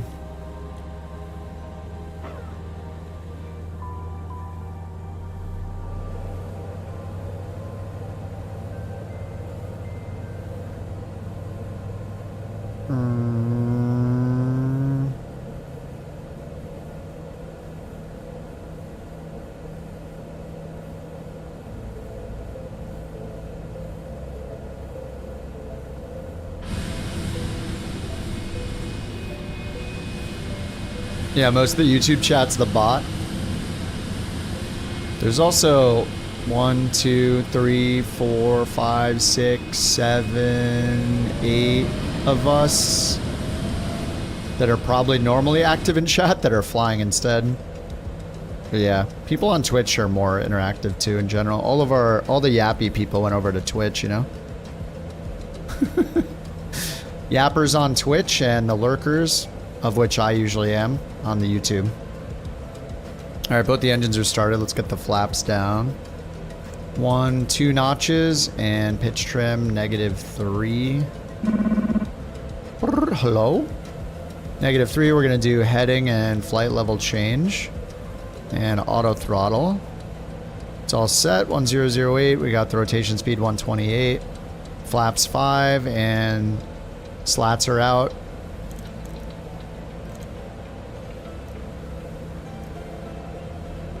Alright, let's get the taxi light on. Ground couch 323, ready to taxi.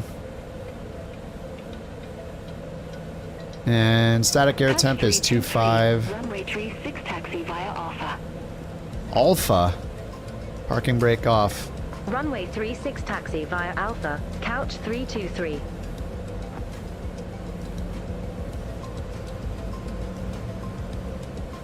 Oh, I saw the chalks, don't I?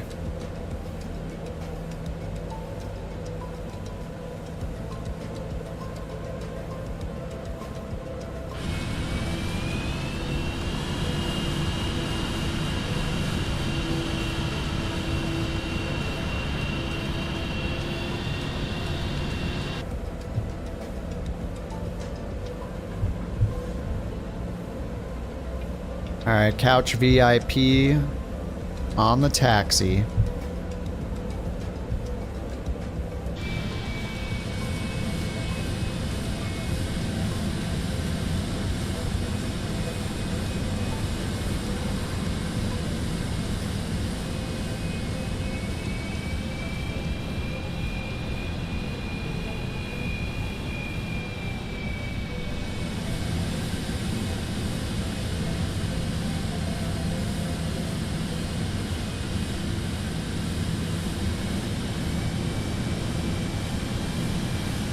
Whoa, Q. He's got too much power. Oh, I should have switched to the non-winglets one. Yeah, that's fine. Maybe next time.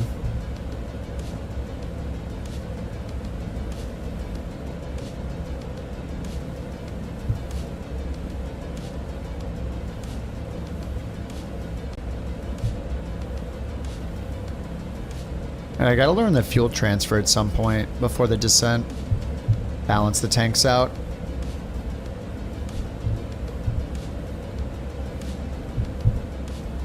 Exclamation cheers. Cheers. I'm just drinking water. I'm all out of beverages.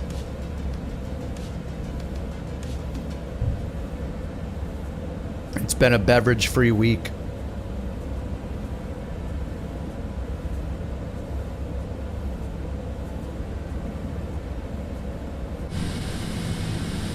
Oh yeah, a little couch taxi here. Faster. Faster.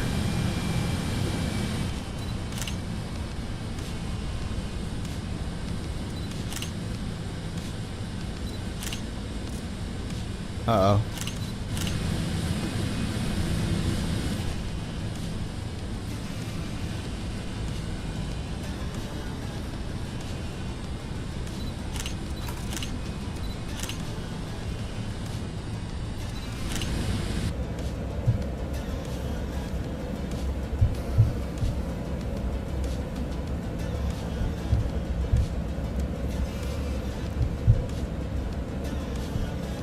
Oh, the stutters.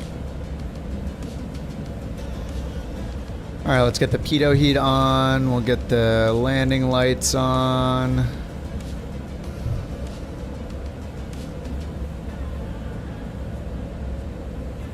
One more flight. Then I think we'll have 2 more left on the challenge, on the achievement. Alright, over to tower. Contact Tower 122.1, couch 323.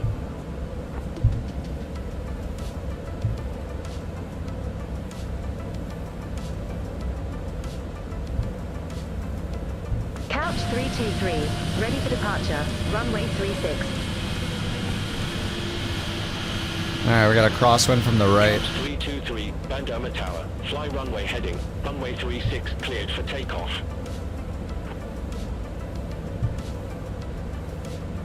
Fly runway heading, runway 36, cleared for takeoff, couch 323. Somebody better bork before she wins it. There is a bork, but I don't think the mic picked it up. But they can't hear it, so. Don't let her win. Oh, Speed! Oh my god. Uh-oh. Stole it at the last second. Yeah, but they couldn't hear it, so they don't know that she's in the other room barking. All right, really? Insider borking. All right, takeoff. Toga activated.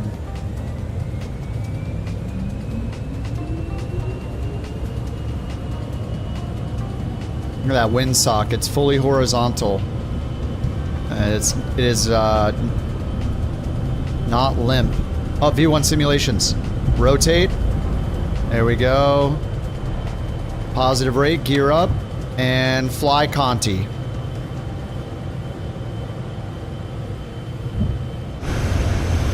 Woo. Oh, it looks so good. Great job, Rich. It's beautiful. Absolutely VIP.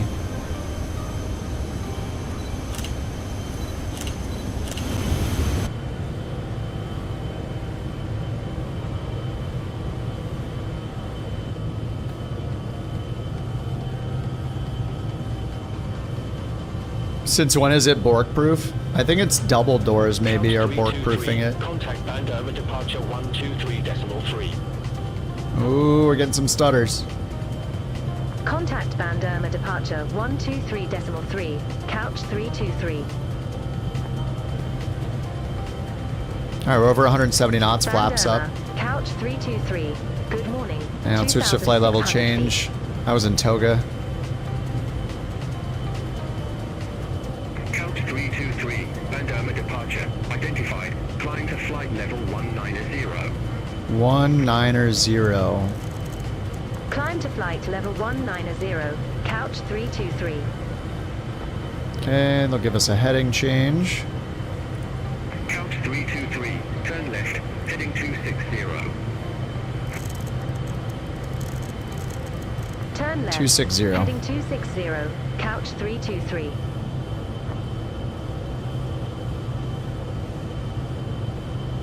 Yeah, this looks pretty nice. Alright, goodbye Turkey.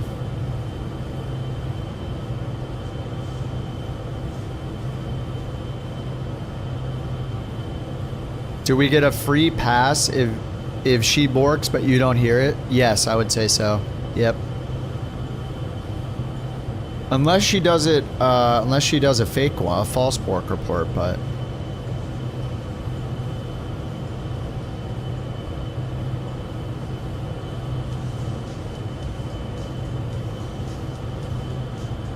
then it's impossible for you guys to know if it's false or not.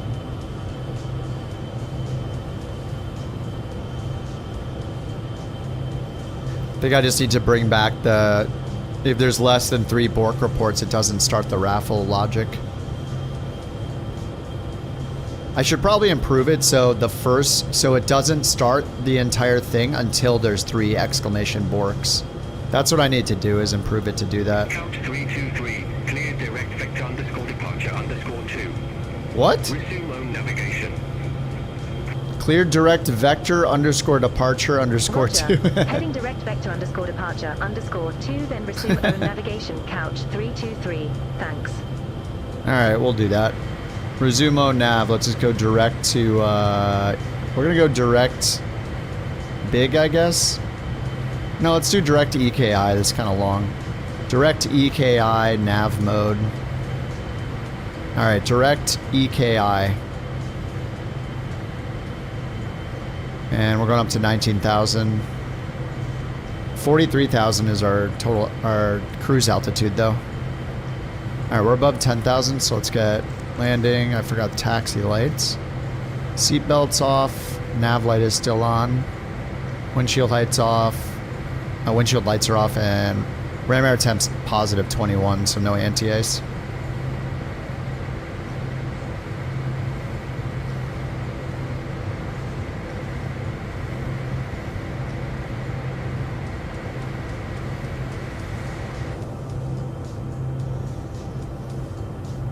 You were really hoping the metaverse would take off so you could fly people around for money?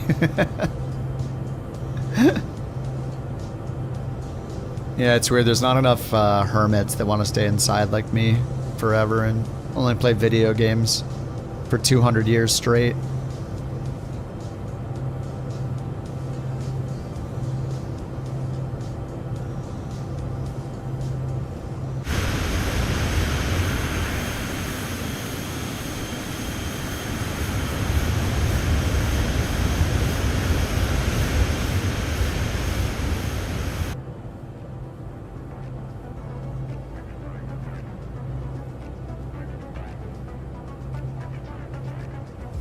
Dude, look at these clouds are looking really good right here.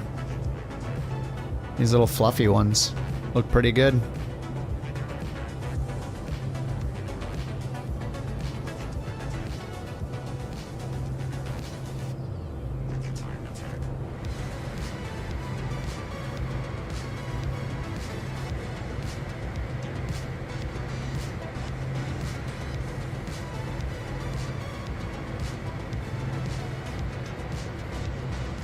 Couch 323, you off course.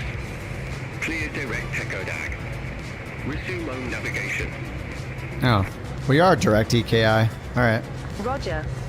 Cleared direct Tecadag. Resume own navigation. They told me to Couch resume on nav 323. before, but I had that weird vector or whatever _1 bug.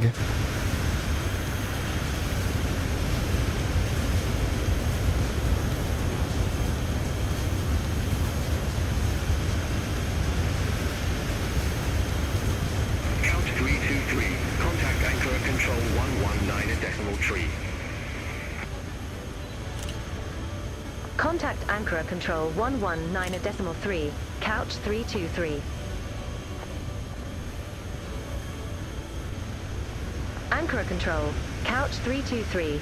Climbing flight level 168 for flight level 190.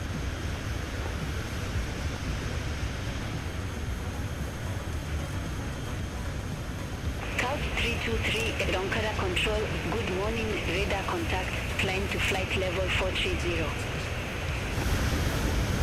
All right, climb to 430. Climb to flight level 430, Couch 323. All right, 18,000 feet. We can get the APU off.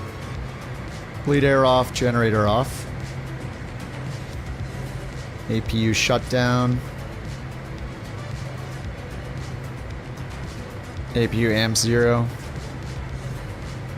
Oh, what does that mean? APU relay engaged? Is that just with the master switch, maybe? Contact 861, clear direct Okipi, cross Okipi at or above 5,000 feet, cleared ILS Yankee runway 24 right. Hey, now that's gone. Okay, master switch off. Cross Okipi at or above 5,000 feet. Cleared ILS Yankee runway 2 for right. Sunter gate 61. You have a buddy who's a pilot for the BlackRock G50 group. Every time he sees me watching you or comes over to sim, he swears it's so very close to the real thing you could do it IRL. Oh, like when we're doing like the all the SIDS and stars and stuff.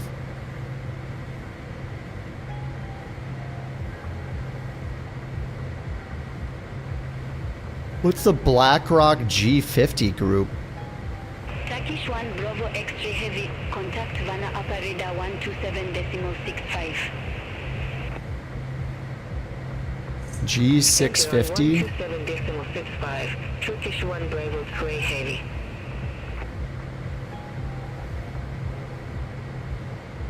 BlackRock Aviation Services.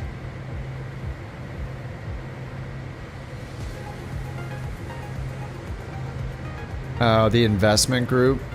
Yeah, wonderful. Everybody's favorite.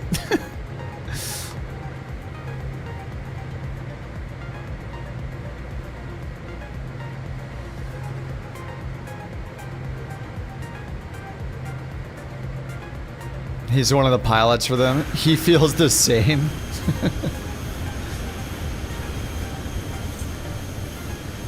Maybe not quite if he's working for them. Turkish for November uniform, a contact Vanna upper radar 127.65. Bye bye. But yeah, I still don't, you know, no amount of simming could prepare you for like what it feels like to be in control of a real plane. I think it'd be terrifying.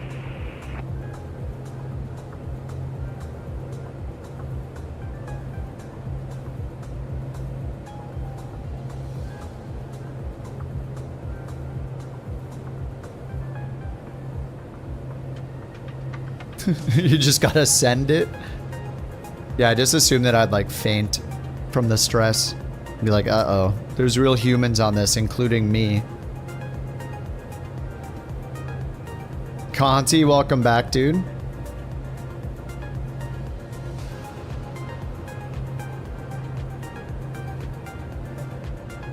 That was a long minute. Wait, what time is it there now? Is it like 9 in the morning or something?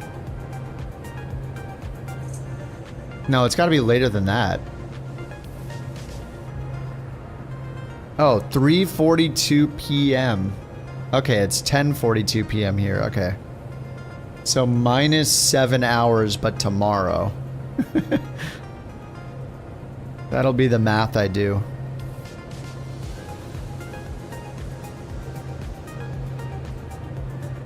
An Australia minute?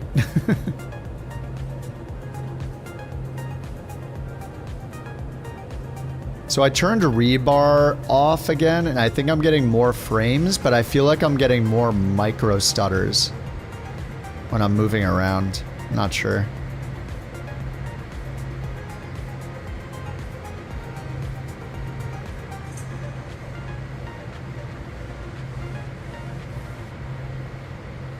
SU2? They didn't drop SU3. They made another beta and it still performs really bad.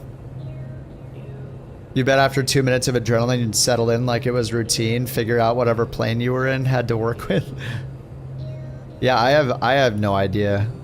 If I was looking for a career, I would probably at least go to a discovery flight at this point and pursue it, like if I liked it, but yeah, I'm pretty settled in my career, so.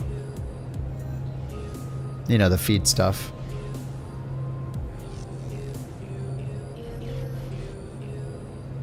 I mean, Sim Update 3 is not going to change anything drastically. I mean, it's night lighting and you can download the content locally, which doesn't even, doesn't really improve performance, and worse FPS so far.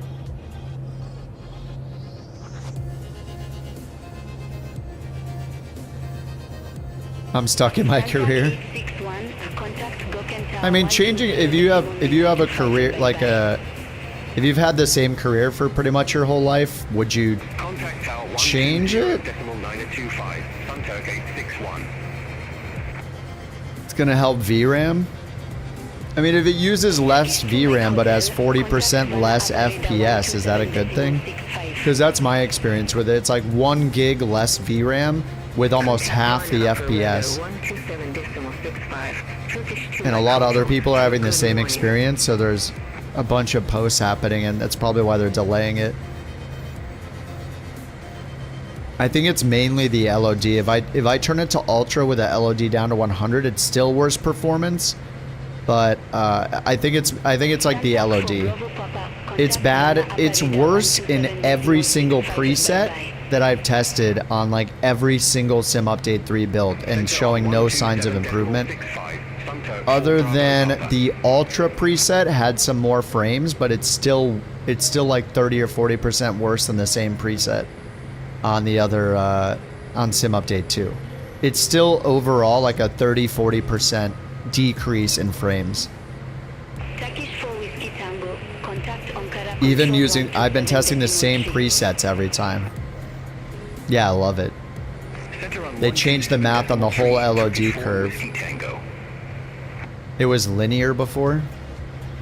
Whatever they did, it's destroying performance horribly. Okipi? They got cleared to Okipi. Cleared direct Okipi. Cross Okipi at or above 5,000 feet. Cleared out Yankee runway 24 right. Turk 77 Juliet Hodel. Hodel? What the heck is going on? Turkish 1 Sierra Alpha, a contact Ankara Control 127.3. Have a good morning. Synaptic. I haven't done. I mean, I heard that the A220 is like them plus any builds, so I assume it's going to have 10 FPS if any builds is involved, but I guess we'll find out. If any builds is involved on the model, it'll have 10 FPS, right? Or I guess if they're involved in the programming of any of the avionics, it'll have like 10 FPS and WASM crashes, so I don't know, that kind of worries me. If any builds is not touching the code, then maybe it'll be okay. If any builds is involved with the code, then I'm worried for it.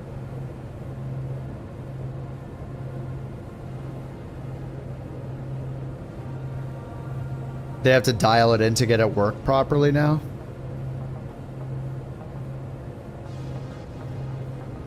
We're gonna all need like all sorts of different settings we're not usually changing, probably because of this. We're gonna have to like... The thing is, like, they should be going through the settings and updating all of the graphics presets then based on the new behavior, so the presets get the same performance roughly as they do now.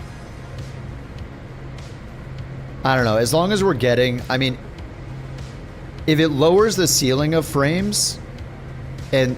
Or sorry, yeah, if it lowers the ceiling and raises the floor, then that's good, right? That's probably fine. But you guys know, like, I tested it so many times where I was getting like 30, 40 FPS, and then I go to Sim Update 2 and I'm getting 80. So if even with the hardware I have, I can't maintain like 60 plus FPS or even like 70 or 80 in GA planes, then that's bad. Like, I don't really care, right? At the high end, right? The difference between 220 FPS and 140 FPS is not going to be anything noticeable. Like, it's still going to perform great. So, but if it's suddenly like I'm getting 30 FPS instead of 70 or 80 with the same scenario, that's really bad. So, I don't know, maybe it's, I don't know, we'll see. I don't know.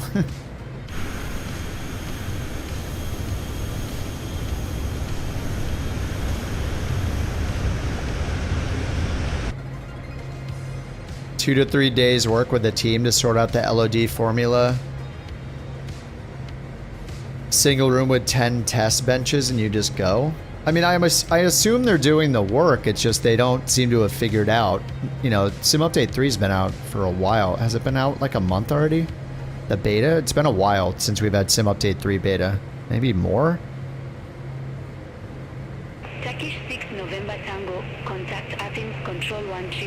Yeah, the performance difference on the low at the lowest FPS you get is the concern. 135.875, Turkish 6 November Tango. Like, I should really be testing it like the 777 at LAX to see, because that's the absolute worst scenario. So if they do something where sitting in the 777 at LAX, my worst FPS is getting better, but in the most like ideal circumstances where I'm in the middle of nowhere in a GA plane, I'm going from 160 to 100 FPS, then that's fine, right?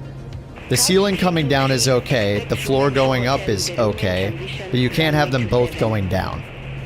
Like, I don't know, performance has to be the same or better. It can't only get worse at both ends, then what's the point of doing it?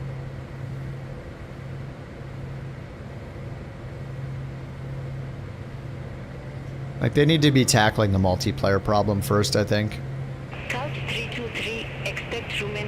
If I worked there and was in charge, the first change I would make is no full planes ever load in multiplayer. That's it. That's rule number one. You just implement that. And then the next thing you implement is developers can optionally make a plane. If it doesn't already exist, the developers can like provide one. And actually, it should really just be on Microsoft. Unless it's extremely specialized, they should just be filling out their default multiplayer plane models, and it should use them as, you know, and then obviously the model matching needs to actually work. But they should never ever load. There is no reason to load a full res plane in multiplayer, period. No reason. Don't do it. Bad idea. It was always a bad idea. Every multiplayer plane and every injected plane should be forced to use generic models. If they end up introducing shared cockpit, the way it should work is you group up in the, like a lobby you do in any other game, and decide to fly together, and then you load in that plane, and it still only loads that one plane that you're going to be in for that session. If you want to change planes, you load out back in the group and then load in the next plane, because there's just no point. There's no point in having every plane loaded in the way it is right now. Center on 127.65, Turkish 2 Golf Mike.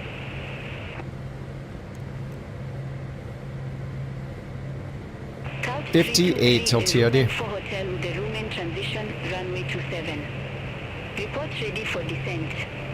Alright, we're getting the room in. Alright, expect the room in for hotel with the room in transition, runway 27. Couch 323. Report ready for descent. Oh, they said that at the same time. Couch 323, a room in for hotel with a room in transition, yeah. runway 27. Verify ready for descent. I'm just going to hit acknowledge. I don't know how it wants me to read that back. They're giving me the arrival and verify ready for descent. Hotel with the room in transition. Oh, call when ready. Call when ready. Couch 323. All right, so room in for hotel, room in transition. Is that what I have in? Turkish 2 November heavy. Contact Havana upper radar 127. No, they changed us. So runway 27 instead of runway 9. Oh yeah, here's this this issue, so this happened last time. Radar 127.65, Turkish 2 November heavy. So let me go back to the flight plan. So we're currently set up for the Ruma 5D on runway 9. They changed us to runway 27, and if I go in here and try to change it to 27, it's missing. So what I need to do is, at least a workaround I've found, is to go into the flight plan, hit next until you get all the way down to the destination airport right here, and type it in again.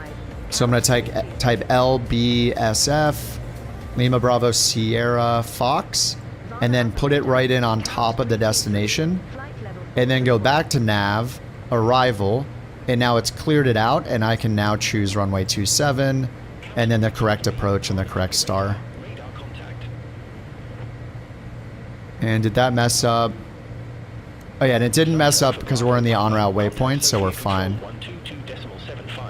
So now I can switch it to the Rumen runway 27. So I'll just pick ILS Yankee, vectors. Next, Ruma 4 Hotel, arrival, activate. Okay, and then we have a discontinuity. Flight plan, next, move Rumen up here. Okay, and it goes PDV to Rumen. Oh, hit delete and then hit runway? Wait, does that work? Wait, let me try it. Arrival. So wait, runway, we go back to arrival. Hit delete, hit runway. Oh, nice. Making it difficult. Yeah, I knew how to do this, and I thought I'd show you guys the hard way. Just to mess with everybody. Thanks, Q. Yeah, okay. That's way easier. Wait, hold on. No, it's not. Wait, hold on. Delete 27. Look, no, it doesn't work. Look, I can't pick runway 9. So I have to delete both, right? Yeah, I have to delete the star as well, so... Okay, it's kind of the same thing. But yeah, okay, I don't have to switch screens. Okay. You can't just switch runway. Okay, that works though. It's fewer clicks.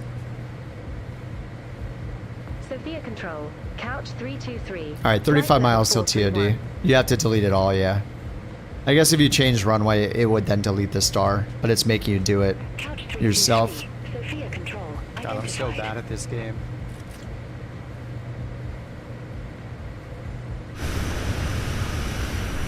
Oh, it sounds like we're getting a police chase? What do you mean? How do you know we're getting a police chase?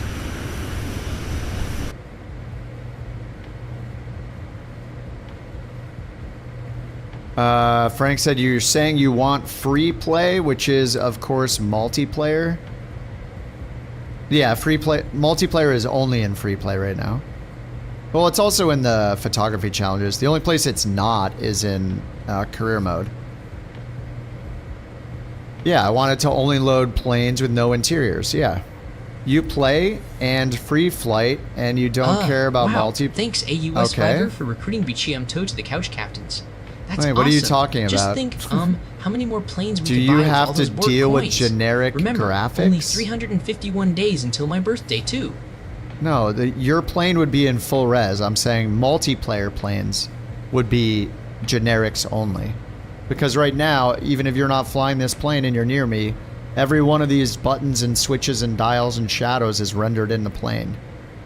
Including this little CDI tape and screw and altitude screw and shadow underneath the master caution. Like, the point is that if you use multiplayer, anybody in multiplayer should not be in a full res plane. Once LOD is working, and do you think that's going to happen? How long do you think until every developer makes LOD work correctly with every plane in the sim? Yeah, but how many years though?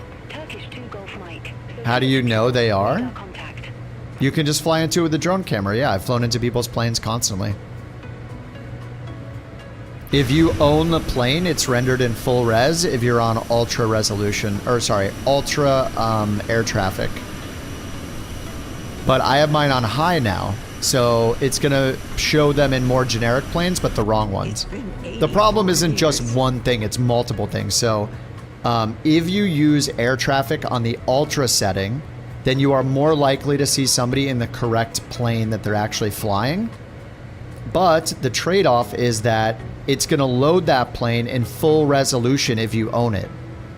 Every seat, dial, switch, knob, etc. It's going to load the entire plane as if you're flying it. It just won't have the screens turned on. So to solve that for now, the only solution is to lower air traffic settings. And so I lower them down from ultra to like high, medium, or low. And that does make it so it doesn't load in the full plane resolution. So saves performance. But the problem is that the model matching is so garbage that you almost never see anybody in any plane that like is anything close to what they're flying.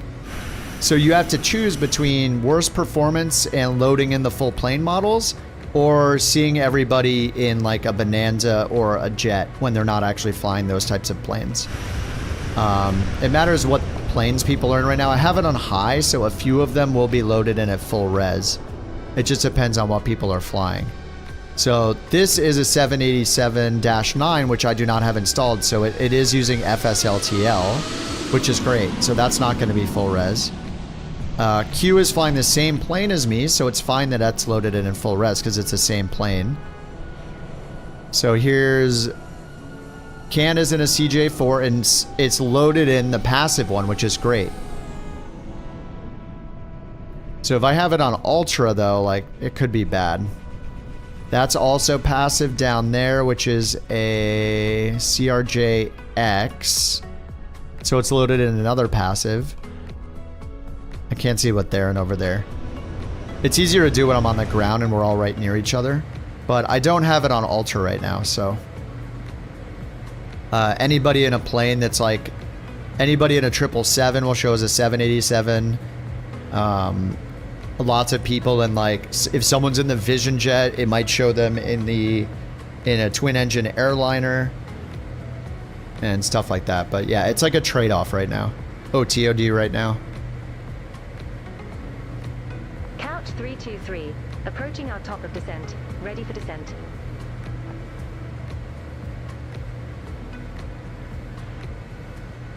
Couch 323. Descend to 3,000 feet. QNH1016. Descend at 3,000 feet. Descend to 3,000 feet. Couch 323.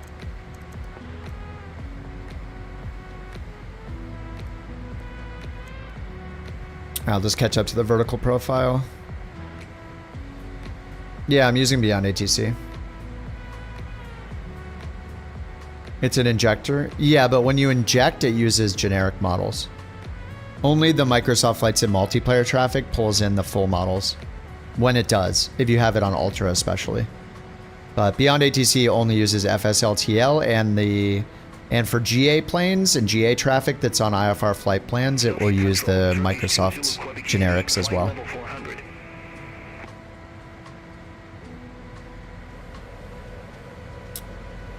Yeah, that's fine for you, but I use multiplayer every day, so... If you don't use multiplayer, you don't care, but I do, and I care. Because I want to see people in the planes they're flying, or the most accurate generic model that's available for the plane they're flying.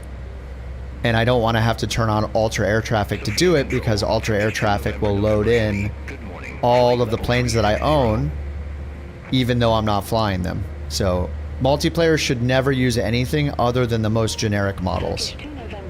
There should be generic FPS-friendly models for multiplayer purposes from day one of 2020. And they didn't do it, and they still didn't do it. It's a huge problem. They never should have done it the way they did it. It's just such a horrible decision. I mean, not to mention you can't even see what plane somebody is flying that would make you want to buy that plane. Like, it's the basics of any game that's like ever existed that has cosmetic stuff, or, you know, things that are also cosmetic to make people want to buy them when you have an in-game marketplace. Like, it's just a huge performance problem and even a huge missed business opportunity for them. I mean, the reason why like Fortnite makes so much money is because people see somebody else in another skin. Yeah, exactly. And they see that person like, I want that. And then they go buy it themselves because they think it's awesome. It'd be no different in Flight Sim. You would see traffic of multiplayer planes or AI injected planes, whatever, using any plane that's in the entire database in the marketplace. And you could see it and be like, that looks awesome. And then go get the full version of it that's flyable. But they just, you know, anybody that's ever played a multiplayer game with cosmetics would know to do that, but somehow, you know, 5 years ago when they made 2020 and released it, they didn't know that exists or something? I don't know.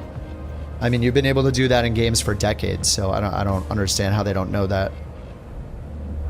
And then, you know, just the whole concept of multiplayer and the planes loading in full res, it just being able to do that is a clear, like, just a huge oversight. It's pretty insane.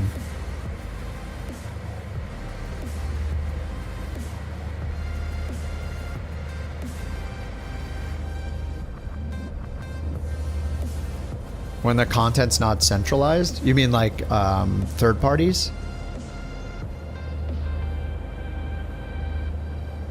Well, you wouldn't have the plane downloaded. You would only have a generic model of the plane downloaded. It wouldn't have any guts, logic to it, nothing. It would just be a generic model, like a puppet, that gets moved when they put their gear down. All it really needs that works is a generic enough model to have landing gear up and down, and that's about it. Well, Fortnite has one character model. That's it. There's one skeleton, and they just flip it out, right? It's still not smart of them to not do that. The performance is horrible. There should be no fully res planes loaded in a multiplayer no matter what. The interior should never be rendered. If I'm not flying it or I'm not a passenger in it, it shouldn't render the plane. Like, that's it. It's a simple rule, right? They just need to start there. They should have started there when they started working on the project.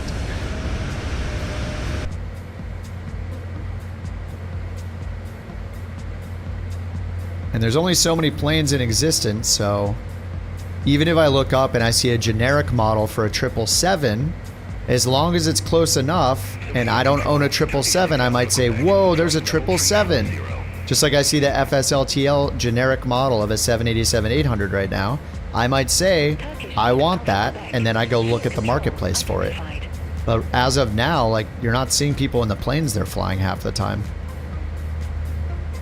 And obviously they didn't integrate anything where you can like zoom in and be like, click the person or right click their name and be like, you know, add plane to wish list. And then it adds the plane they're flying to your wish list. And there, or gives you a list of multiple planes that, you know, are that same model that different developers have made.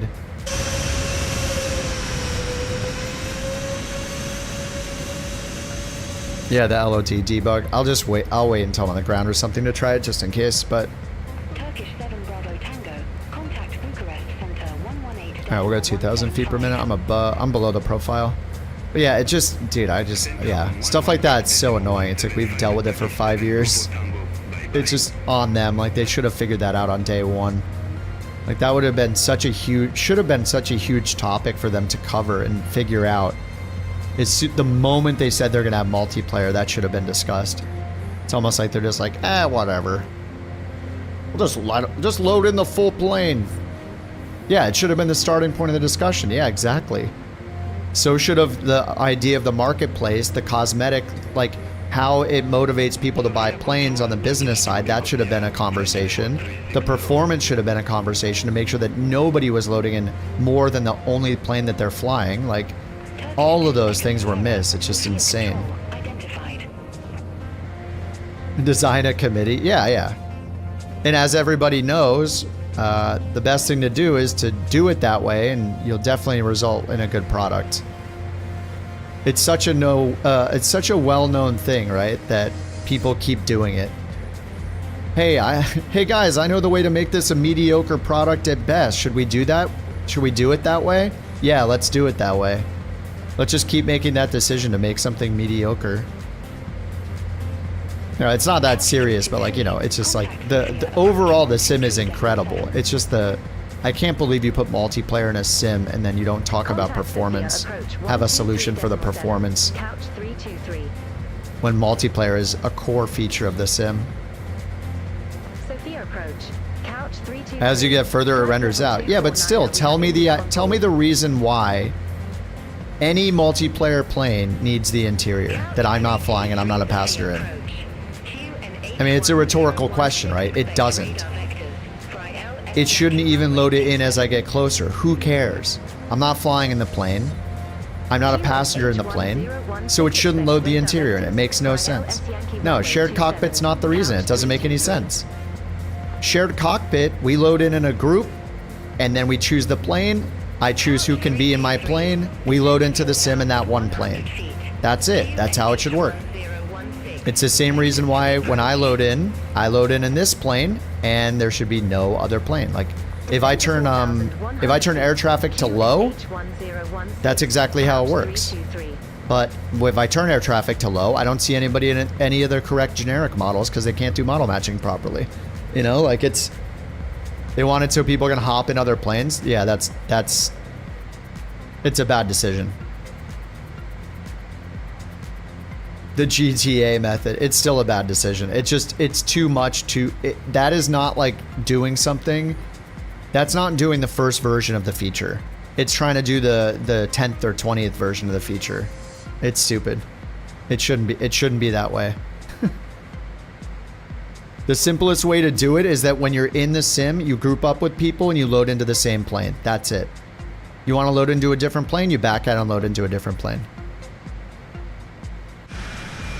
It's like they don't understand how to make something simple first and then make it better over time. That's how everything should work.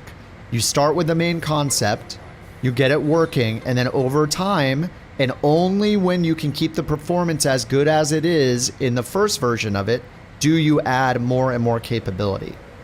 You do the first version first. Like, that's how you make anything. You make a prototype. You make the first version with as few features as possible, and you make it work in a stable way that doesn't wreck everybody's performance. You don't go for the final version first, and all of us have to suffer along the way.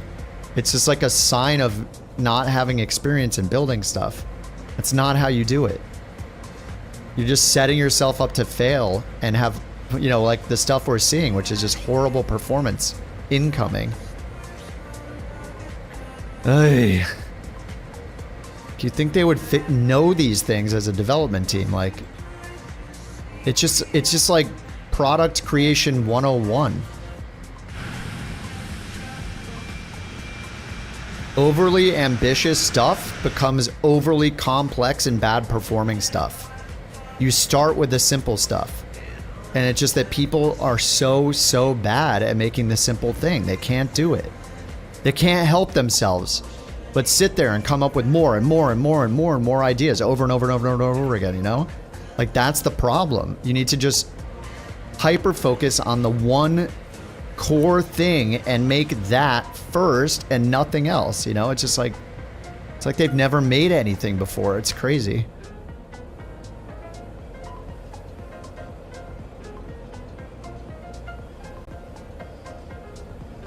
You empathize with the team.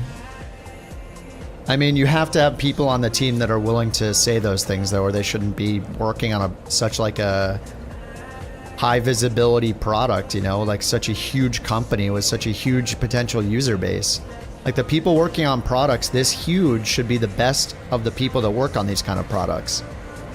Like, this isn't just some tiny team that's like, oh, hey, let's get together, let's get together 12 people and make this game for the first time. Like, no, they've made this game for decades.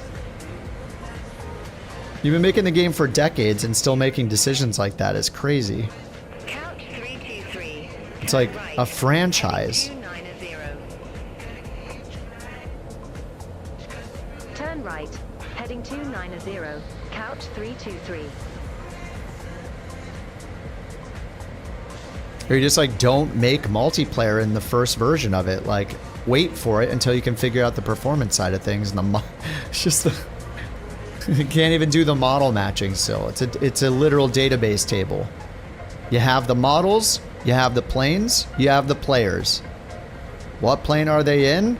Load that generic model. Don't have that model? What's the second best model? What's the third best model? It's just a tree. Like, I'm sure you can do it.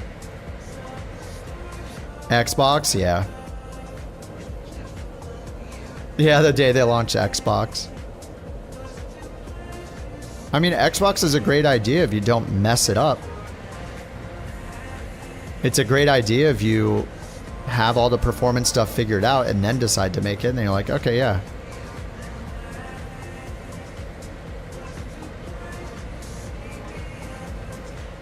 Still having to support 20... Yeah, I can't believe they're still supporting 2020. It's such a waste of time.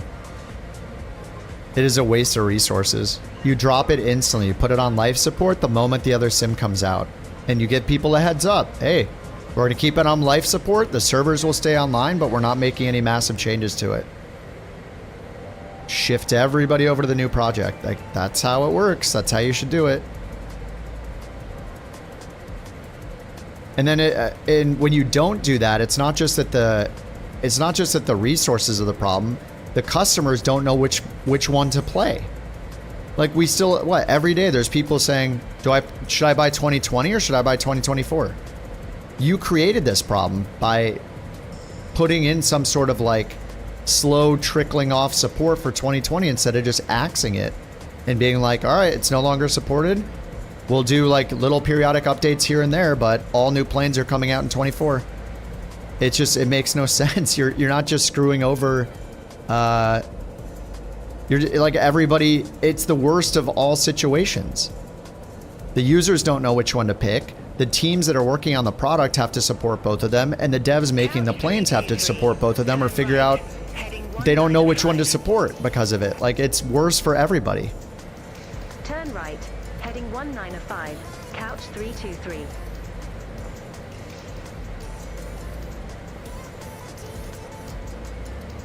I mean, most of the 2020 planes work decently enough in 24, but they just shouldn't expect those 2020 planes to receive updates to also make them compatible with 24. Like, those devs should just be able to abandon 2020, and then if they want, optionally make the plane for 2024 with the upgrade price and not worry about backwards compatibility with 2020 anymore. It's just such a waste of time for everybody involved. It's just like, it's such a bad decision. It just doesn't show confidence either. Like, heading 175, couch 323. it doesn't show that you're confident in the new product if you leave the old product around and you say you're supporting it. It's like, all right, well, now the users don't know where to go. It's just, yeah, it's just messy, man.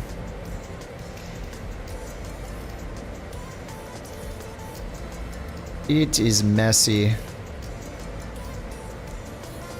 Anyway, all I really want is them to just make it so it never ever loads in full resolution planes for anyone other than me or any plane that I will be flying in or will be a passenger in. It just makes sense. It should never have been that way.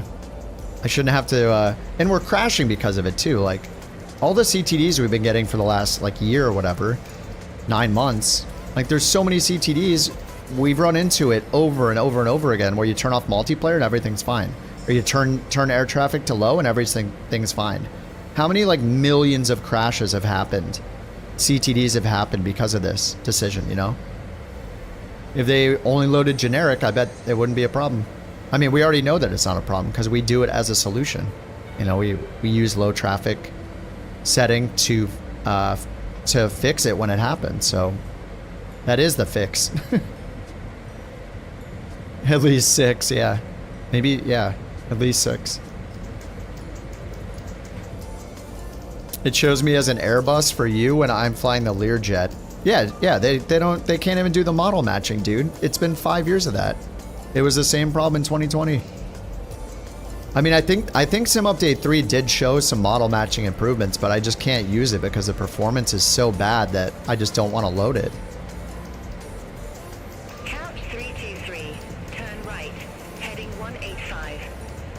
What? Turn right, heading 185, couch 323. Turn right heading 185. We need to turn to the left to intercept the final approach course, dude.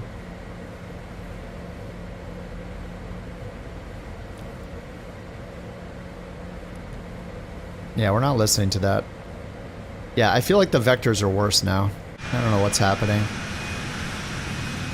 We're turning around for a final, right? Did they change my runway?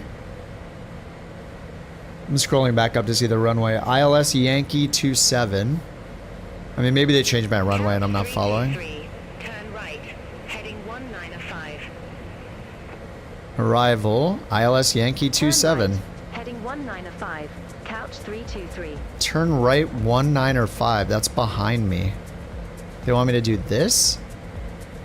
The runway is over here. Yeah, they messed it up. We've gotten, Oh, JT, no, I'm right there with you. What do you mean you hate to be that guy? If something is sucking, we say that it's been sucking. And it's true. Beyond ATC has had bugs for months and months and months we've had on every single flight. So yeah, I haven't been happy with it either recently.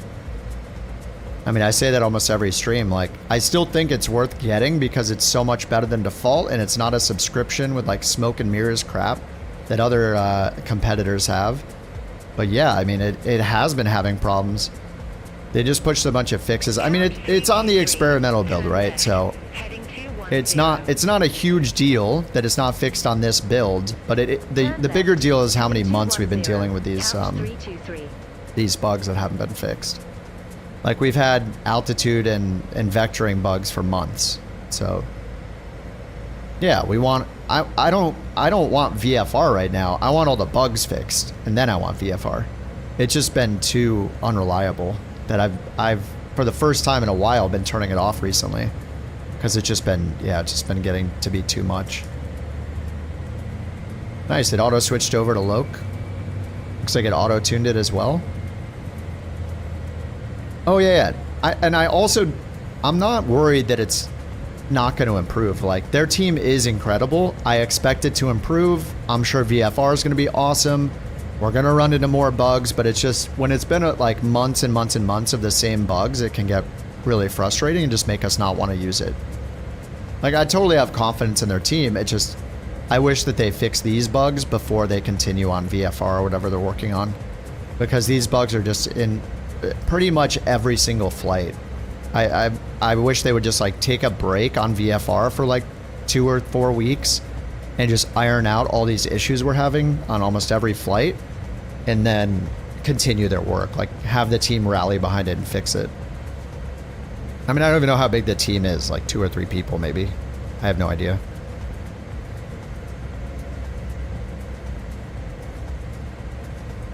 $16 miles DME.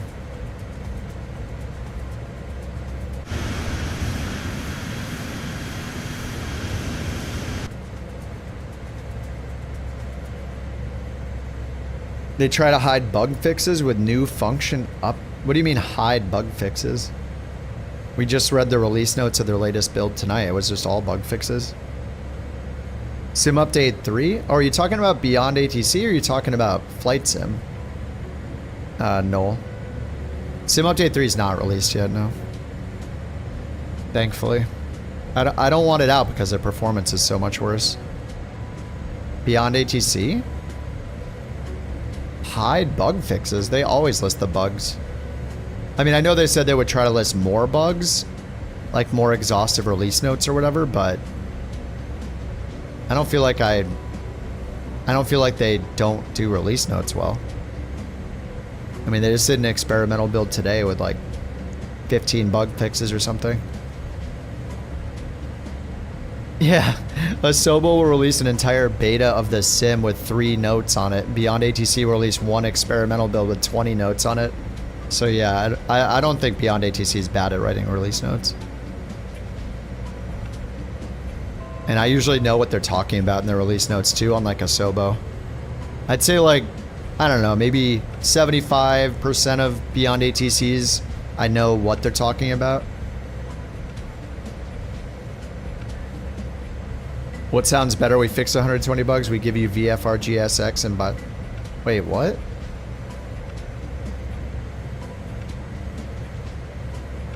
I mean, how long do I get the first one and how long does it take to get the second one? What do you mean?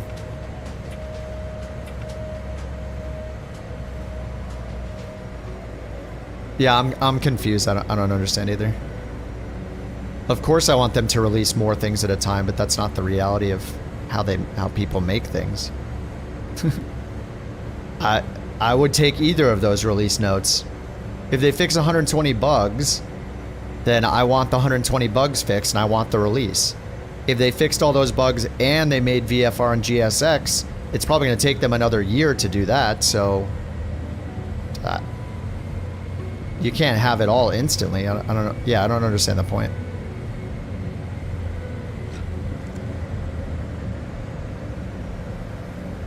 Oh, I didn't do the takeoff or landing performance, did I? I don't think it has our V speed. V speed, outside air temp. This is at the last second. Temperature is 20. Altimeter is 10, 16.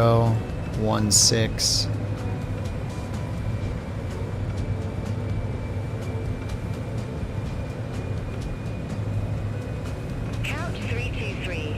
Turn left. There's the runway. Heading 245. Turn left heading 245. This way. Turn left, heading 245. Yeah, I think they just reversed it.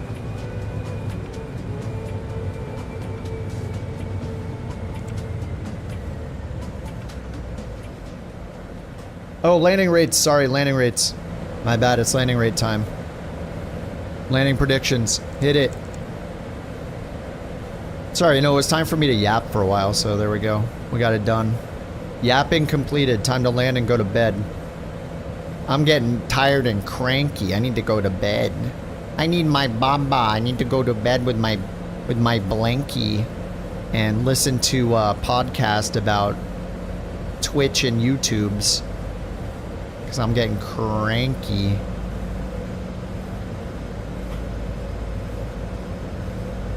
Alright, flaps are full. I can't do this and argue with you after. Joke?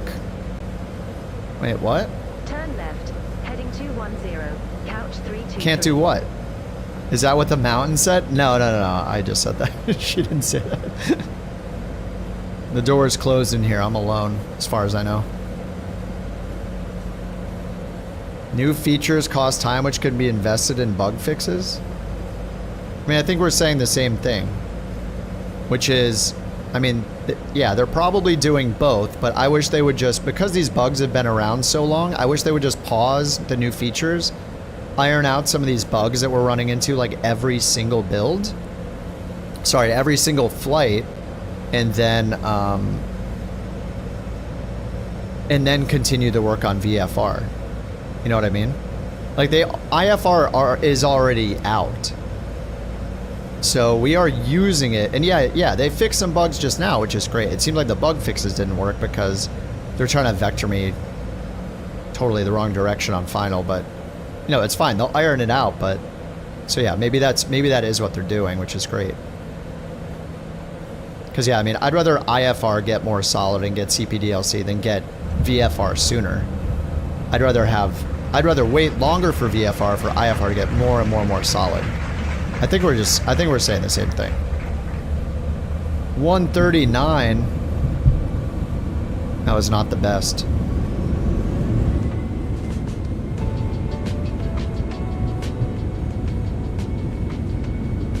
Congratulations, Dedanko. Your guess of 130 feet per minute was spot on. Here's one BorkCoin for your awesome prediction. Keep up the great work, and maybe Kip will finally take a real flying lesson someday. Dude. AI Conti, it doesn't sound that great anymore because I had to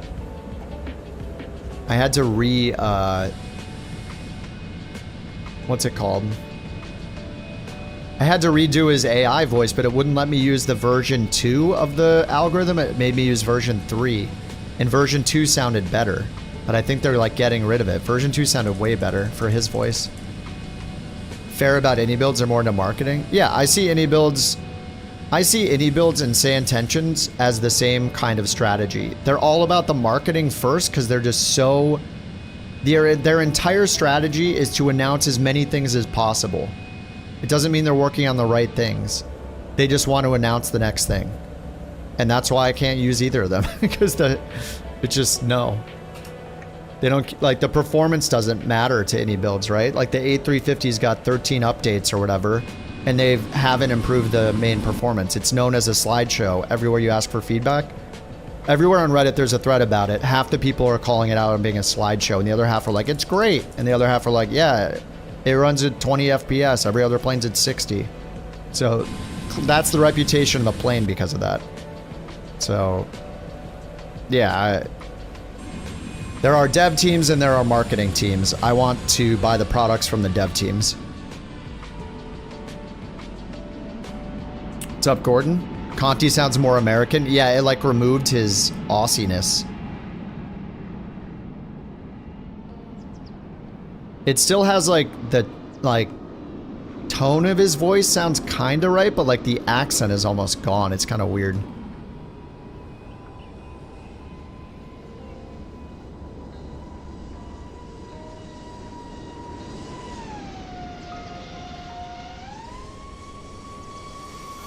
Yeah, he's slowly becoming American. I tried to regenerate it. I tried to regenerate it a bunch of times and it just didn't work. So it's a CRJ-9. I bet there is a CRJ. I mean, it obviously doesn't look like a CRJ. Like, the engines are down here, right?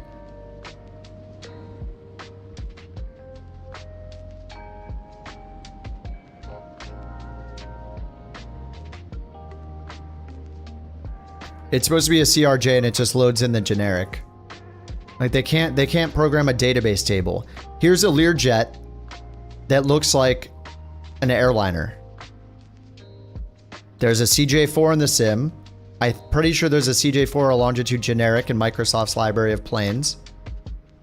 Maybe I don't think FSLTL is ruining it because this is like, it's this way even without FSLTL. But yeah, it's replacing it with a generic airliner, which is obviously not a business jet.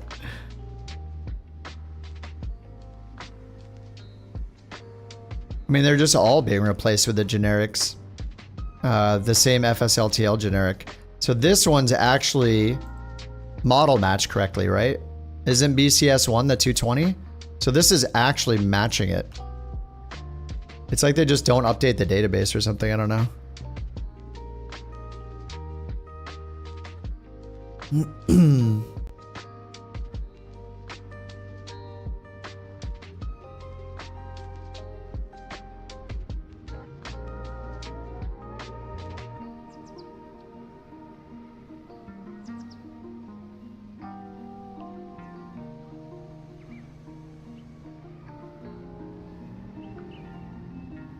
Wait, 720. Okay. That's a 727. So here's the one. Somali's coming in with the 220, and it is using an Asobo generic for that one.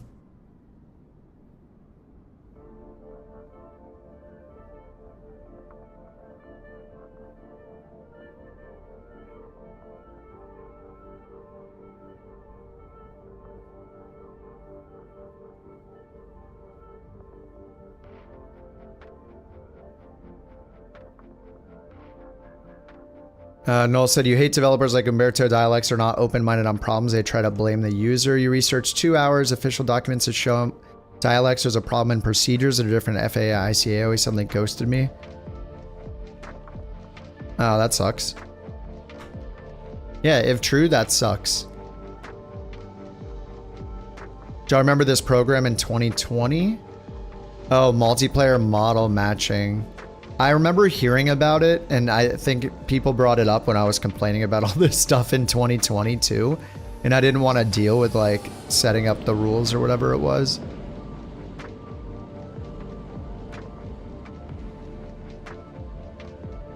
Review the list of source aircraft, enable target model matching for those aircraft you don't have installed.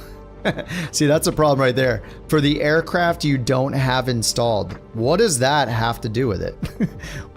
What does the aircraft I have installed have to do with choosing the generic models? You know what I mean? That's the like crux of the problem, is who cares what I have installed? There are enough generic models where it should show you in a relatively like good matched generic model. Doesn't matter what I have installed. Seems like that's just what they... I don't know, it's so weird, man. So here's the passive 220. Passive A220. So they should also make it so they put out a paint kit. So what we should have is like a paint kit we can use. Like we should be able to make generic paint kits for our couch stuff too. So say somebody's flying a 737 and we just make a generic 737 one, whether they're in like, that would work for multiple 737s, you know? Like it'd be cool if we could make generic liveries. Instead of just seeing all these white liveries, we'd have like a generic, you know, a generic A320 SL or whatever it is. Yeah, they should require third-party devs to submit generic models. Yep. Unless there's an existing match. So like if somebody's making a super unique aircraft where there's no generic match for it in the library of generic models that's already in the sim, then I think that makes sense. At the least, they should force them to define which generic models should be used in the sim if their plane's not visible. And the extra credit would be to provide a generic model if one doesn't exist yet. So your plane shows up correctly. And then you could reward them by making it link to their marketplace version of that plane when someone sees their generic model in multiplayer. And then you make money and they make money and we see the right plane, even if we don't own it. See, Microsoft does have generic models. Like, do you guys remember before Flight Sim 2024 came out, Microsoft had a shot that they showed. There were these aerials shown at airports with tons of generic models parked, and they were showing off all the generic models that they had made. They have them in the sim already. That's what all those Asobo passive aircraft ones are. They're just not matching them to anything. They're just like almost never used. They're not used for multiplayer or barely used. Like here's one right here. This is the Asobo passive for the A220. It's even got the speed brakes shown up, which I'm guessing animate if he moves them. Pirate, can you lower the speed brakes? Are they up right now?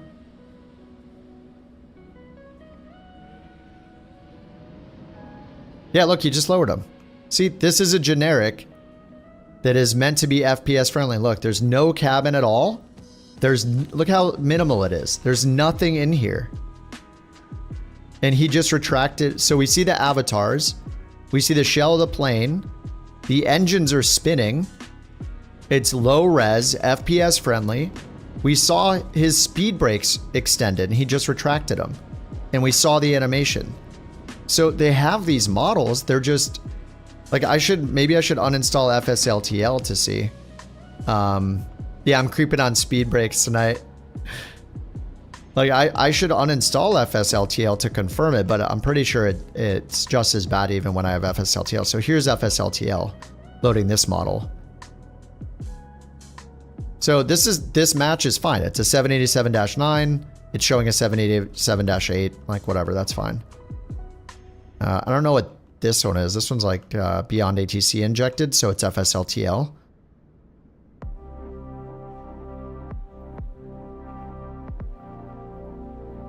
Yeah, we just need every developer to make generic models just the same way Asobo did. Like none of this LOD crap with like a seat disappearing and reappearing instantly, mattering how close or far I am from it. It's just like, dude, it's just overkill. I don't know. Trying to call you out in the stream. And the stream calling someone else out. No, I'm not calling him out. We were seeing if the generic model worked. Stop, you're making stuff up. Let me off the plane. All right, we'll let you off the plane. Now we gotta check the landing rates here. First, I gotta make sure I got the achievement. Got it. Next, landing rates. Ooh, 139. No way, mine was the best. I guess it's getting late. Yeah, only 6 of us. There were 12 of us on the last one.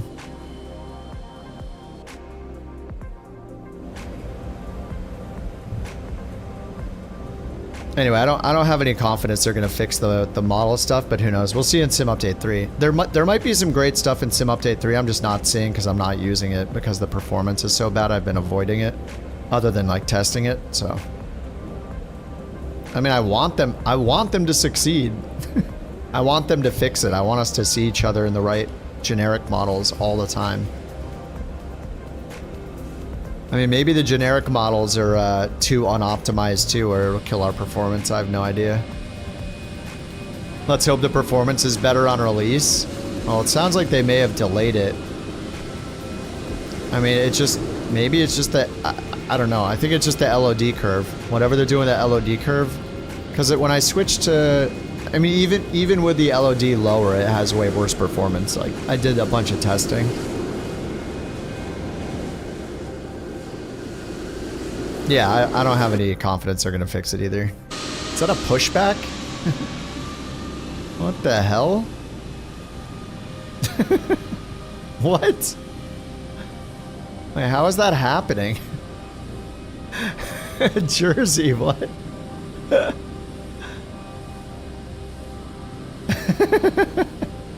VIP Kayak sent this DTS. I have just signed a new executive Oh, order. good. The best you've ever seen. Kip will shut up about pilots having their speed brakes extended. So embarrassing. Anyways, good night, my beautiful Americans. Oops. Good night, my beautiful Americans. Oh, man. Beautiful TTS. Oops.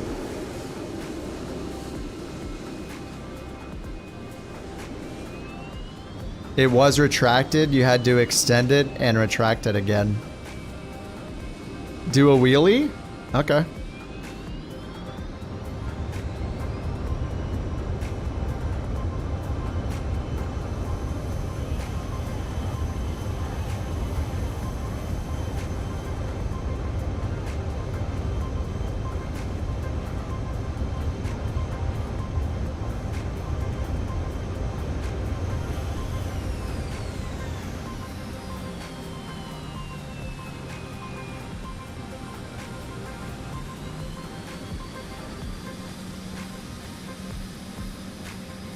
Oh! Oh, why did the... Does this plane drift? I don't think so. Oh god, the animals! Are those animals or rocks? Oh, they're just rocks. Oh, it's kind of a nice spot, actually. I'm just gonna stop here. Oops. Sorry. Sorry, passengers.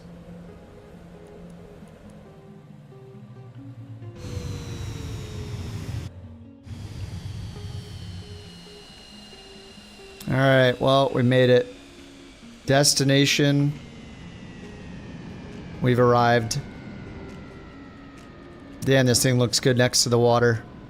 Beautiful.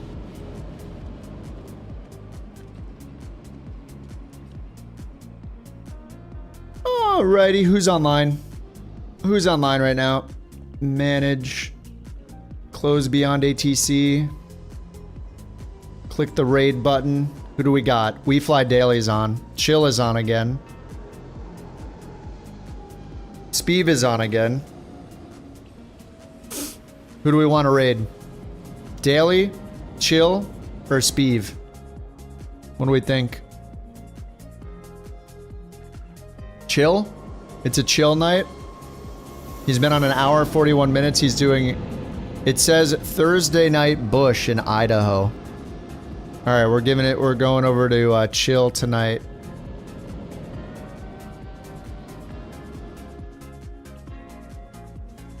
Alright, if you guys on the YouTubes want to raid with us, here's Chill's URL. It's,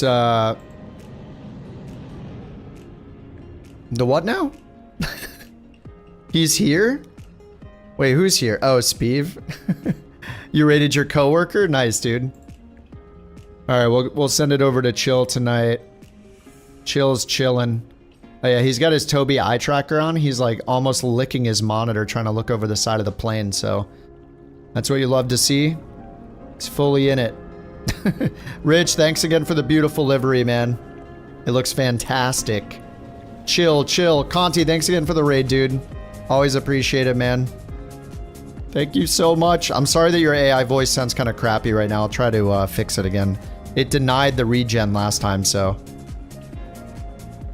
we'll see how it goes tonight when I try it more. She'll be all right.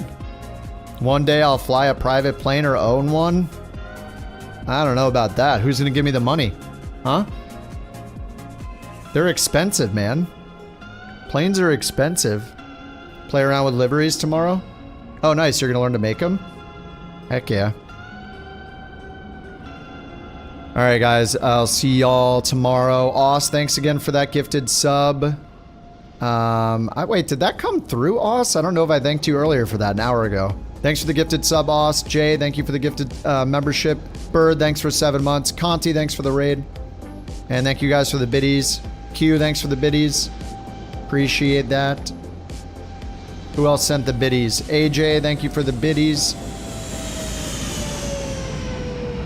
Frothy, thanks for the biddies. Alright guys, I'll see y'all tomorrow. Tomorrow's Friday, holy crap. Alright, I'll see you over on Chills. More often. Bye bye. Oh god.